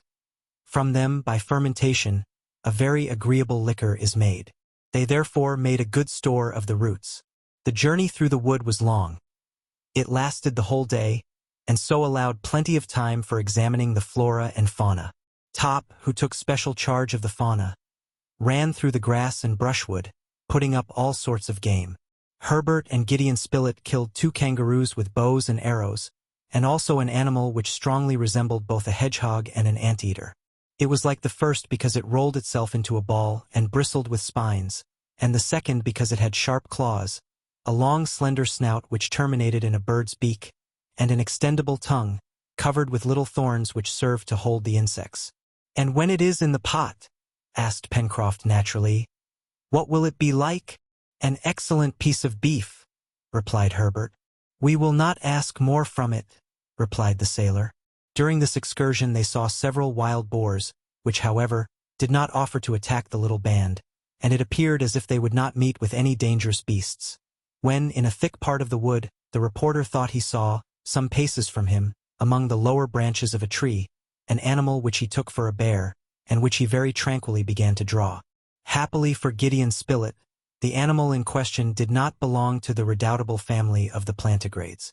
It was only a koala, better known under the name of the sloth, being about the size of a large dog, and having stiff hair of a dirty color, the paws armed with strong claws, which enabled it to climb trees and feed on the leaves. Having identified the animal, which they did not disturb, Gideon Spilett erased bear from the title of his sketch, putting koala in its place, and the journey was resumed. At 5 o'clock in the evening, Cyrus Harding gave the signal to halt. They were now outside the forest, at the beginning of the powerful spurs which supported Mount Franklin towards the west. At a distance of some 100 feet flowed the Red Creek, and consequently plenty of fresh water was within their reach. The camp was soon organized. In less than an hour, on the edge of the forest, among the trees, a hut of branches interlaced with creepers, and pasted over with clay, offered a tolerable shelter. Their geological researches were put off till the next day. Supper was prepared, a good fire blazed before the hut, the roast turned, and at 8 o'clock, while one of the settlers watched to keep up the fire, in case any wild beast should prowl in the neighborhood, the others slept soundly. The next day, the 21st of April, Cyrus Harding, accompanied by Herbert, went to look for the soil of ancient formation, on which he had already discovered a specimen of ore. They found the vein above ground, near the source of the creek, at the foot of one of the northeastern spurs. This ore, very rich in iron, enclosed in its fusible veinstone, was perfectly suited to the mode of reduction which the engineer intended to employ, that is, the Catalan method, but simplified as it is used in Corsica. In fact, the Catalan method, properly so called, requires the construction of kilns and crucibles, in which the ore and the coal, placed in alternate layers, are transformed and reduced, but Cyrus Harding intended to economize these constructions, and wished simply to form, with the ore and the coal, a cubic mass, to the center of which he would direct the wind from his bellows. Doubtless, it was the proceeding employed by Tubal Cain, and the first metallurgists of the inhabited world. Now that which had succeeded with the grandson of Adam, and which still yielded good results in countries which in or in fuel, could not but succeed with the settlers in Lincoln Island. The coal, as well as the ore, was collected without trouble on the surface of the ground. They first broke the ore into little pieces, and cleansed them with the hand from the impurities which soiled their surface. Then coal and ore were arranged in heaps and in successive layers, as the charcoal burner does with the wood which he wishes to carbonize. In this way, under the influence of the air projected by the blowing machine, the coal would be transformed into carbonic acid, then into oxide of carbon, its use being to reduce the oxide of iron, that is to say, to rid it of the oxygen. Thus the engineer proceeded. The bellows of sealskin, furnished at its extremity with a nozzle of clay, which had been previously fabricated in the pottery kiln, was established near the heap of ore. Using the mechanism which consisted of a frame, cords of fiber and counterpoise, he threw into the mass an abundance of air, which by raising the temperature also concurred with the chemical transformation to produce in time pure iron. The operation was difficult. All the patience, all the ingenuity of the settlers was needed.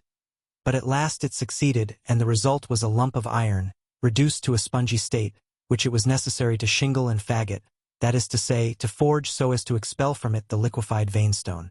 These amateur smiths had, of course, no hammer.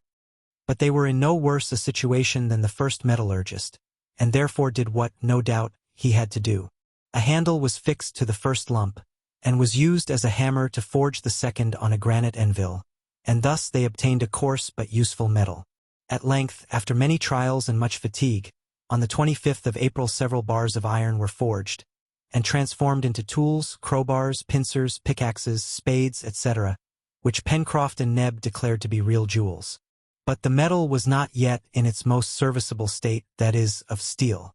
Now steel is a combination of iron and coal, which is extracted, either from the liquid or, by taking from it the excess of coal, or from the iron by adding to it the coal which was wanting. The first, obtained by the decarburation of the metal, gives natural or puddled steel. The second, produced by the carburation of the iron, gives steel of cementation. It was the last which Cyrus Harding intended to forge, as he possessed iron in a pure state. He succeeded by heating the metal with powdered coal in a crucible which had previously been manufactured from clay suitable for the purpose. He then worked the steel, which is malleable both when hot or cold, with the hammer. Neb and Pencroft, cleverly directed, made hatchets, which, heated red-hot, and plunged suddenly into cold water, acquired an excellent temper. Other instruments, of course roughly fashioned, were also manufactured. Blades for planes, axes, hatchets, pieces of steel to be transformed into saws, chisels. Then iron for spades, pickaxes, hammers, nails, etc. At last, on the 5th of May, the metallic period ended, the smiths returned to the chimneys, and new work would soon authorize them to take a fresh title. Chapter 16. It was the 6th of May, a day which corresponds to the 6th of November in the countries of the Northern Hemisphere. The sky had been obscured for some days, and it was of importance to make preparations for the winter. However, the temperature was not as yet much lower, and a centigrade thermometer transported to Lincoln Island would still have marked an average of 10 to 12 degrees above zero. This was not surprising, since Lincoln Island, probably situated between the 35th and 40th parallel, would be subject, in the southern hemisphere, to the same climate as Sicily or Greece in the northern hemisphere. But as Greece and Sicily have severe cold, producing snow and ice, so doubtless would Lincoln Island in the severest part of the winter, and it was advisable to provide against it. In any case, if cold did not yet threaten them, the rainy season would begin, and on this lonely island, exposed to all the fury of the elements, in mid-ocean, bad weather would be frequent and probably terrible. The question of a more comfortable dwelling than the chimneys must therefore be seriously considered and promptly resolved on. Pencroft, naturally, had some predilection for the retreat which he had discovered, but he well understood that another must be found. The chimneys had been already visited by the sea, under circumstances which are known, and it would not do to be exposed again to a similar accident. Besides, added Cyrus Harding, who this day was talking of these things with his companions, we have some precautions to take. Why, the island is not inhabited, said the reporter. That is probable, replied the engineer, although we have not yet explored the interior, but if no human beings are found, I fear that dangerous animals may abound. It is necessary to guard against a possible attack, so that we shall not be obliged to watch every night, or to keep up a fire. And then, my friends, we must foresee everything. We are here in a part of the Pacific often frequented by Malay pirates. What? Said Herbert. At such a distance from land? Yes, my boy, replied the engineer. These pirates are bold sailors as well as formidable enemies, and we must take measures accordingly. Well, replied Pencroft, we will fortify ourselves against savages with 2 legs as well as against savages with 4. But, Captain, will it not be best to explore every part of the island before undertaking anything else? That would be best, added Gideon Spilett. Who knows if we might not find on the opposite side one of the caverns which we have searched for in vain here? That is true, replied the engineer. But you forget, my friends, that it will be necessary to establish ourselves in the neighborhood of a watercourse, and that, from the summit of Mount Franklin, we could not see towards the west either stream or river. Here, on the contrary, we are placed between the Mercy and Lake Grant, an advantage which must not be neglected. And, besides, this side, looking towards the east, is not exposed as the other is to the trade winds, which in this hemisphere blow from the northwest. Then, Captain, replied the sailor, let us build a house on the edge of the lake. Neither bricks nor tools are wanting now. After having been brickmakers, potters, smelters, and smiths, we shall surely know how to be masons. Yes, my friend, but before coming to any decision we must consider the matter thoroughly. A natural dwelling would spare us much work, and would be a surer retreat, for it would be as well defended against enemies from the interior as those from outside. That is true, Cyrus, replied the reporter. But we have already examined all that mass of granite, and there is not a hole, not a cranny. No, not one, added Pencroft. Ah, if we were able to dig out a dwelling in that cliff at a good height, so as to be out of the reach of harm, that would be capital. I can see that on the front which looks seaward, 5 or 6 rooms. With windows to light them, said Herbert, laughing. And a staircase to climb up to them, added Neb. You are laughing, cried the sailor. "And why? What is there impossible in what I propose? Haven't we got pickaxes and spades? Won't Captain Harding be able to make powder to blow up the mine? Isn't it true, Captain, that you will make powder the very day we want it?" Cyrus Harding listened to the enthusiastic Pencroft developing his fanciful projects. To attack this mass of granite, even by a mine, was Herculean work, and it was really vexing that nature could not help them at their need. But the engineer did not reply to the sailor except by proposing to examine the cliff more attentively, from the mouth of the river to the angle which terminated it on the north. They went out, therefore, and the exploration was made with extreme care, over an extent of nearly 2 miles. But in no place in the bare, straight cliff could any cavity be found. The nests of the rock pigeons which fluttered at its summit were only, in reality, holes bored at the very top, and on the irregular edge of the granite. It was a provoking circumstance, and as to attacking this cliff, either with pickaxe or with powder, so as to effect a sufficient excavation, it was not to be thought of. It so happened that, on all this part of the shore, Pencroft had discovered the only habitable shelter, that is to say, the chimneys which now had to be abandoned. The exploration ended, the colonists found themselves at the north angle of the cliff, where it terminated in long slopes which died away on the shore.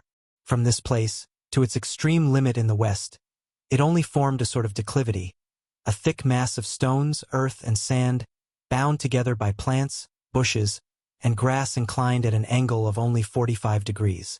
Clumps of trees grew on these slopes, which were also carpeted with thick grass. But the vegetation did not extend far, and a long, sandy plain, which began at the foot of these slopes, reached to the beach.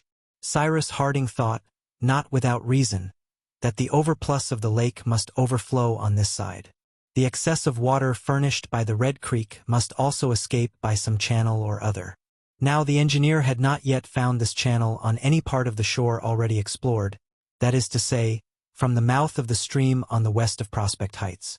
The engineer now proposed to his companions to climb the slope, and to return to the chimneys by the heights, while exploring the northern and eastern shores of the lake. The proposal was accepted, and in a few minutes Herbert and Neb were on the upper plateau. Cyrus Harding, Gideon Spilett, and Pencroft followed with more sedate steps. The beautiful sheet of water glittered through the trees under the rays of the sun. In this direction the country was charming. The eye feasted on the groups of trees. Some old trunks, bent with age, showed black against the verdant grass which covered the ground.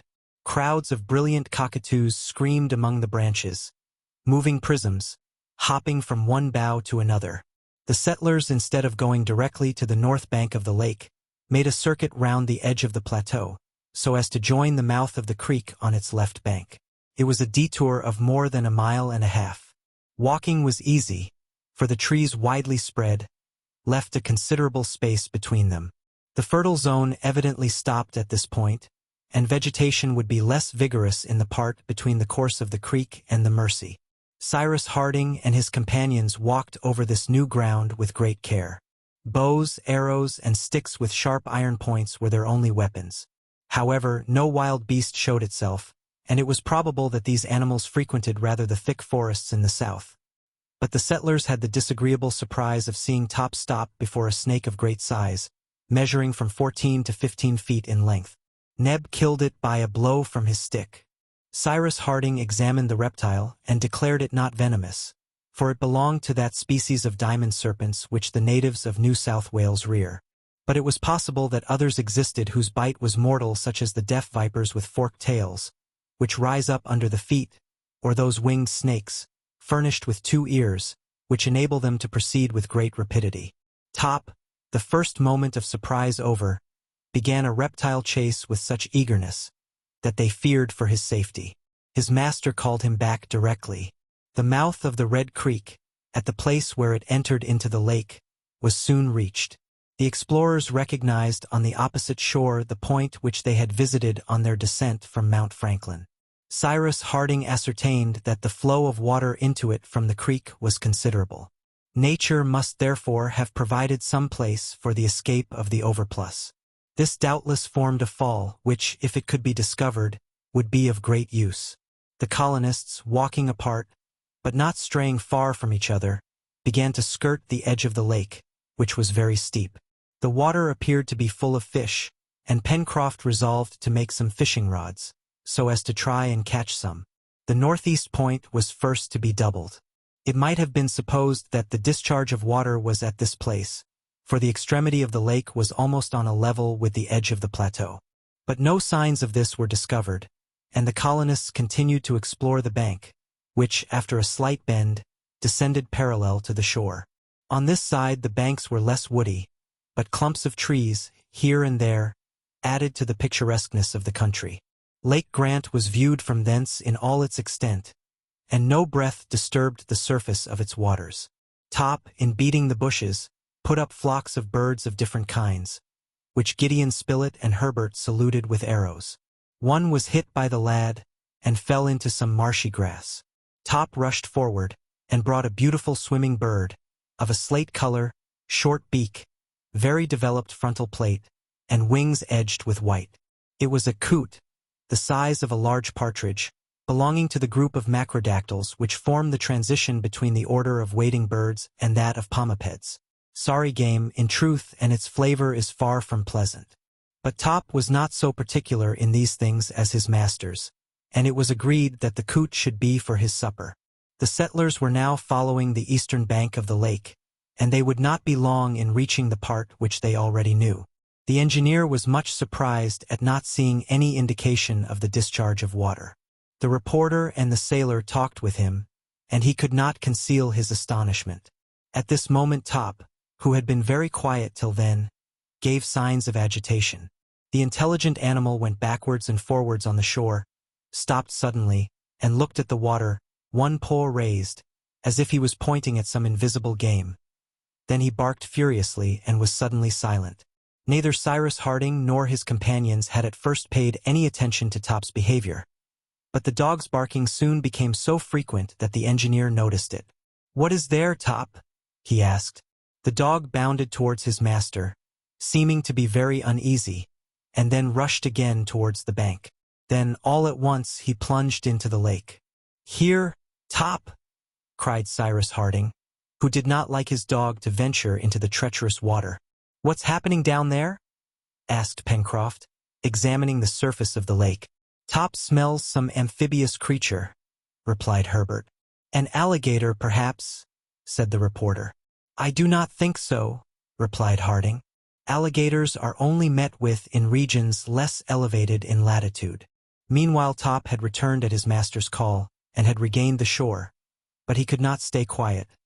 He plunged in among the tall grass, and guided by instinct, he appeared to follow some invisible being which was slipping along under the surface of the water.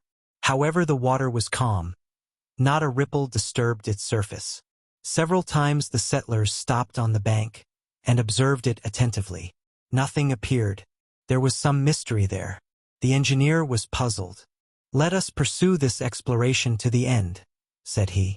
Half an hour after they had all arrived at the southeast angle of the lake, on Prospect Heights. At this point the examination of the banks of the lake was considered finished, and yet the engineer had not been able to discover how and where the waters were discharged. "There is no doubt this overflow exists," he repeated, "and since it is not visible it must go through the granite cliff at the west." "But what importance do you attach to knowing that, my dear Cyrus?" asked Gideon Spilett. "Considerable importance," replied the engineer. "For if it flows through the cliff there is probably some cavity, which it would be easy to render habitable after turning away the water." "But is it not possible, Captain, that the water flows away at the bottom of the lake," said Herbert, "and that it reaches the sea by some subterranean passage?" "That might be," replied the engineer. "And should it be so, we shall be obliged to build our house ourselves, since nature has not done it for us." The colonists were about to begin to traverse the plateau to return to the Chimneys, when Top gave new signs of agitation. He barked with fury, and before his master could restrain him, he had plunged a second time into the lake. All ran towards the bank. The dog was already more than 20 feet off, and Cyrus was calling him back, when an enormous head emerged from the water, which did not appear to be deep in that place. Herbert recognized directly the species of amphibian to which the tapering head, with large eyes, and adorned with long silky mustaches, belonged. A lamantin, he cried. It was not a lamantin, but one of that species of the order of cetaceans, which bear the name of the dugong, for its nostrils were open at the upper part of its snout. The enormous animal rushed on the dog, who tried to escape by returning towards the shore. His master could do nothing to save him, and before Gideon Spilett or Herbert thought of bending their bows, Top, seized by the dugong, had disappeared beneath the water. Neb, his iron-tipped spear in his hand, wished to go to Top's help, and attack the dangerous animal in its own element. "No, Neb," said the engineer, restraining his courageous servant. Meanwhile, a struggle was going on beneath the water, an inexplicable struggle, for in his situation Top could not possibly resist. And judging by the bubbling of the surface, it must be also a terrible struggle, and could not but terminate in the death of the dog. But suddenly, in the middle of a foaming circle, Top reappeared.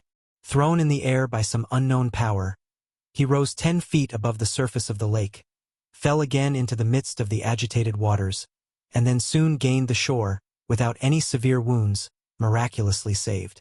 Cyrus Harding and his companions could not understand it.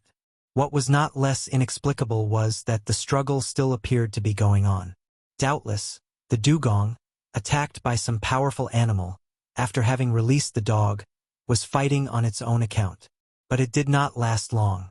The water became red with blood, and the body of the dugong, emerging from the sheet of scarlet which spread around, soon stranded on a little beach at the south angle of the lake. The colonists ran towards it. The dugong was dead.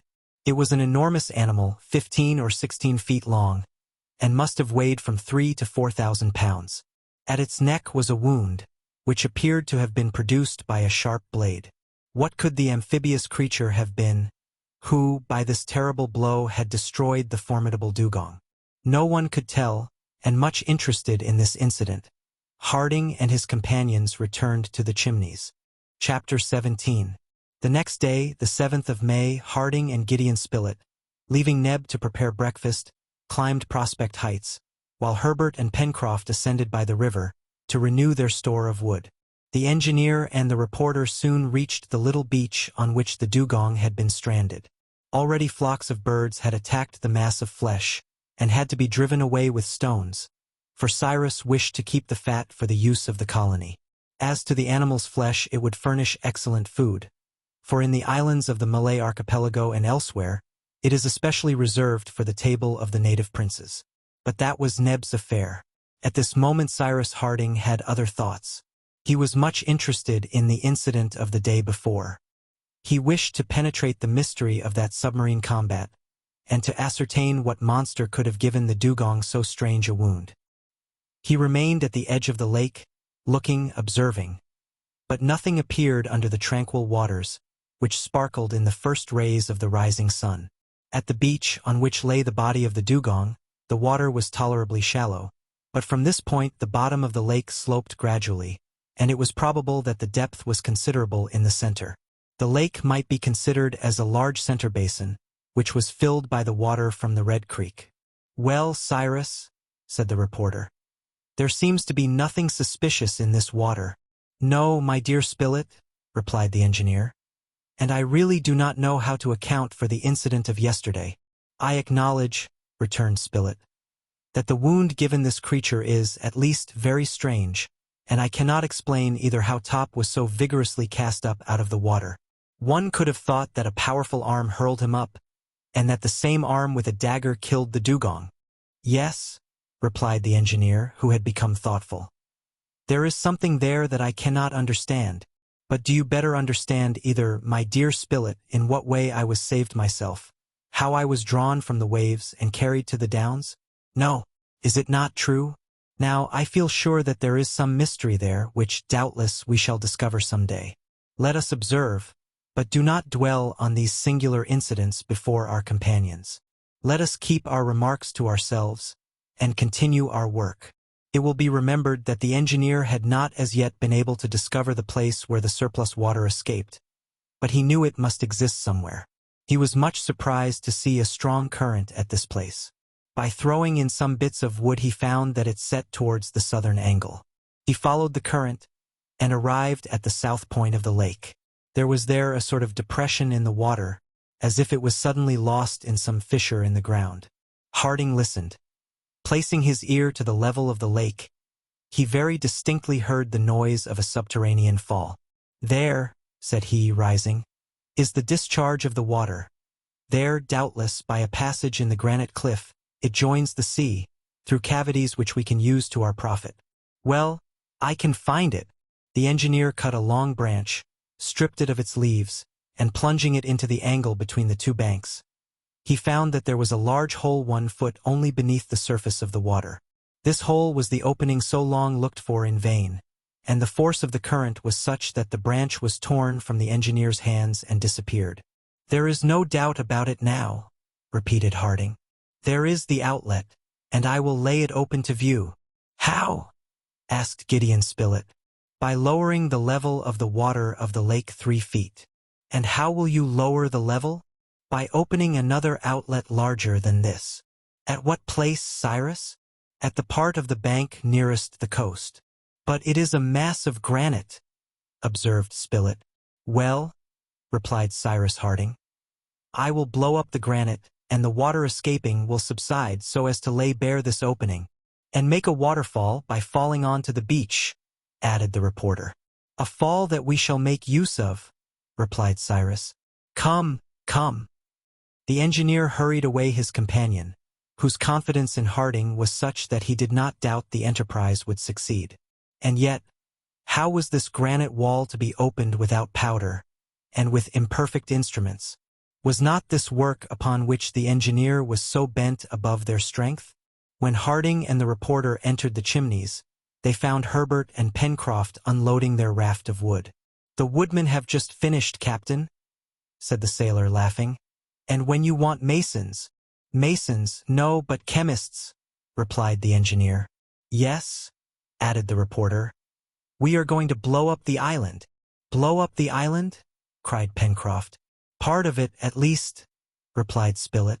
"Listen to me, my friends," said the engineer, and he made known to them the result of his observations. According to him, a cavity more or less considerable must exist in the mass of granite which supported Prospect Heights, and he intended to penetrate into it. To do this, the opening through which the water rushed must first be cleared, and the level lowered by making a larger outlet. Therefore, an explosive substance must be manufactured, which would make a deep trench in some other part of the shore.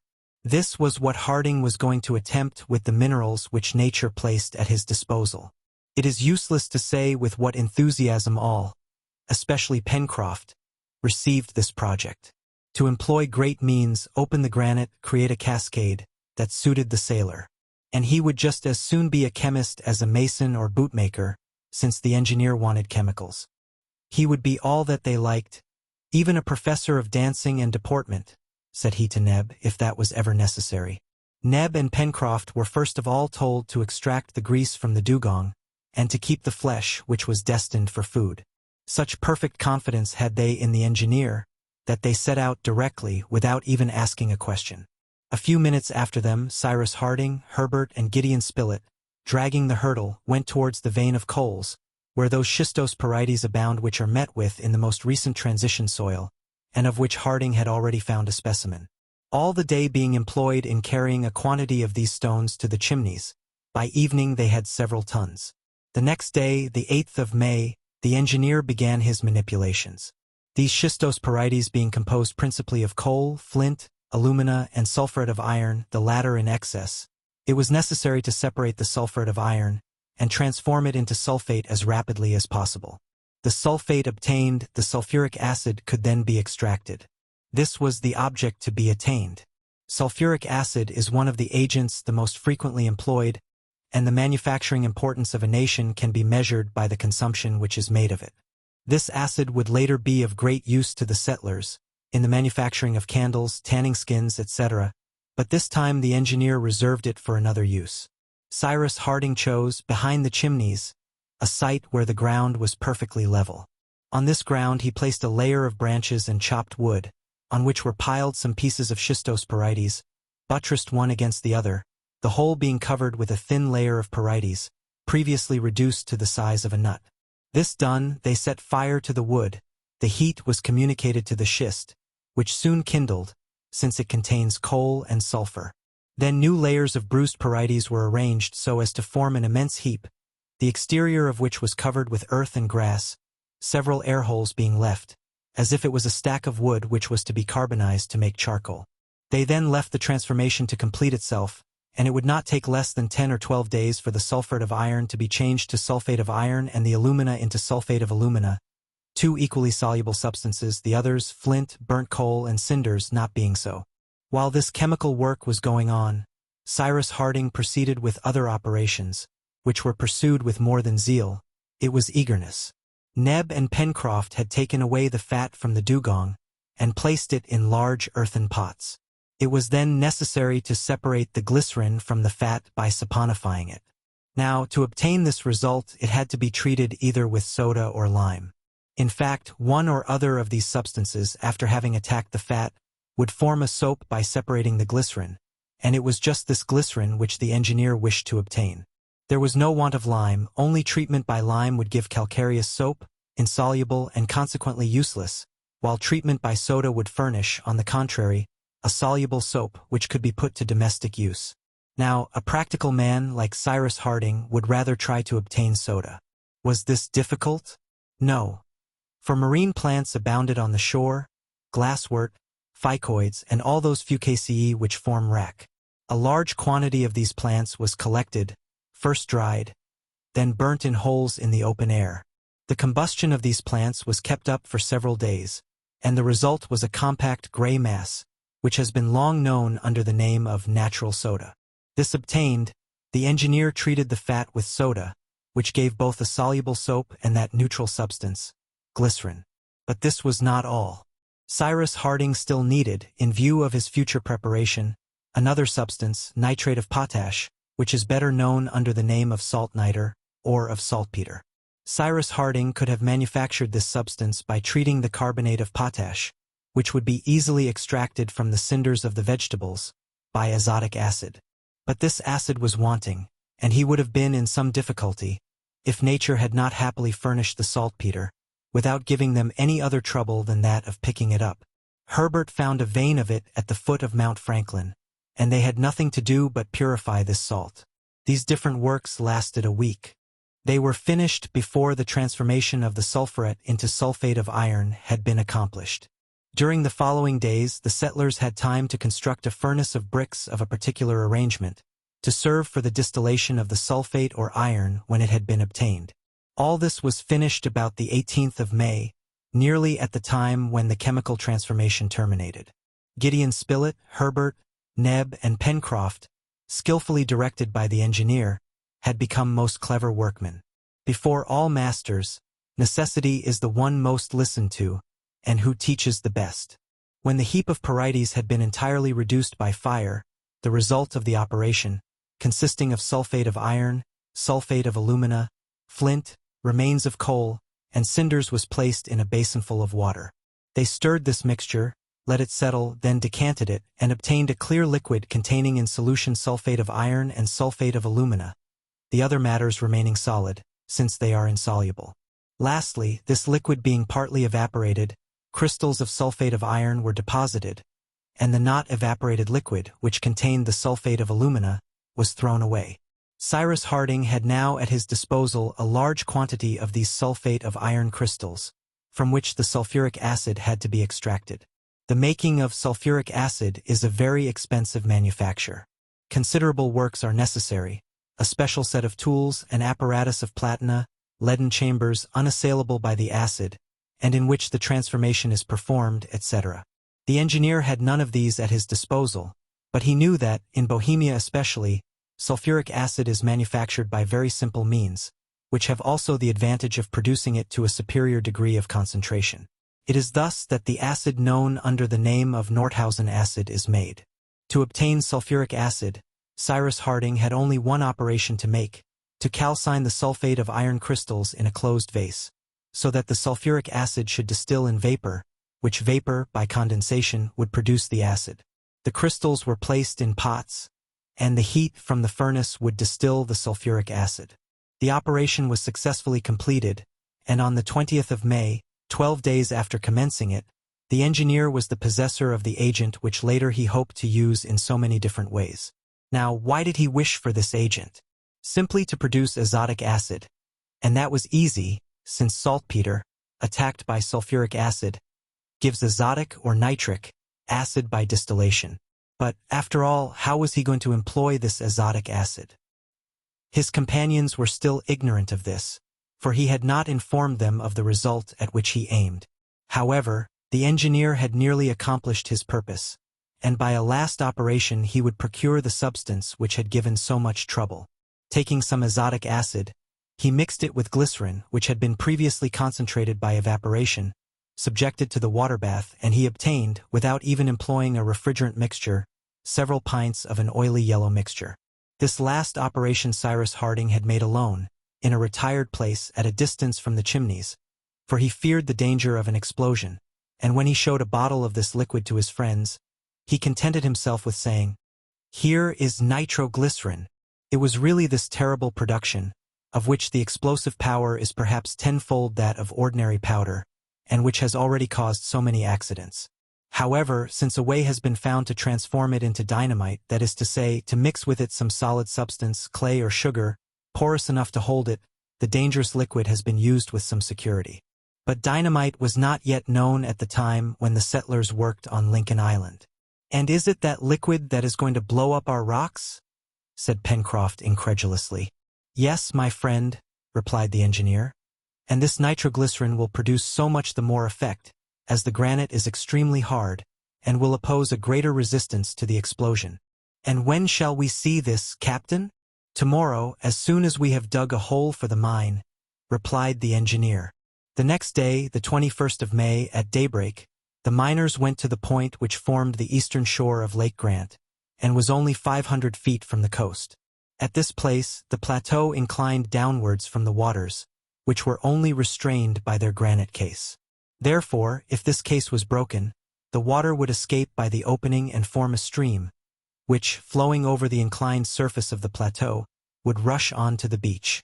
Consequently, the level of the lake would be greatly lowered, and the opening where the water escaped would be exposed, which was their final aim. Under the engineer's directions, Pencroft, armed with a pickaxe, which he handled skillfully and vigorously, attacked the granite. The hole was made on the point of the shore, slanting, so that it should meet a much lower level than that of the water of the lake. In this way the explosive force, by scattering the rock, would open a large place for the water to rush out. The work took some time, for the engineer, wishing to produce a great effect, intended to devote not less than 7 quarts of nitroglycerin to the operation. But Pencroft, relieved by Neb, did so well, that towards 4 o'clock in the evening, the mine was finished. Now the question of setting fire to the explosive substance was raised. Generally, nitroglycerin is ignited by caps of fulminate, which in bursting cause the explosion. A shock is therefore needed to produce the explosion, for, simply lighted, this substance would burn without exploding. Cyrus Harding could certainly have fabricated a percussion cap. In default of fulminate, he could easily obtain a substance similar to guncotton, since he had azotic acid at his disposal. This substance, pressed in a cartridge and introduced among the nitroglycerin, would burst by means of a fuse and cause the explosion. But Cyrus Harding knew that nitroglycerin would explode by a shock. He resolved to employ this means and try another way, if this did not succeed. In fact, the blow of a hammer on a few drops of nitroglycerin, spread out on a hard surface, was enough to create an explosion. But the operator could not be there to give the blow, without becoming a victim to the operation. Harding, therefore, thought of suspending a mass of iron, weighing several pounds, by means of a fiber, to an upright just above the mine. Another long fiber, previously impregnated with sulfur, was attached to the middle of the first, by one end, while the other lay on the ground several feet distant from the mine. The second fiber being set on fire, it would burn till it reached the first. This catching fire in its turn would break, and the mass of iron would fall on the nitroglycerin. This apparatus being then arranged, the engineer, after having sent his companions to a distance, filled the hole, so that the nitroglycerin was on a level with the opening. Then he threw a few drops of it on the surface of the rock, above which the mass of iron was already suspended. This done, Harding lit the end of the sulfured fiber, and leaving the place, he returned with his companions to the chimneys. The fiber was intended to burn 5 and 20 minutes, and, in fact, 5 and 20 minutes afterwards a most tremendous explosion was heard. The island appeared to tremble to its very foundation. Stones were projected in the air as if by the eruption of a volcano. The shock produced by the displacing of the air was such that the rocks of the chimneys shook. The settlers, although they were more than 2 miles from the mine, were thrown on the ground. They rose, climbed the plateau, and ran towards the place where the bank of the lake must have been shattered by the explosion. A cheer escaped them. A large rent was seen in the granite. A rapid stream of water rushed foaming across the plateau and dashed down a height of 300 feet onto the beach. Chapter 18. Cyrus Harding's project had succeeded, but, according to his usual habit, he showed no satisfaction. With closed lips and a fixed look, he remained motionless. Herbert was in ecstasies. Neb bounded with joy. Pencroft nodded his great head, murmuring these words, "Come, our engineer gets on capitally." The nitroglycerin had indeed acted powerfully. The opening which it had made was so large that the volume of water which escaped through this new outlet was at least treble that which before passed through the old one. The result was that a short time after the operation the level of the lake would be lowered 2 feet or more. The settlers went to the chimneys to take some pickaxes, iron-tipped spears, string made of fibers, flint and steel. They then returned to the plateau, Top accompanying them. On the way the sailor could not help saying to the engineer, "Don't you think, Captain, that by means of that charming liquid you have made, one could blow up the whole of our island?" "Without any doubt, the island, continents, and the world itself," replied the engineer. "It is only a question of quantity." "Then could you not use this nitroglycerin for loading firearms?" asked the sailor. "No, Pencroft, for it is too explosive a substance. But it would be easy to make some guncotton or even ordinary powder, as we have azotic acid, saltpeter, sulfur, and coal. Unhappily, it is the guns which we have not got." "Oh, Captain," replied the sailor, with a little determination. Pencroft had erased the word impossible from the dictionary of Lincoln Island. The settlers, having arrived at Prospect Heights, went immediately towards that point of the lake near which was the old opening now uncovered. This outlet had now become practicable, since the water no longer rushed through it, and it would doubtless be easy to explore the interior. In a few minutes the settlers had reached the lower point of the lake, and a glance showed them that the object had been attained. In fact, in the side of the lake, and now above the surface of the water, appeared the long-looked-for opening. A narrow ridge, left bare by the retreat of the water, allowed them to approach it. This orifice was nearly 20 feet in width, but scarcely 2 in height. It was like the mouth of a drain at the edge of the pavement, and therefore did not offer an easy passage to the settlers. But Neb and Pencroft, taking their pickaxes, soon made it of a suitable height. The engineer then approached and found that the sides of the opening, in its upper part at least, had not a slope of more than from 30 to 35 degrees. It was therefore practicable, and, provided that the declivity did not increase, it would be easy to descend even to the level of the sea. If then, as was probable, some vast cavity existed in the interior of the granite, it might, perhaps, be of great use. "Well, Captain, what are we stopping for?" asked the sailor, impatient to enter the narrow passage. "You see Top has got before us." "Very well," replied the engineer, "but we must see our way. Neb, go and cut some resinous branches." Neb and Herbert ran to the edge of the lake, shaded with pines and other green trees, and soon returned with some branches, which they made into torches. The torches were lighted with flint and steel, and Cyrus Harding leading, the settlers ventured into the dark passage, which the overplus of the lake had formerly filled. Contrary to what might have been supposed, the diameter of the passage increased as the explorers proceeded, so that they very soon were able to stand upright. The granite, worn by the water for an infinite time, was very slippery, and falls were to be dreaded. But the settlers were all attached to each other by a cord, as is frequently done in ascending mountains. Happily some projections of the granite, forming regular steps, made the descent less perilous. Drops, still hanging from the rocks, shone here and there under the light of the torches, and the explorers guessed that the sides were clothed with innumerable stalactites. The engineer examined this black granite. There was not a stratum, not a break in it. The mass was compact, and of an extremely close grain. The passage dated, then, from the very origin of the island. It was not the water which little by little had hollowed it. Pluto and not Neptune had bored it with his own hand, and on the wall traces of an eruptive work could be distinguished, which all the washing of the water had not been able totally to efface. The settlers descended very slowly. They could not but feel a certain awe in this venturing into these unknown depths, for the first time visited by human beings. They did not speak, but they thought, and the thought came to more than one, that some polypus or other gigantic cephalopod might inhabit the interior cavities, which were in communication with the sea. However, Top kept at the head of the little band, and they could rely on the sagacity of the dog, who would not fail to give the alarm if there was any need for it. After having descended about 100 feet, following a winding road, Harding, who was walking on before, stopped, and his companions came up with him. The place where they had halted was wider, so as to form a cavern of moderate dimensions.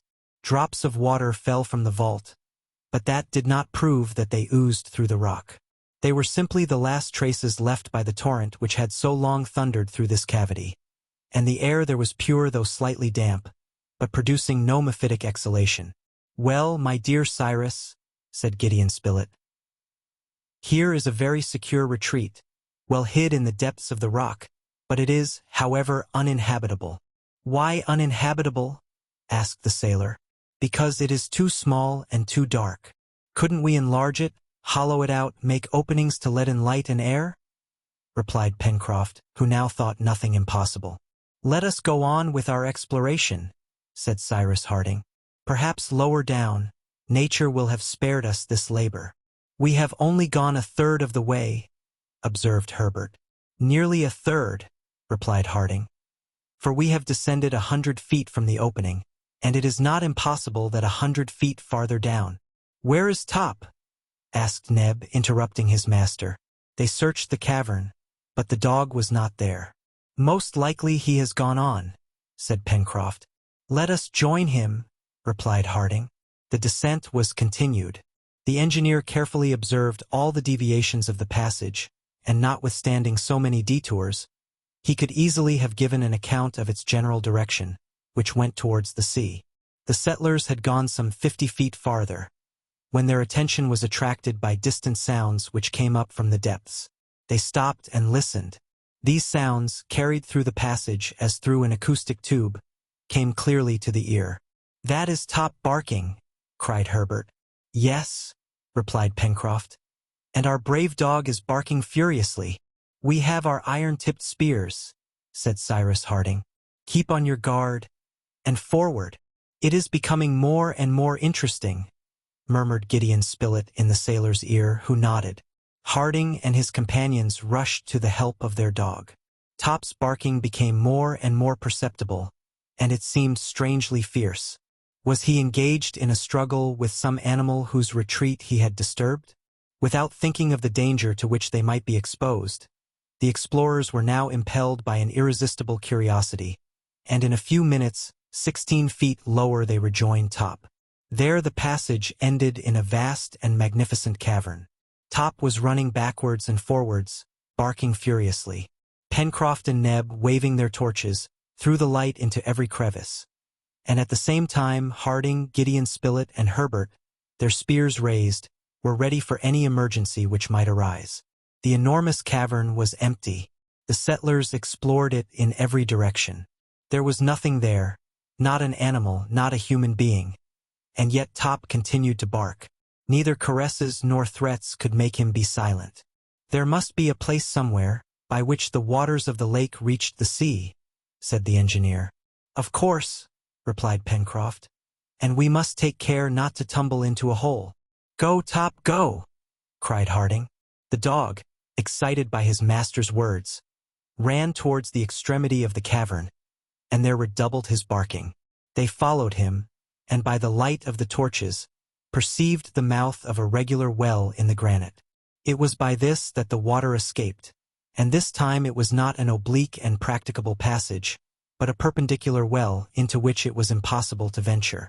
The torches were held over the opening. Nothing could be seen. Harding took a lighted branch and threw it into the abyss. The blazing resin, whose illuminating power increased still more by the rapidity of its fall, lighted up the interior of the well, but yet nothing appeared. The flame then went out with a slight hiss, which showed that it had reached the water, that is to say, the level of the sea. The engineer, calculating the time employed in its fall, was able to calculate the depth of the well, which was found to be about 90 feet.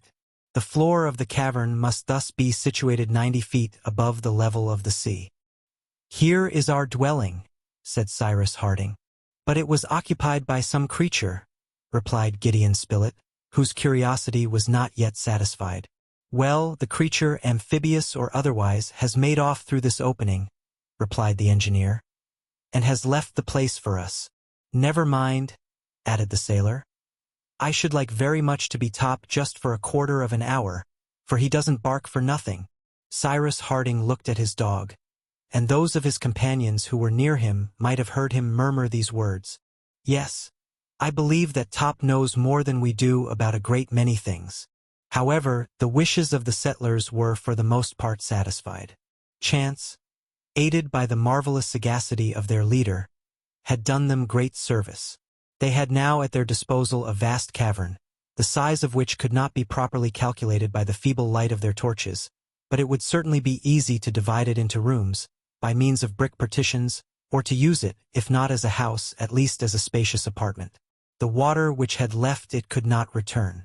The place was free. Two difficulties remained. Firstly, the possibility of lighting this excavation in the midst of solid rock. Secondly, the necessity of rendering the means of access more easy. It was useless to think of lighting it from above, because of the enormous thickness of the granite which composed the ceiling, but perhaps the outer wall next the sea might be pierced.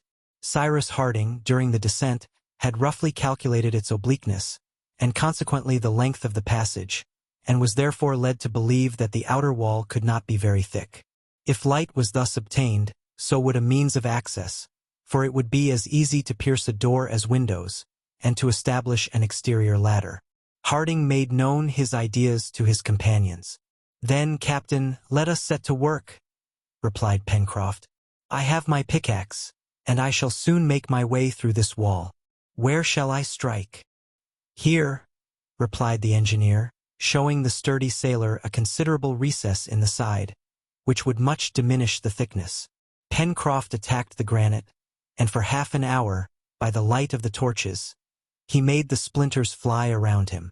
Neb relieved him, then Spilett took Neb's place.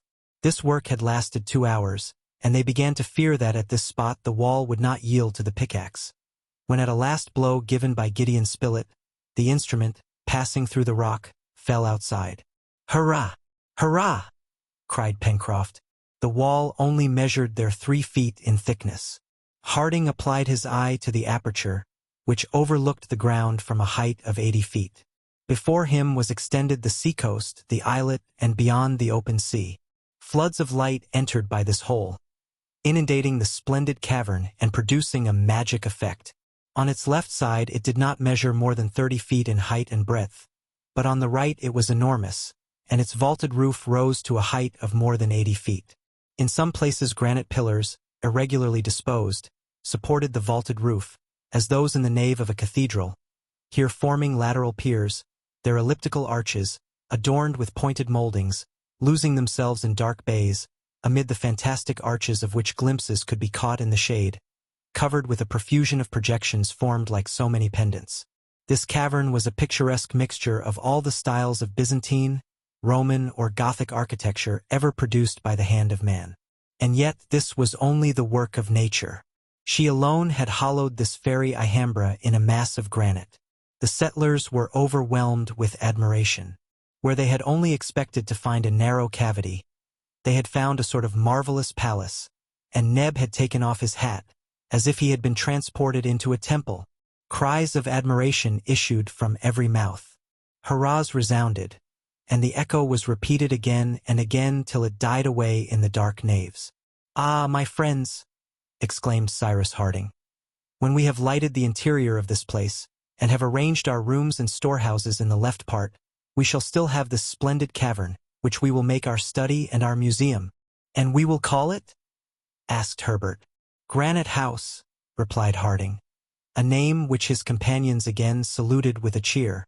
The torches were now almost consumed, and as they were obliged to return by the passage to reach the summit of the plateau, it was decided to put off the work necessary for the arrangement of their new dwelling till the next day.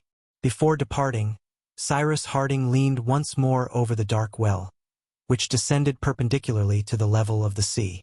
He listened attentively. No noise was heard, not even that of the water, which the undulations of the surge must sometimes agitate in its depths. A flaming branch was again thrown in. The sides of the well were lighted up for an instant, but as at the first time, nothing suspicious was seen. If some marine monster had been surprised unawares by the retreat of the water, he would by this time have regained the sea by the subterranean passage, before the new opening had been offered to him. Meanwhile, the engineer was standing motionless, his eyes fixed on the gulf, without uttering a word. The sailor approached him, and touching his arm, "Captain," said he. "What do you want, my friend?"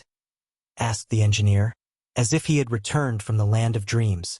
"The torches will soon go out." "Forward," replied Cyrus Harding. The little band left the cavern and began to ascend through the dark passage. Top closed the rear, still growling every now and then. The ascent was painful enough. The settlers rested a few minutes in the upper grotto, which made a sort of landing place halfway up the long granite staircase. Then they began to climb again. Soon fresher air was felt. The drops of water, dried by evaporation, no longer sparkled on the walls. The flaring torches began to grow dim. The one which Neb carried went out, and if they did not wish to find their way in the dark, they must hasten.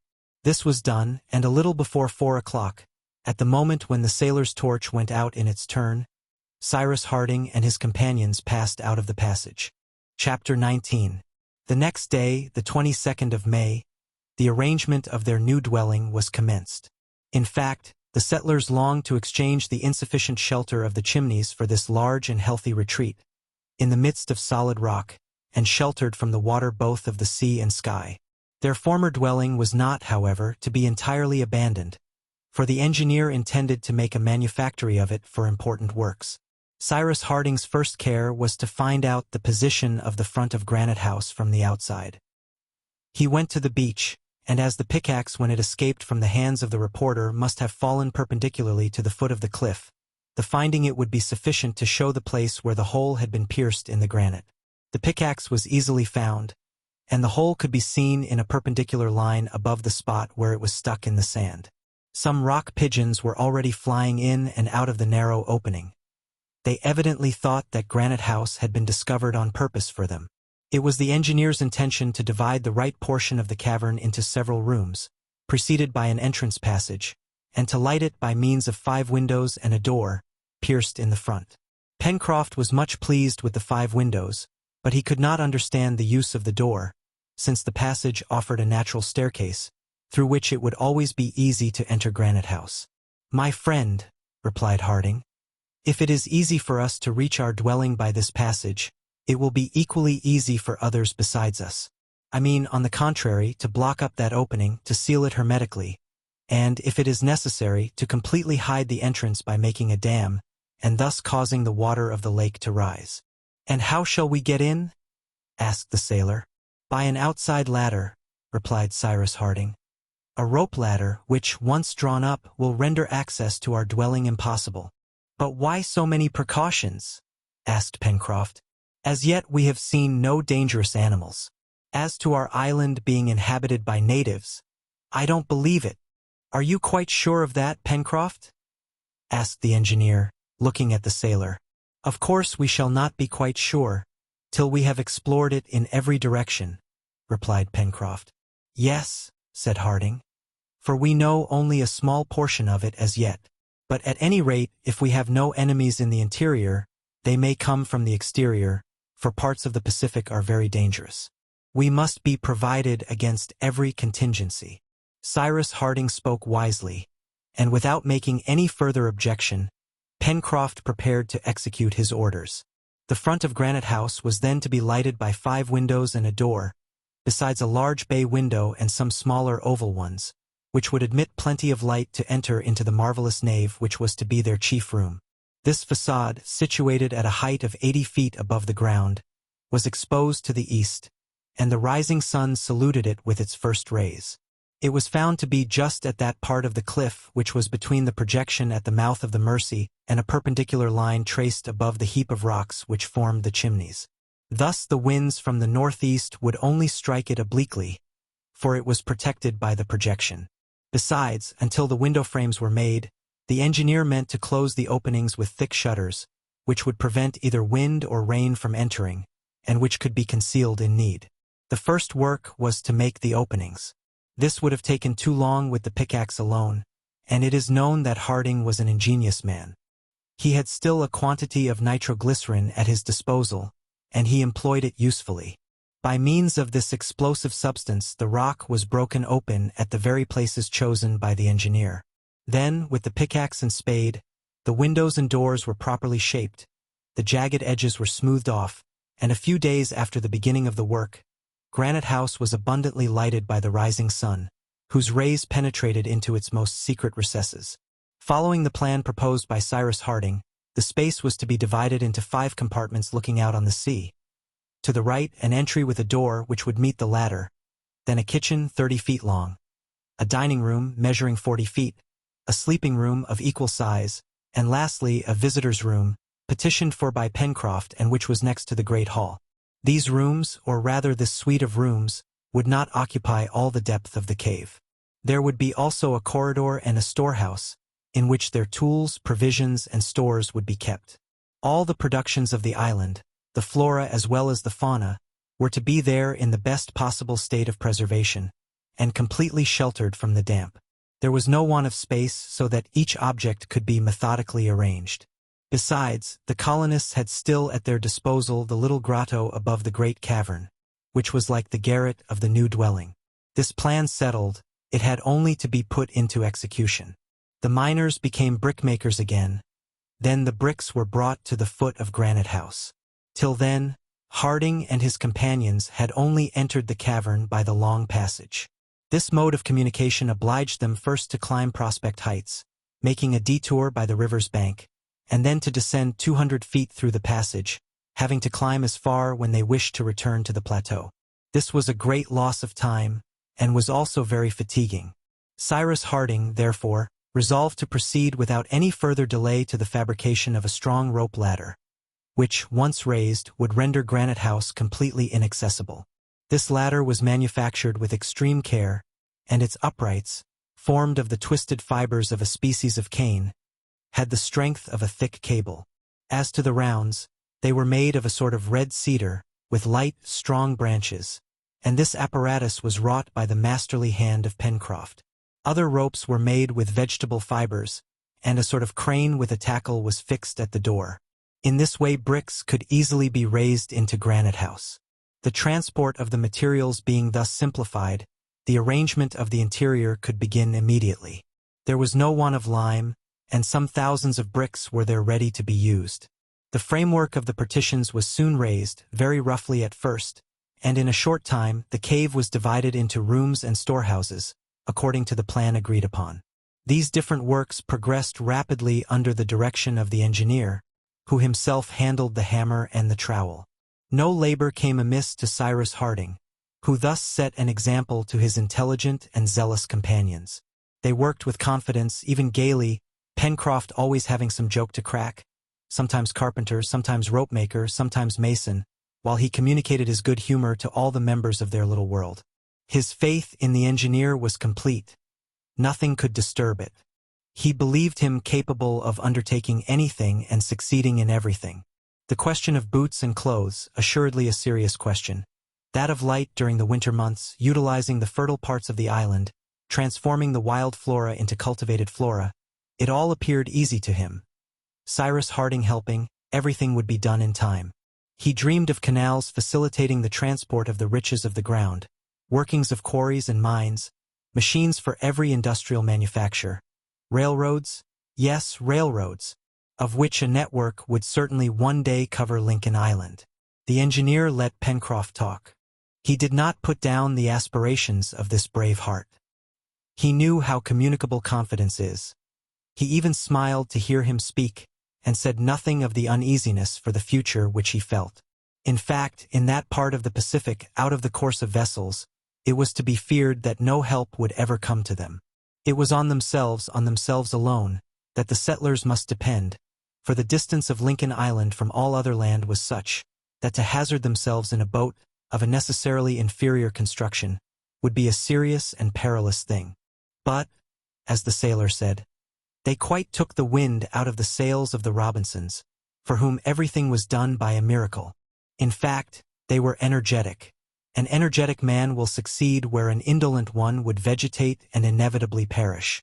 Herbert distinguished himself in these works. He was intelligent and active. Understanding quickly, he performed well, and Cyrus Harding became more and more attached to the boy. Herbert had a lively and reverent love for the engineer. Pencroft saw the close sympathy which existed between the two, but he was not in the least jealous. Neb was Neb. He was what he would be always: courage, zeal, devotion, self-denial personified. He had the same faith in his master that Pencroft had, but he showed it less vehemently. When the sailor was enthusiastic, Neb always looked as if he would say, "Nothing could be more natural." Pencroft and he were great friends. As to Gideon Spilett, he took part in the common work, and was not less skillful in it than his companions, which always rather astonished the sailor. A journalist, clever, not only in understanding, but in performing everything. The latter was finally fixed on the 28th of May. There were not less than 100 rounds in this perpendicular height of 80 feet. Harding had been able, fortunately, to divide it in two parts, profiting by an overhanging of the cliff which made a projection 40 feet above the ground. This projection, carefully leveled by the pickaxe, made a sort of platform, to which they fixed the first ladder, of which the oscillation was thus diminished one half, and a rope permitted it to be raised to the level of Granite House. As to the second ladder, it was secured both at its lower part, which rested on the projection, and at its upper end, which was fastened to the door. In short, the ascent had been made much easier. Besides, Cyrus Harding hoped later to establish an hydraulic apparatus, which would avoid all fatigue and loss of time, for the inhabitants of Granite House. The settlers soon became habituated to the use of this ladder.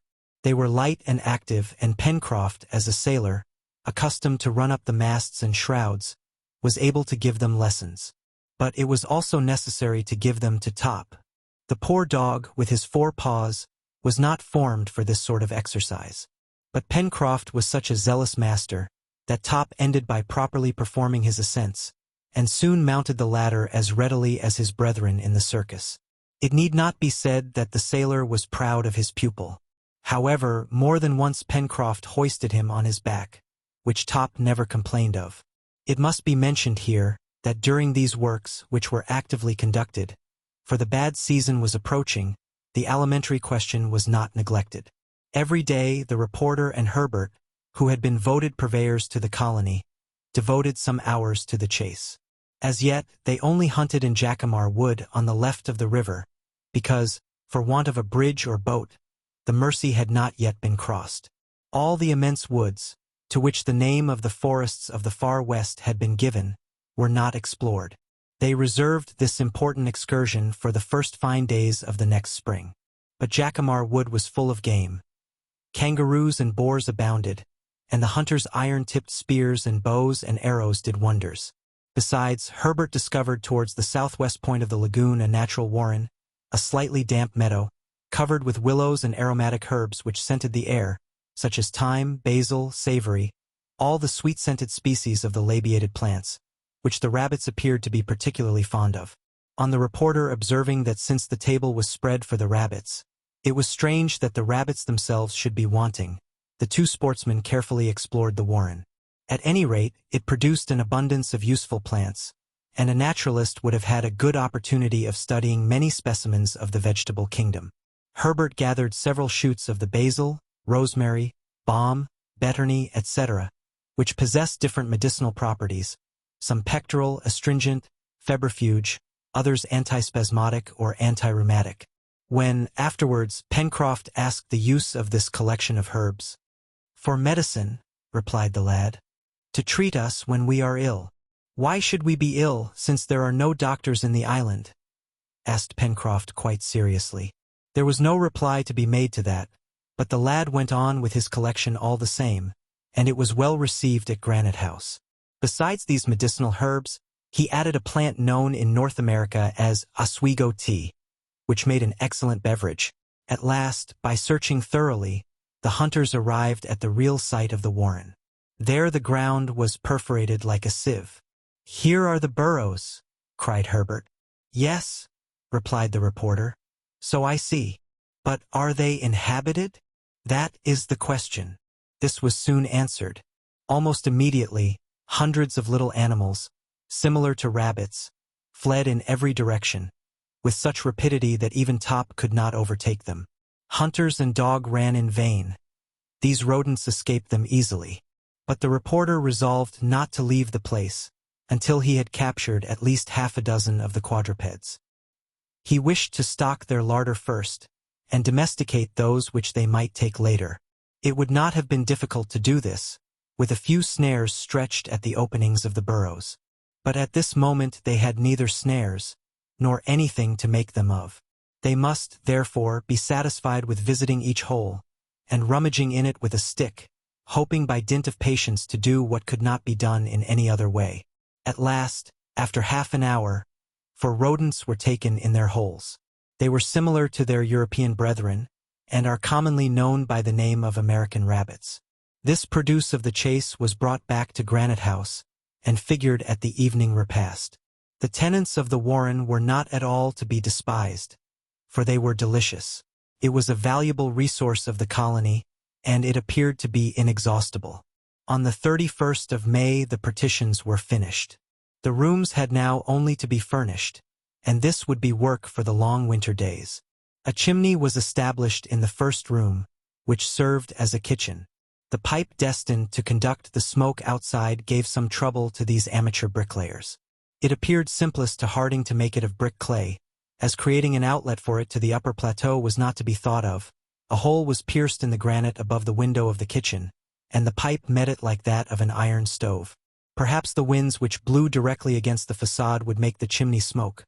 But these winds were rare, and besides, Master Neb, the cook, was not so very particular about that. When these interior arrangements were finished, the engineer occupied himself in blocking up the outlet by the lake, so as to prevent any access by that way. Masses of rock were rolled to the entrance and strongly cemented together. Cyrus Harding did not yet realize his plan of drowning this opening under the waters of the lake, by restoring them to their former level by means of a dam. He contented himself with hiding the obstruction with grass and shrubs, which were planted in the interstices of the rocks, and which next spring would sprout thickly. However, he used the waterfall so as to lead a small stream of fresh water to the new dwelling. A little trench made below their level produced this result, and this derivation from a pure and inexhaustible source yielded 25 or 30 gallons a day. There would never be any want of water at Granite House. At last all was finished, and it was time, for the bad season was near. Thick shutters closed the windows of the facade, until the engineer had time to make glass. Gideon Spilett had very artistically arranged on the rocky projections around the windows plants of different kinds, as well as long streaming grass, so that the openings were picturesquely framed in green, which had a pleasing effect.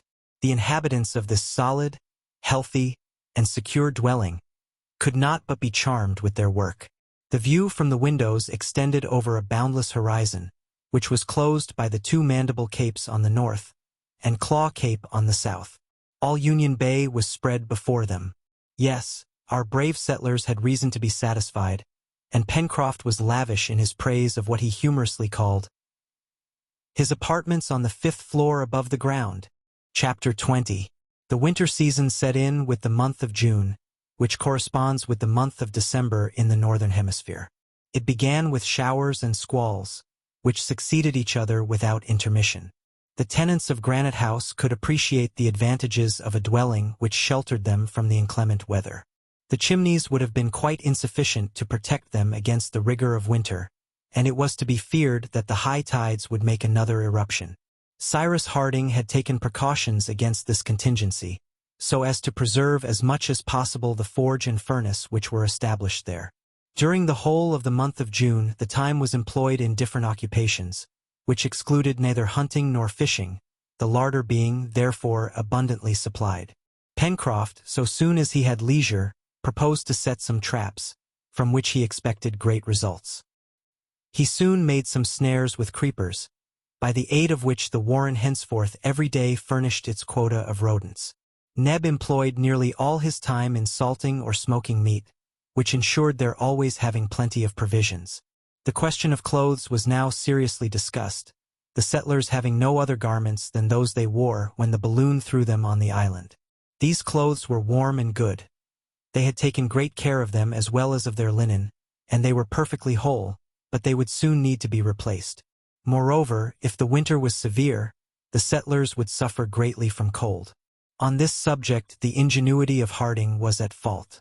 They must provide for their most pressing wants, settle their dwelling, and lay in a store of food. Thus the cold might come upon them before the question of clothes had been settled. They must therefore make up their minds to pass this first winter without additional clothing. When the fine season came round again, they would regularly hunt those musmons which had been seen on the expedition to Mount Franklin, and the wool once collected, the engineer would know how to make it into strong warm stuff. How? He would consider. "Well, we are free to roast ourselves at Granite House," said Pencroft. "There are heaps of fuel, and no reason for sparing it. Besides," added Gideon Spilett, "Lincoln Island is not situated under a very high latitude, and probably the winters here are not severe. Did you not say, Cyrus, that this 35th parallel corresponded to that of Spain in the other hemisphere?" "Doubtless," replied the engineer. "But some winters in Spain are very cold, no want of snow and ice, and perhaps Lincoln Island is just as rigorously tried. However, it is an island, and as such, I hope that the temperature will be more moderate." "Why, Captain?" asked Herbert. "Because the sea, my boy, may be considered as an immense reservoir, in which is stored the heat of the summer. When winter comes, it restores this heat, which ensures for the regions near the ocean a medium temperature, less high in summer, but less low in winter." "We shall prove that," replied Pencroft. "But I don't want to bother myself about whether it will be cold or not. One thing is certain, that is that the days are already short, and the evenings long. Suppose we talk about the question of light." "Nothing is easier," replied Harding. "To talk about?" asked the sailor. "To settle. And when shall we begin?" "Tomorrow, by having a seal hunt." "To make candles?" Yes. Such was the engineer's project, and it was quite feasible, since he had lime and sulfuric acid, while the amphibians of the islet would furnish the fat necessary for the manufacture. They were now at the 4th of June. It was Whit-Sunday, and they agreed to observe this feast. All work was suspended, and prayers were offered to heaven. But these prayers were now thanksgivings. The settlers in Lincoln Island were no longer the miserable castaways thrown on the islet. They asked for nothing more, they gave thanks. The next day, the 5th of June, in rather uncertain weather, they set out for the islet. They had to profit by the low tide to cross the channel, and it was agreed that they would construct, for this purpose as well as they could, a boat which would render communication so much easier, and would also permit them to ascend the Mercy, at the time of their grand exploration of the southwest of the island, which was put off till the first fine days. The seals were numerous, and the hunters, armed with their iron-tipped spears, easily killed half a dozen. Neb and Pencroft skinned them, and only brought back to Granite House their fat and skin, this skin being intended for the manufacture of boots. The result of the hunt was this: nearly 300 pounds of fat, all to be employed in the fabrication of candles. The operation was extremely simple, and if it did not yield absolutely perfect results, they were at least very useful. Cyrus Harding would only have had at his disposal sulfuric acid, But by heating this acid with the neutral fatty bodies he could separate the glycerin. Then from this new combination, he easily separated the olein, the margarine, and the stearin by employing boiling water. But to simplify the operation, he preferred to saponify the fat by means of lime. By this he obtained a calcareous soap, easy to decompose by sulfuric acid, which precipitated the lime into the state of sulfate and liberated the fatty acids. From these three acids, oleic, margaric, and stearic, the first, being liquid, was driven out by a sufficient pressure. As to the two others, they formed the very substance of which the candles were to be molded. This operation did not last more than 24 hours. The wicks, after several trials, were made of vegetable fibers and dipped in the liquefied substance. They formed regular stearic candles, molded by the hand, which only wanted whiteness and polish. They would not doubtless have the advantages of the wicks, which are impregnated with boracic acid, and which vitrify as they burn and are entirely consumed, but Cyrus Harding having manufactured a beautiful pair of snuffers, these candles would be greatly appreciated during the long evenings in Granite House. During this month there was no want of work in the interior of their new dwelling. The joiners had plenty to do. They improved their tools, which were very rough, and added others also. Scissors were made among other things, and the settlers were at last able to cut their hair, and also to shave or at least trim their beards. Herbert had none, Neb but little, but their companions were bristling in a way which justified the making of the said scissors. The manufacture of a handsaw cost infinite trouble, but at last an instrument was obtained which, when vigorously handled, could divide the ligneous fibers of the wood. They then made tables, seats, cupboards, to furnish the principal rooms, and bedsteads, of which all the bedding consisted of grass mattresses. The kitchen, with its shelves on which rested the cooking utensils, its brick stove, looked very well, and Neb worked away there as earnestly as if he was in a chemist's laboratory. But the joiners had soon to be replaced by carpenters. In fact, the waterfall created by the explosion rendered the construction of two bridges necessary, one on Prospect Heights, the other on the shore. Now the plateau and the shore were transversely divided by a watercourse, which had to be crossed to reach the northern part of the island.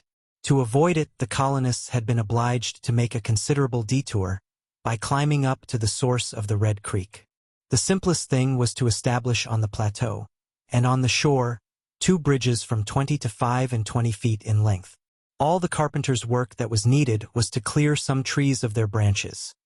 This was a business of some days. Directly the bridges were established, Neb and Pencroft profited by them to go to the oyster bed which had been discovered near the downs. They dragged with them a sort of rough cart, which replaced the former inconvenient hurdle, and brought back some thousands of oysters, which soon increased among the rocks and formed a bed at the mouth of the Mersey. These mollusks were of excellent quality, and the colonists consumed some daily. It has been seen that Lincoln Island, although its inhabitants had as yet only explored a small portion of it, already contributed to almost all their wants. It was probable that if they hunted into its most secret recesses, in all the wooded part between the Mersey and Reptile Point, they would find new treasures. The settlers in Lincoln Island had still one privation. There was no want of meat, nor of vegetable products. Those ligneous roots which they had found, when subjected to fermentation, gave them an acid drink which was preferable to cold water.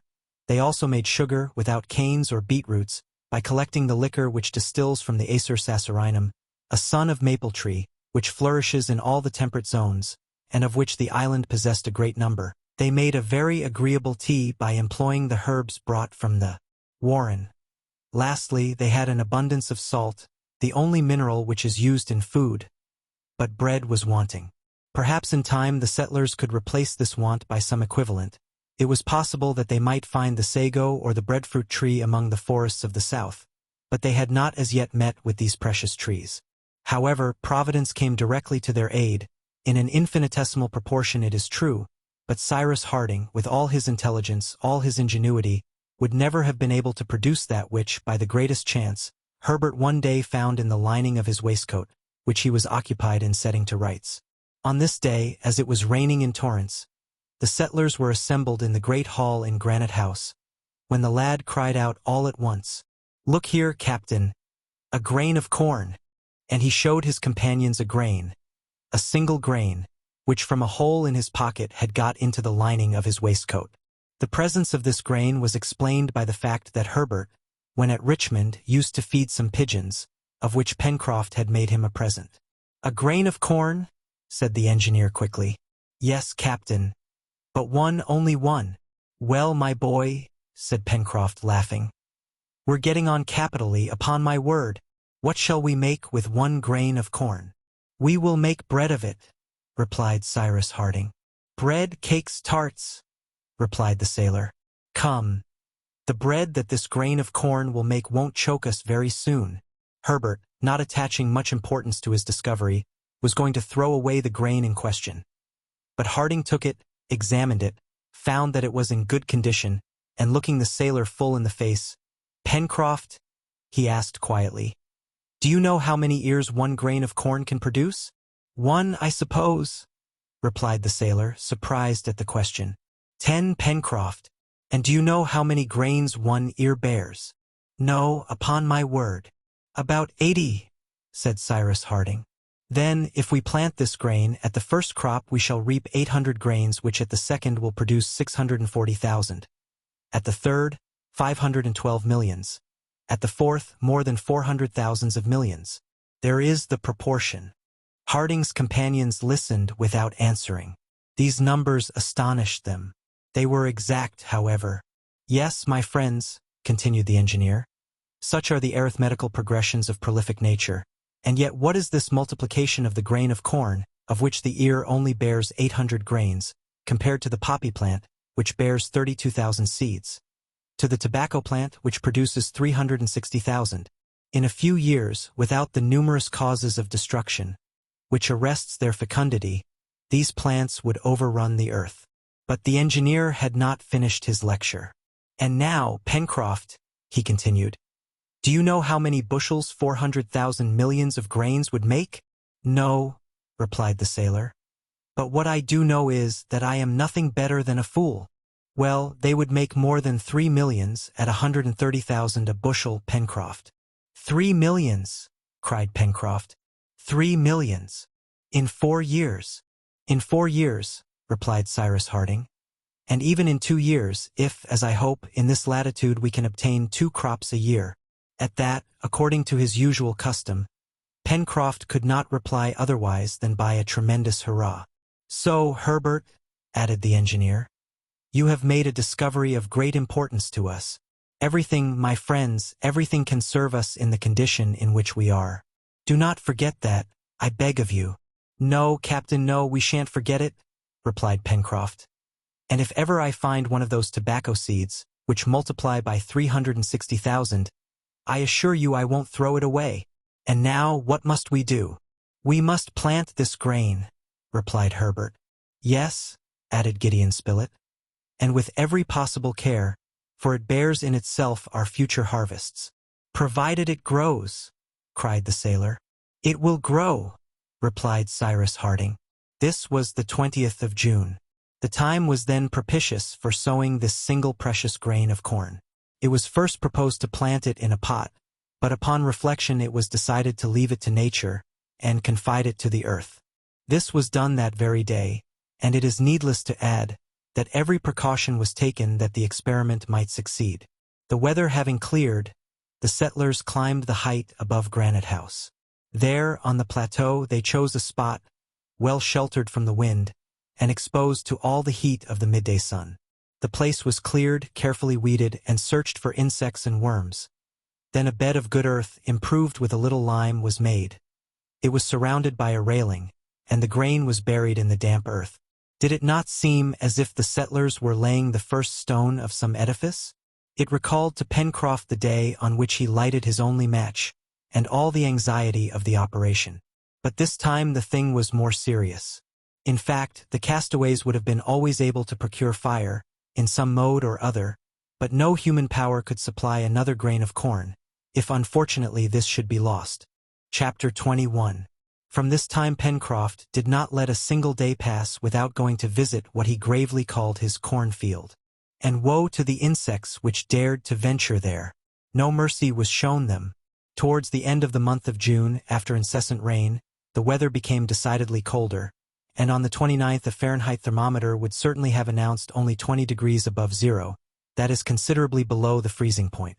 The next day, the 30th of June, the day which corresponds to the 31st of December in the northern year, was a Friday.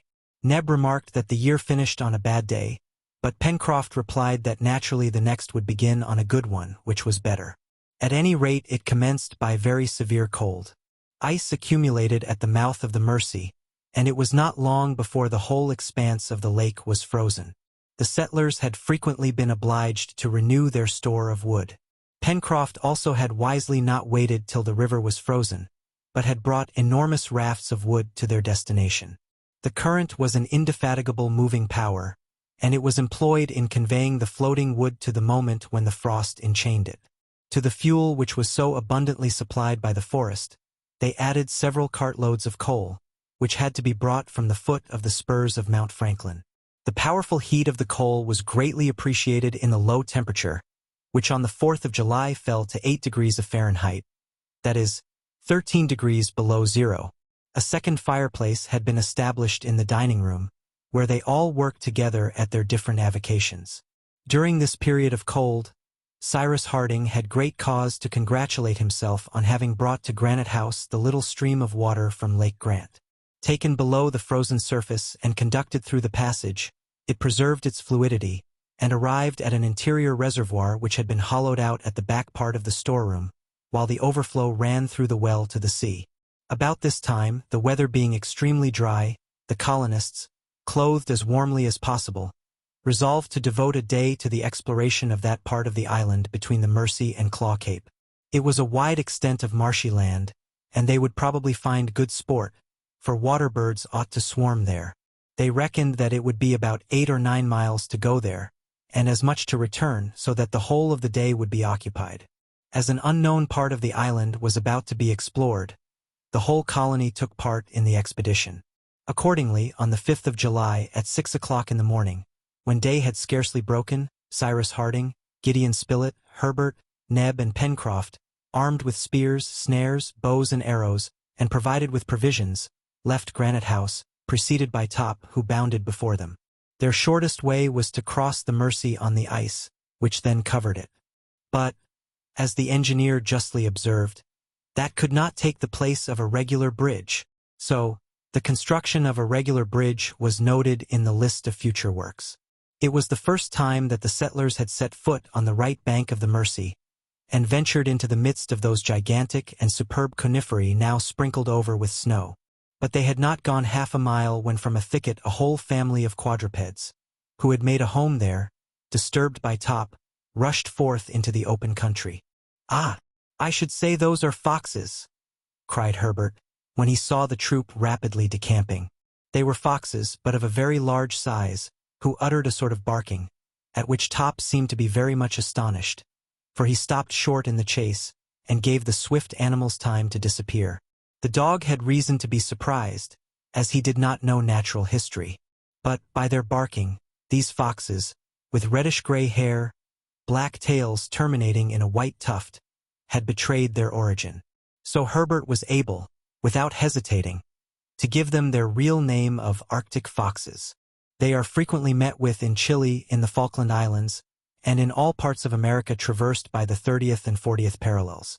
Herbert much regretted that Top had not been able to catch one of these carnivora. "Are they good to eat?"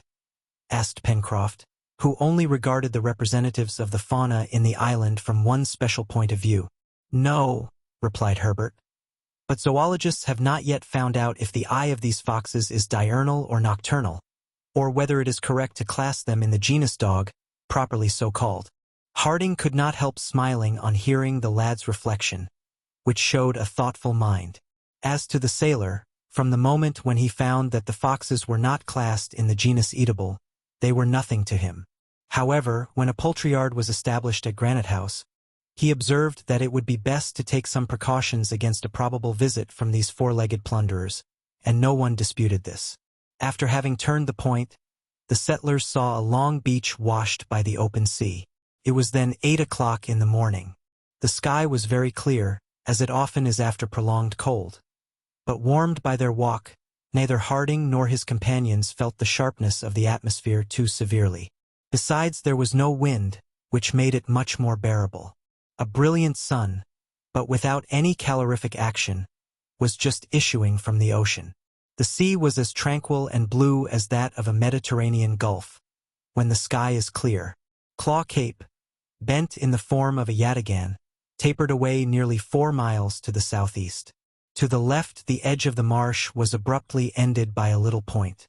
Certainly, in this part of Union Bay, which nothing sheltered from the open sea, not even a sandbank, ships beaten by the east winds would have found no shelter.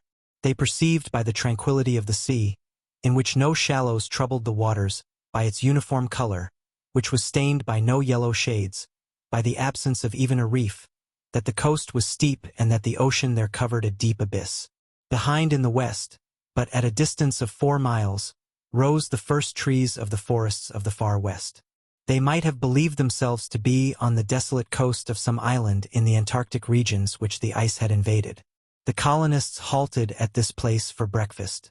A fire of brushwood and dried seaweed was lighted, and Neb prepared the breakfast of cold meat, to which he added some cups of Oswego tea. While eating, they looked around them.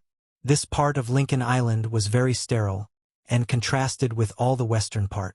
The reporter was thus led to observe that if chance had thrown them at first on the shore, they would have had but a deplorable idea of their future domain.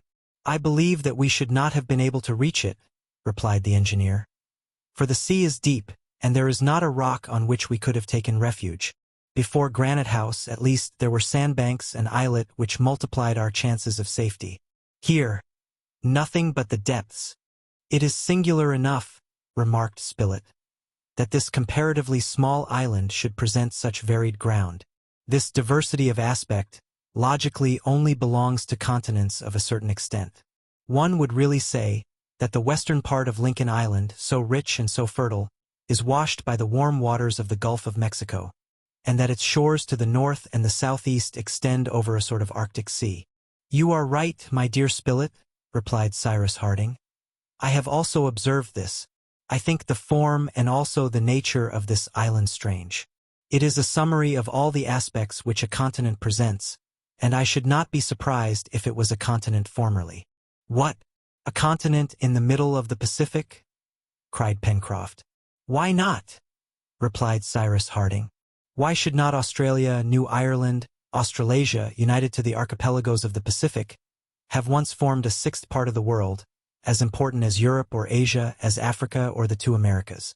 To my mind, it is quite possible that all these islands, emerging from this vast ocean, are but the summits of a continent, now submerged, but which was above the waters at a prehistoric period." "As the Atlantis was formerly," replied Herbert. "Yes, my boy. If, however, it existed. And would Lincoln Island have been a part of that continent?" asked Pencroft. "It is probable," replied Cyrus Harding, "and that would sufficiently explain the variety of productions which are seen on its surface, and the great number of animals which still inhabit it," added Herbert. "Yes, my boy," replied the engineer, "and you furnish me with an argument to support my theory. It is certain, after what we have seen, that animals are numerous in this island, and what is more strange, that the species are extremely varied. There is a reason for that, and to me it is that Lincoln Island may have formerly been a part of some vast continent which had gradually sunk below the Pacific." "Then, some fine day," said Pencroft, who did not appear to be entirely convinced, "the rest of this ancient continent may disappear in its turn, and there will be nothing between America and Asia." "Yes," replied Harding, "there will be new continents which millions and millions of animalculae are building at this moment." "And what are these masons?" asked Pencroft. "Coral insects," replied Cyrus Harding. "By constant work they made the island of Clermont-Tonnerre and numerous other coral islands in the Pacific Ocean.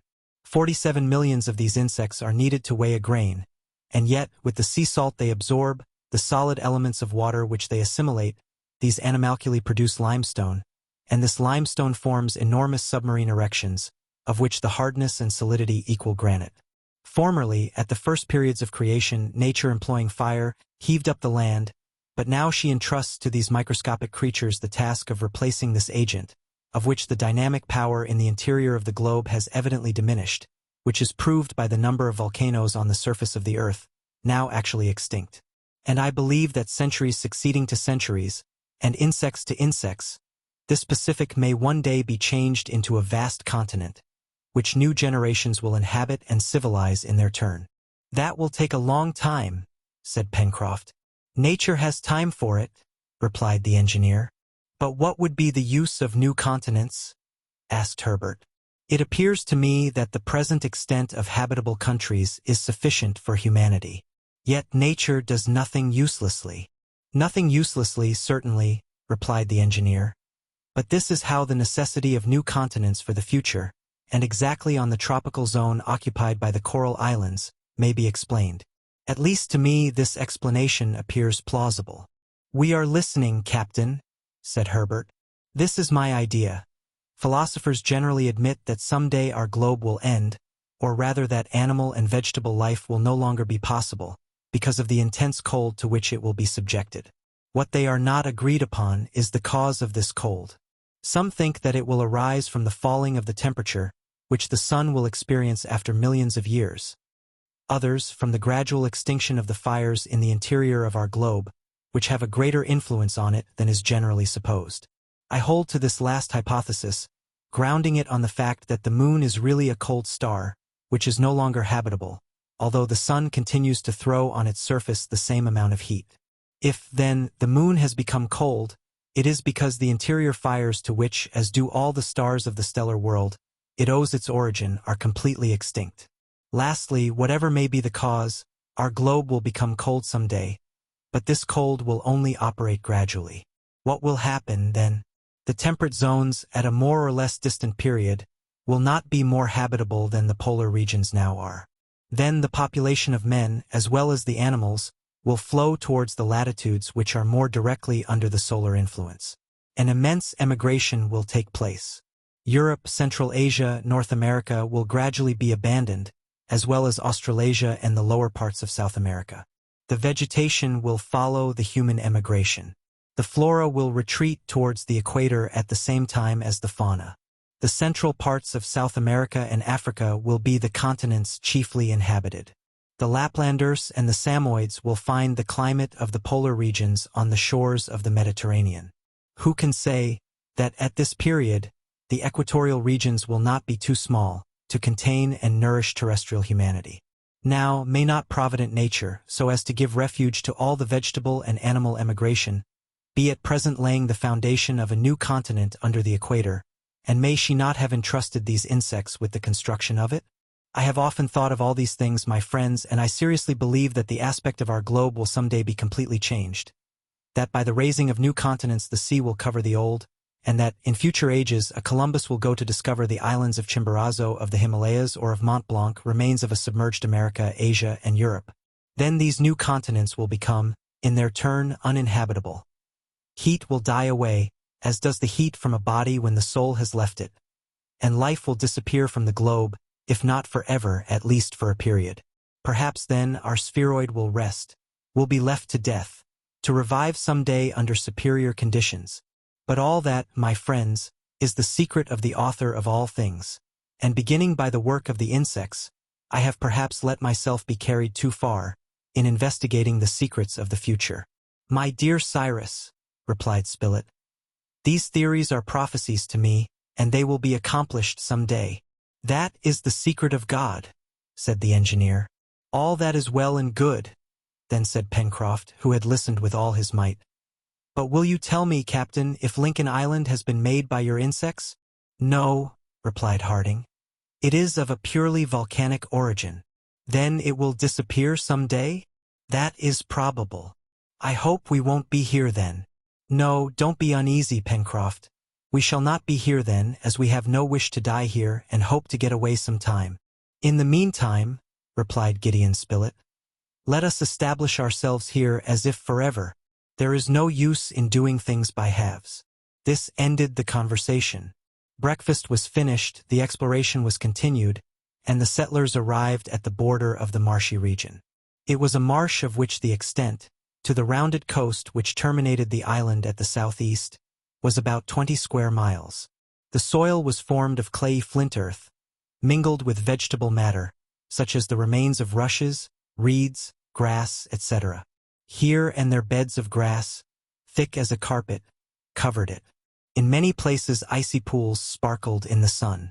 Neither rain nor any river, increased by a sudden swelling, could supply these ponds. They therefore naturally concluded that the marsh was fed by the infiltrations of the soil, and it was really so. It was also to be feared that during the heat miasmas would arise, which might produce fevers. Above the aquatic plants, on the surface of the stagnant water, fluttered numbers of birds. Wild duck, teal, snipe lived there in flocks, and those fearless birds allowed themselves to be easily approached. One shot from a gun would certainly have brought down some dozen of the birds. They were so close together. The explorers were, however, obliged to content themselves with bows and arrows. The result was less, but the silent arrow had the advantage of not frightening the birds, while the noise of firearms would have dispersed them to all parts of the marsh. The hunters were satisfied, for this time, with a dozen ducks, which had white bodies with a band of cinnamon, a green head, wings black, white, and red, and flattened beak. Herbert called them tatterns. Top helped in the capture of these birds, whose name was given to this marshy part of the island. The settlers had here an abundant reserve of aquatic game. At some future time they meant to explore it more carefully, and it was probable that some of the birds there might be domesticated, or at least brought to the shores of the lake so that they would be more within their reach. About 5 o'clock in the evening Cyrus Harding and his companions retraced their steps to their dwelling by traversing Tattern's fens, and crossed the Mersey on the ice bridge. At 8 in the evening they all entered Granite House. Chapter 22. This intense cold lasted till the 15th of August, without, however, passing the degree of Fahrenheit already mentioned. When the atmosphere was calm, the low temperature was easily borne. But when the wind blew, the poor settlers, insufficiently clothed, felt it severely. Pencroft regretted that Lincoln Island was not the home of a few families of bears rather than of so many foxes and seals. "Bears," said he, "are generally very well dressed, and I ask no more than to borrow for the winter the warm cloaks which they have on their backs." "But," replied Neb, laughing, "perhaps the bears would not consent to give you their cloaks, Pencroft. These beasts are not St. Martin's." "We would make them do it, Neb, we would make them," replied Pencroft in quite an authoritative tone. But these formidable carnivora did not exist in the island, or at any rate they had not yet shown themselves. In the meanwhile Herbert, Pencroft, and the reporter occupied themselves with making traps on Prospect Heights and at the border of the forest. According to the sailor, any animal, whatever it was, would be a lawful prize, and the rodents or carnivora which might get into the new snares would be well received at Granite House. The traps were besides extremely simple, being pits dug in the ground, a platform of branches and grass above, which concealed the opening, and at the bottom some bait, the scent of which would attract animals. It must be mentioned also that they had not been dug at random, but at certain places where numerous footprints showed that quadrupeds frequented the ground. They were visited every day, and at 3 different times during the first days, specimens of those Antarctic foxes which they had already seen on the right bank of the Mersey were found in them. "Why, there are nothing but foxes in this country," cried Pencroft, when for the 3rd time he drew one of the animals out of the pit. Looking at it in great disgust, he added, "Beasts which are good for nothing." "Yes," said Gideon Spilett, "they are good for something. And what is that? To make bait to attract other creatures." The reporter was right, and the traps were henceforward baited with the foxes' carcasses. The sailor had also made snares from the long tough fibers of a certain plant, and they were even more successful than the traps. Rarely a day passed without some rabbits from the warren being caught. It was always rabbit, but Neb knew how to vary his sauces, and the settlers did not think of complaining. However, once or twice in the 2nd week of August, the traps supplied the hunters with other animals more useful than foxes, namely, several of those small wild boars which had already been seen to the north of the lake. Pencroft had no need to ask if these beasts were eatable. He could see that by their resemblance to the pig of America and Europe. "But these are not pigs," said Herbert to him. "I warn you of that, Pencroft." "My boy," replied the sailor, bending over the trap and drawing out one of these representatives of the family of sus by the little appendage which served it as a tail. "Let me believe that these are pigs." "Why?" "Because that pleases me." "Are you very fond of pig then, Pencroft?" "I am very fond of pig," replied the sailor, "particularly of its feet, and if it had 8 instead of 4 I should like it twice as much." As to the animals in question, they were peccaries belonging to one of the 4 species which are included in the family, and they were also of the species of tajaku, recognizable by their deep color and the absence of those long teeth with which the mouths of their congeners are armed. These peccaries generally live in herds, and it was probable that they abounded in the woody parts of the island. At any rate, they were eatable from head to foot, and Pencroft did not ask more from them. Towards the 15th of August, the state of the atmosphere was suddenly moderated by the wind shifting to the northwest. The temperature rose some degrees, and the accumulated vapor in the air was not long in resolving into snow. All the island was covered with a sheet of white, and showed itself to its inhabitants under a new aspect. The snow fell abundantly for several days, and it soon reached a thickness of 2 feet. The wind also blew with great violence, and at the height of Granite House the sea could be heard thundering against the reefs. In some places the wind, eddying round the corners, formed the snow into tall whirling columns, resembling those waterspouts which turn round on their base, and which vessels attack with a shot from a gun. However, the storm, coming from the northwest, blew across the island, and the position of Granite House preserved it from a direct attack. But in the midst of this snowstorm, as terrible as if it had been produced in some polar country, neither Cyrus Harding nor his companions could, notwithstanding their wish for it, venture forth, and they remained shut up for 5 days, from the 20th to the 25th of August. They could hear the tempest raging in Jacamar Wood, which would surely suffer from it. Many of the trees would no doubt be torn up by the roots, but Pencroft consoled himself by thinking that he would not have the trouble of cutting them down. "The wind is turning woodman, let it alone," he repeated. Besides, there was no way of stopping it if they had wished to do so. How grateful the inhabitants of Granite House then were to heaven for having prepared for them this solid and immovable retreat. Cyrus Harding had also his legitimate share of thanks, but after all it was nature who had hollowed out this vast cavern, and he had only discovered it. There all were in safety, and the tempest could not reach them. If they had constructed a house of bricks and wood on Prospect Heights, it certainly would not have resisted the fury of this storm. As to the chimneys, it must have been absolutely uninhabitable, for the sea, passing over the islet, would beat furiously against it. But here, in Granite House, in the middle of a solid mass, over which neither the sea nor air had any influence, there was nothing to fear. During these days of seclusion the settlers did not remain inactive. There was no want of wood, cut up into planks, in the storeroom, and little by little they completed their furnishing, constructing the most solid of tables and chairs, for material was not spared. Neb and Pencroft were very proud of this rather heavy furniture, which they would not have changed on any account. Then the carpenters became basket makers, and they did not succeed badly in this new manufacture. At the point of the lake which projected to the north, they had discovered an osier bed in which grew a large number of purple osiers.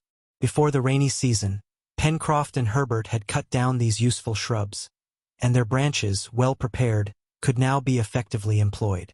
The first attempts were somewhat crude, but in consequence of the cleverness and intelligence of the workmen, by consulting and recalling the models which they had seen, and by emulating each other, the possessions of the colony were soon increased by several baskets of different sizes. The storeroom was provided with them, and in special baskets Neb placed his collection of rhizomes, stone pine almonds, etc. During the last week of the month of August the weather moderated again. The temperature fell a little, and the tempest abated.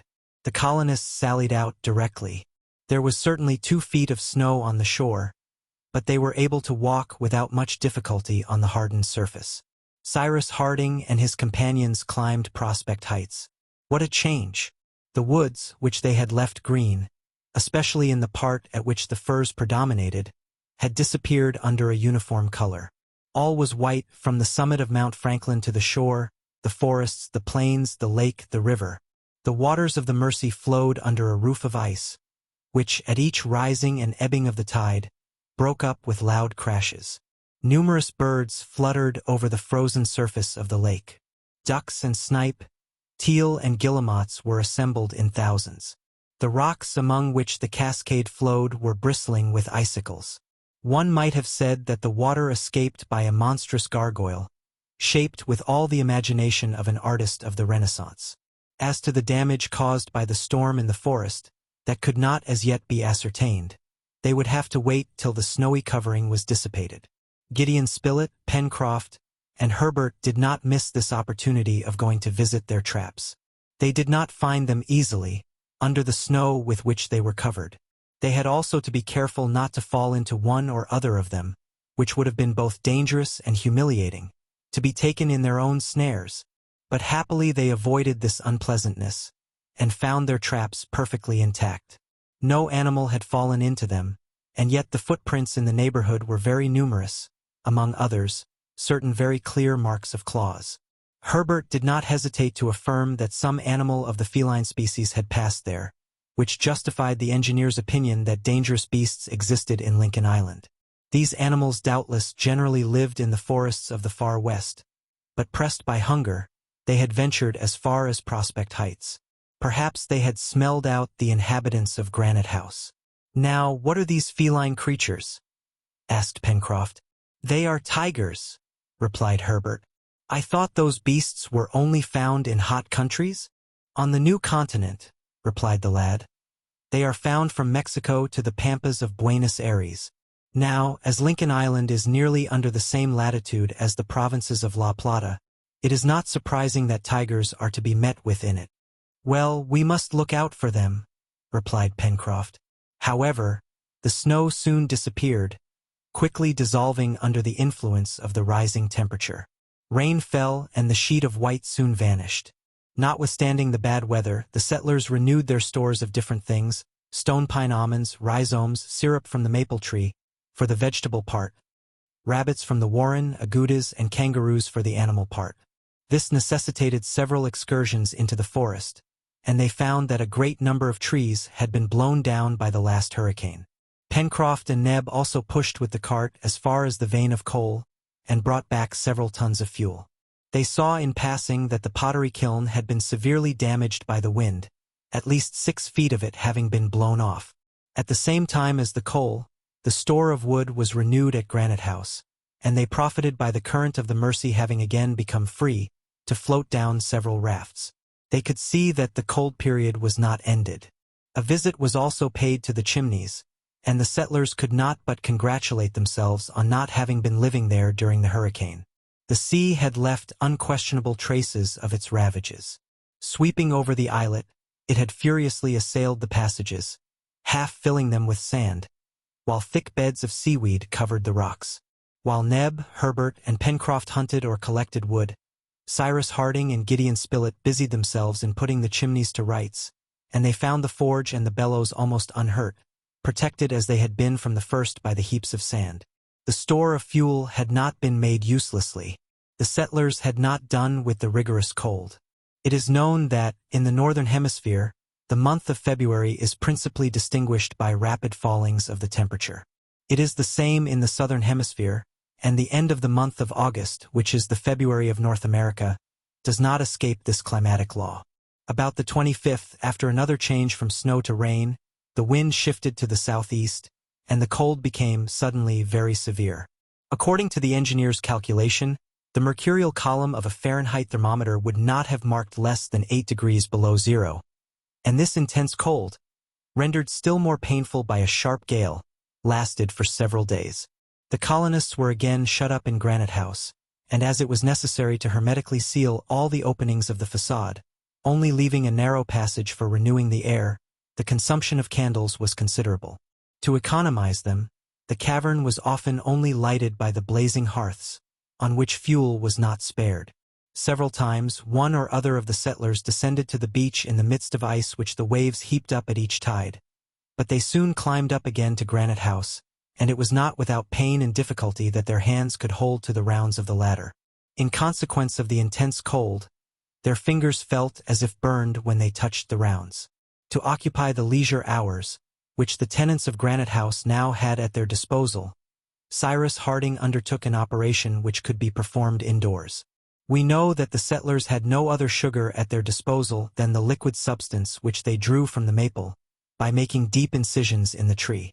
They contented themselves with collecting this liquor in jars and employing it in this state for different culinary purposes, and the more so, as on growing old, this liquid began to become white and to be of a syrupy consistence. But there was something better to be made of it, and one day Cyrus Harding announced that they were going to turn into refiners. "Refiners," replied Pencroft. "That is rather a warm trade, I think." "Very warm," answered the engineer. "Then it will be seasonable," said the sailor.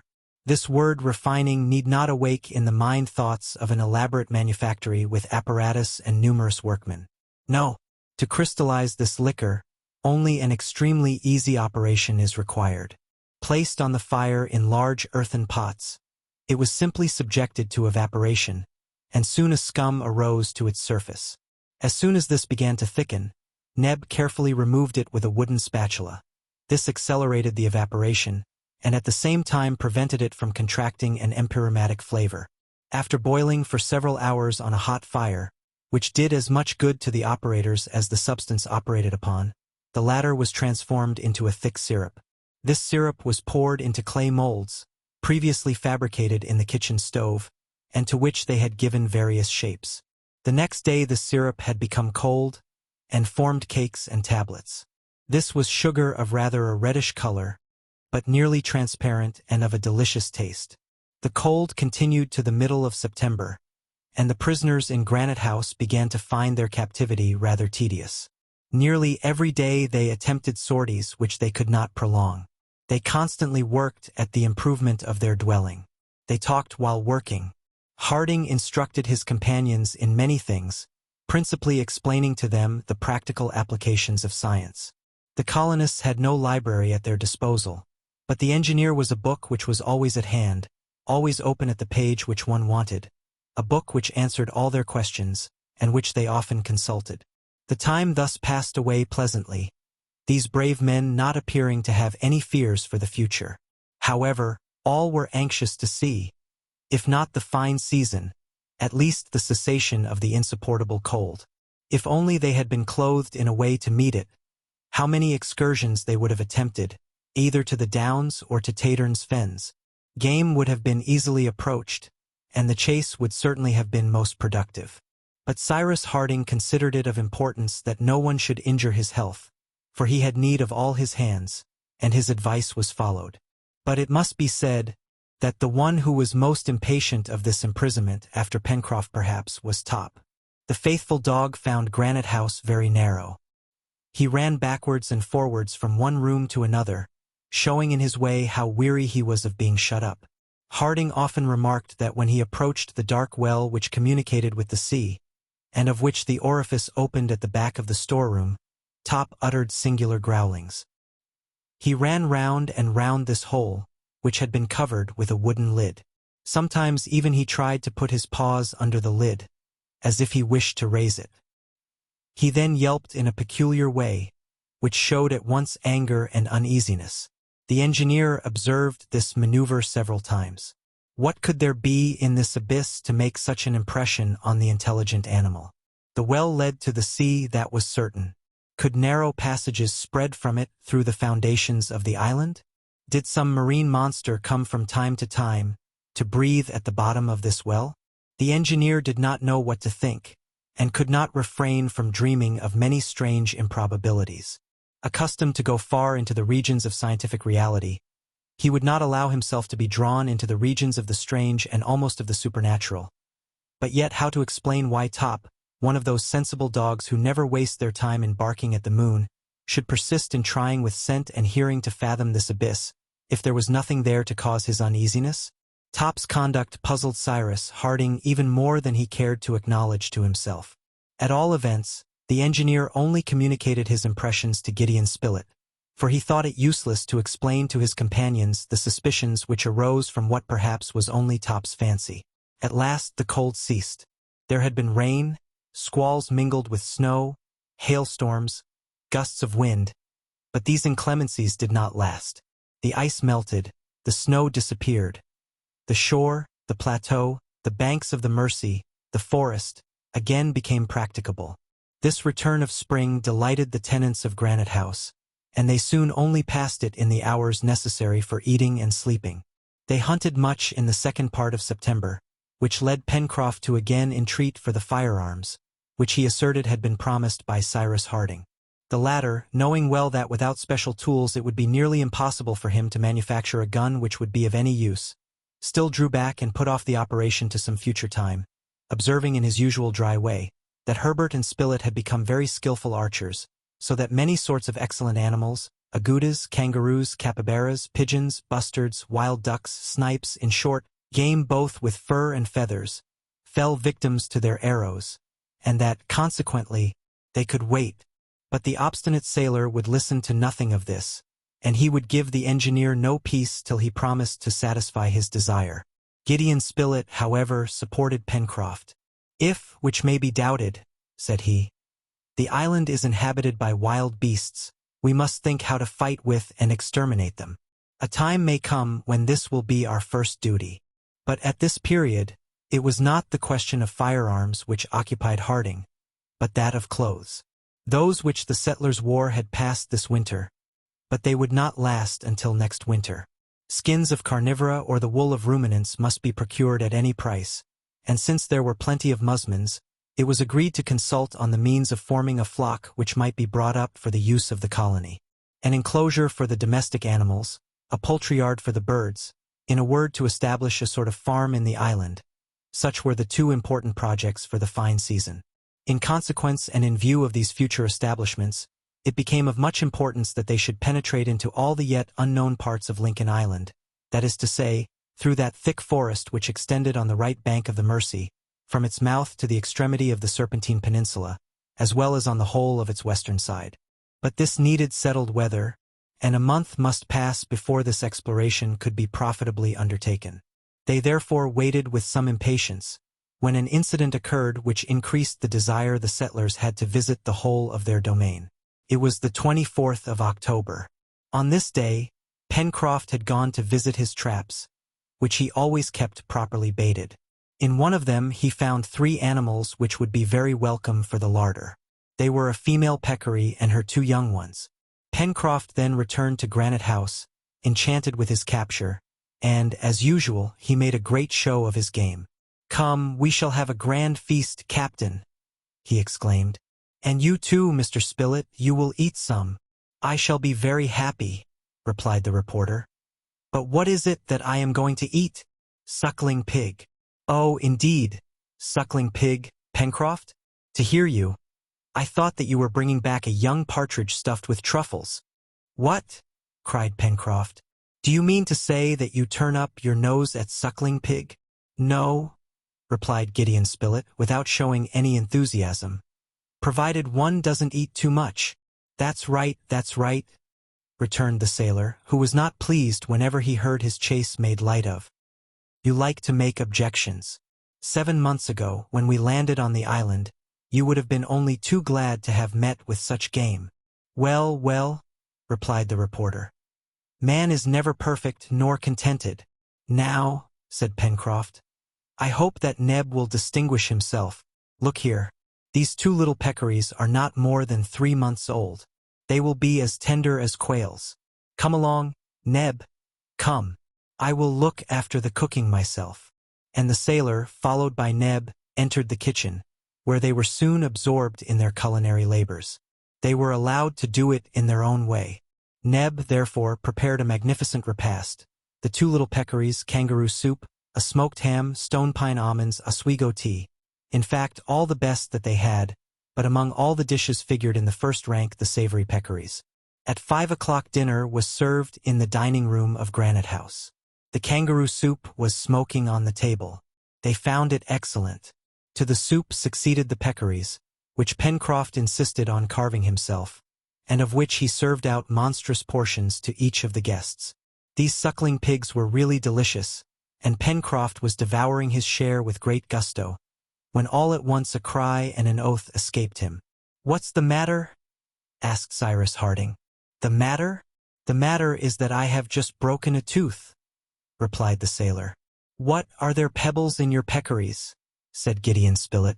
"I suppose so," replied Pencroft, drawing from his lips the object which had cost him a grinder.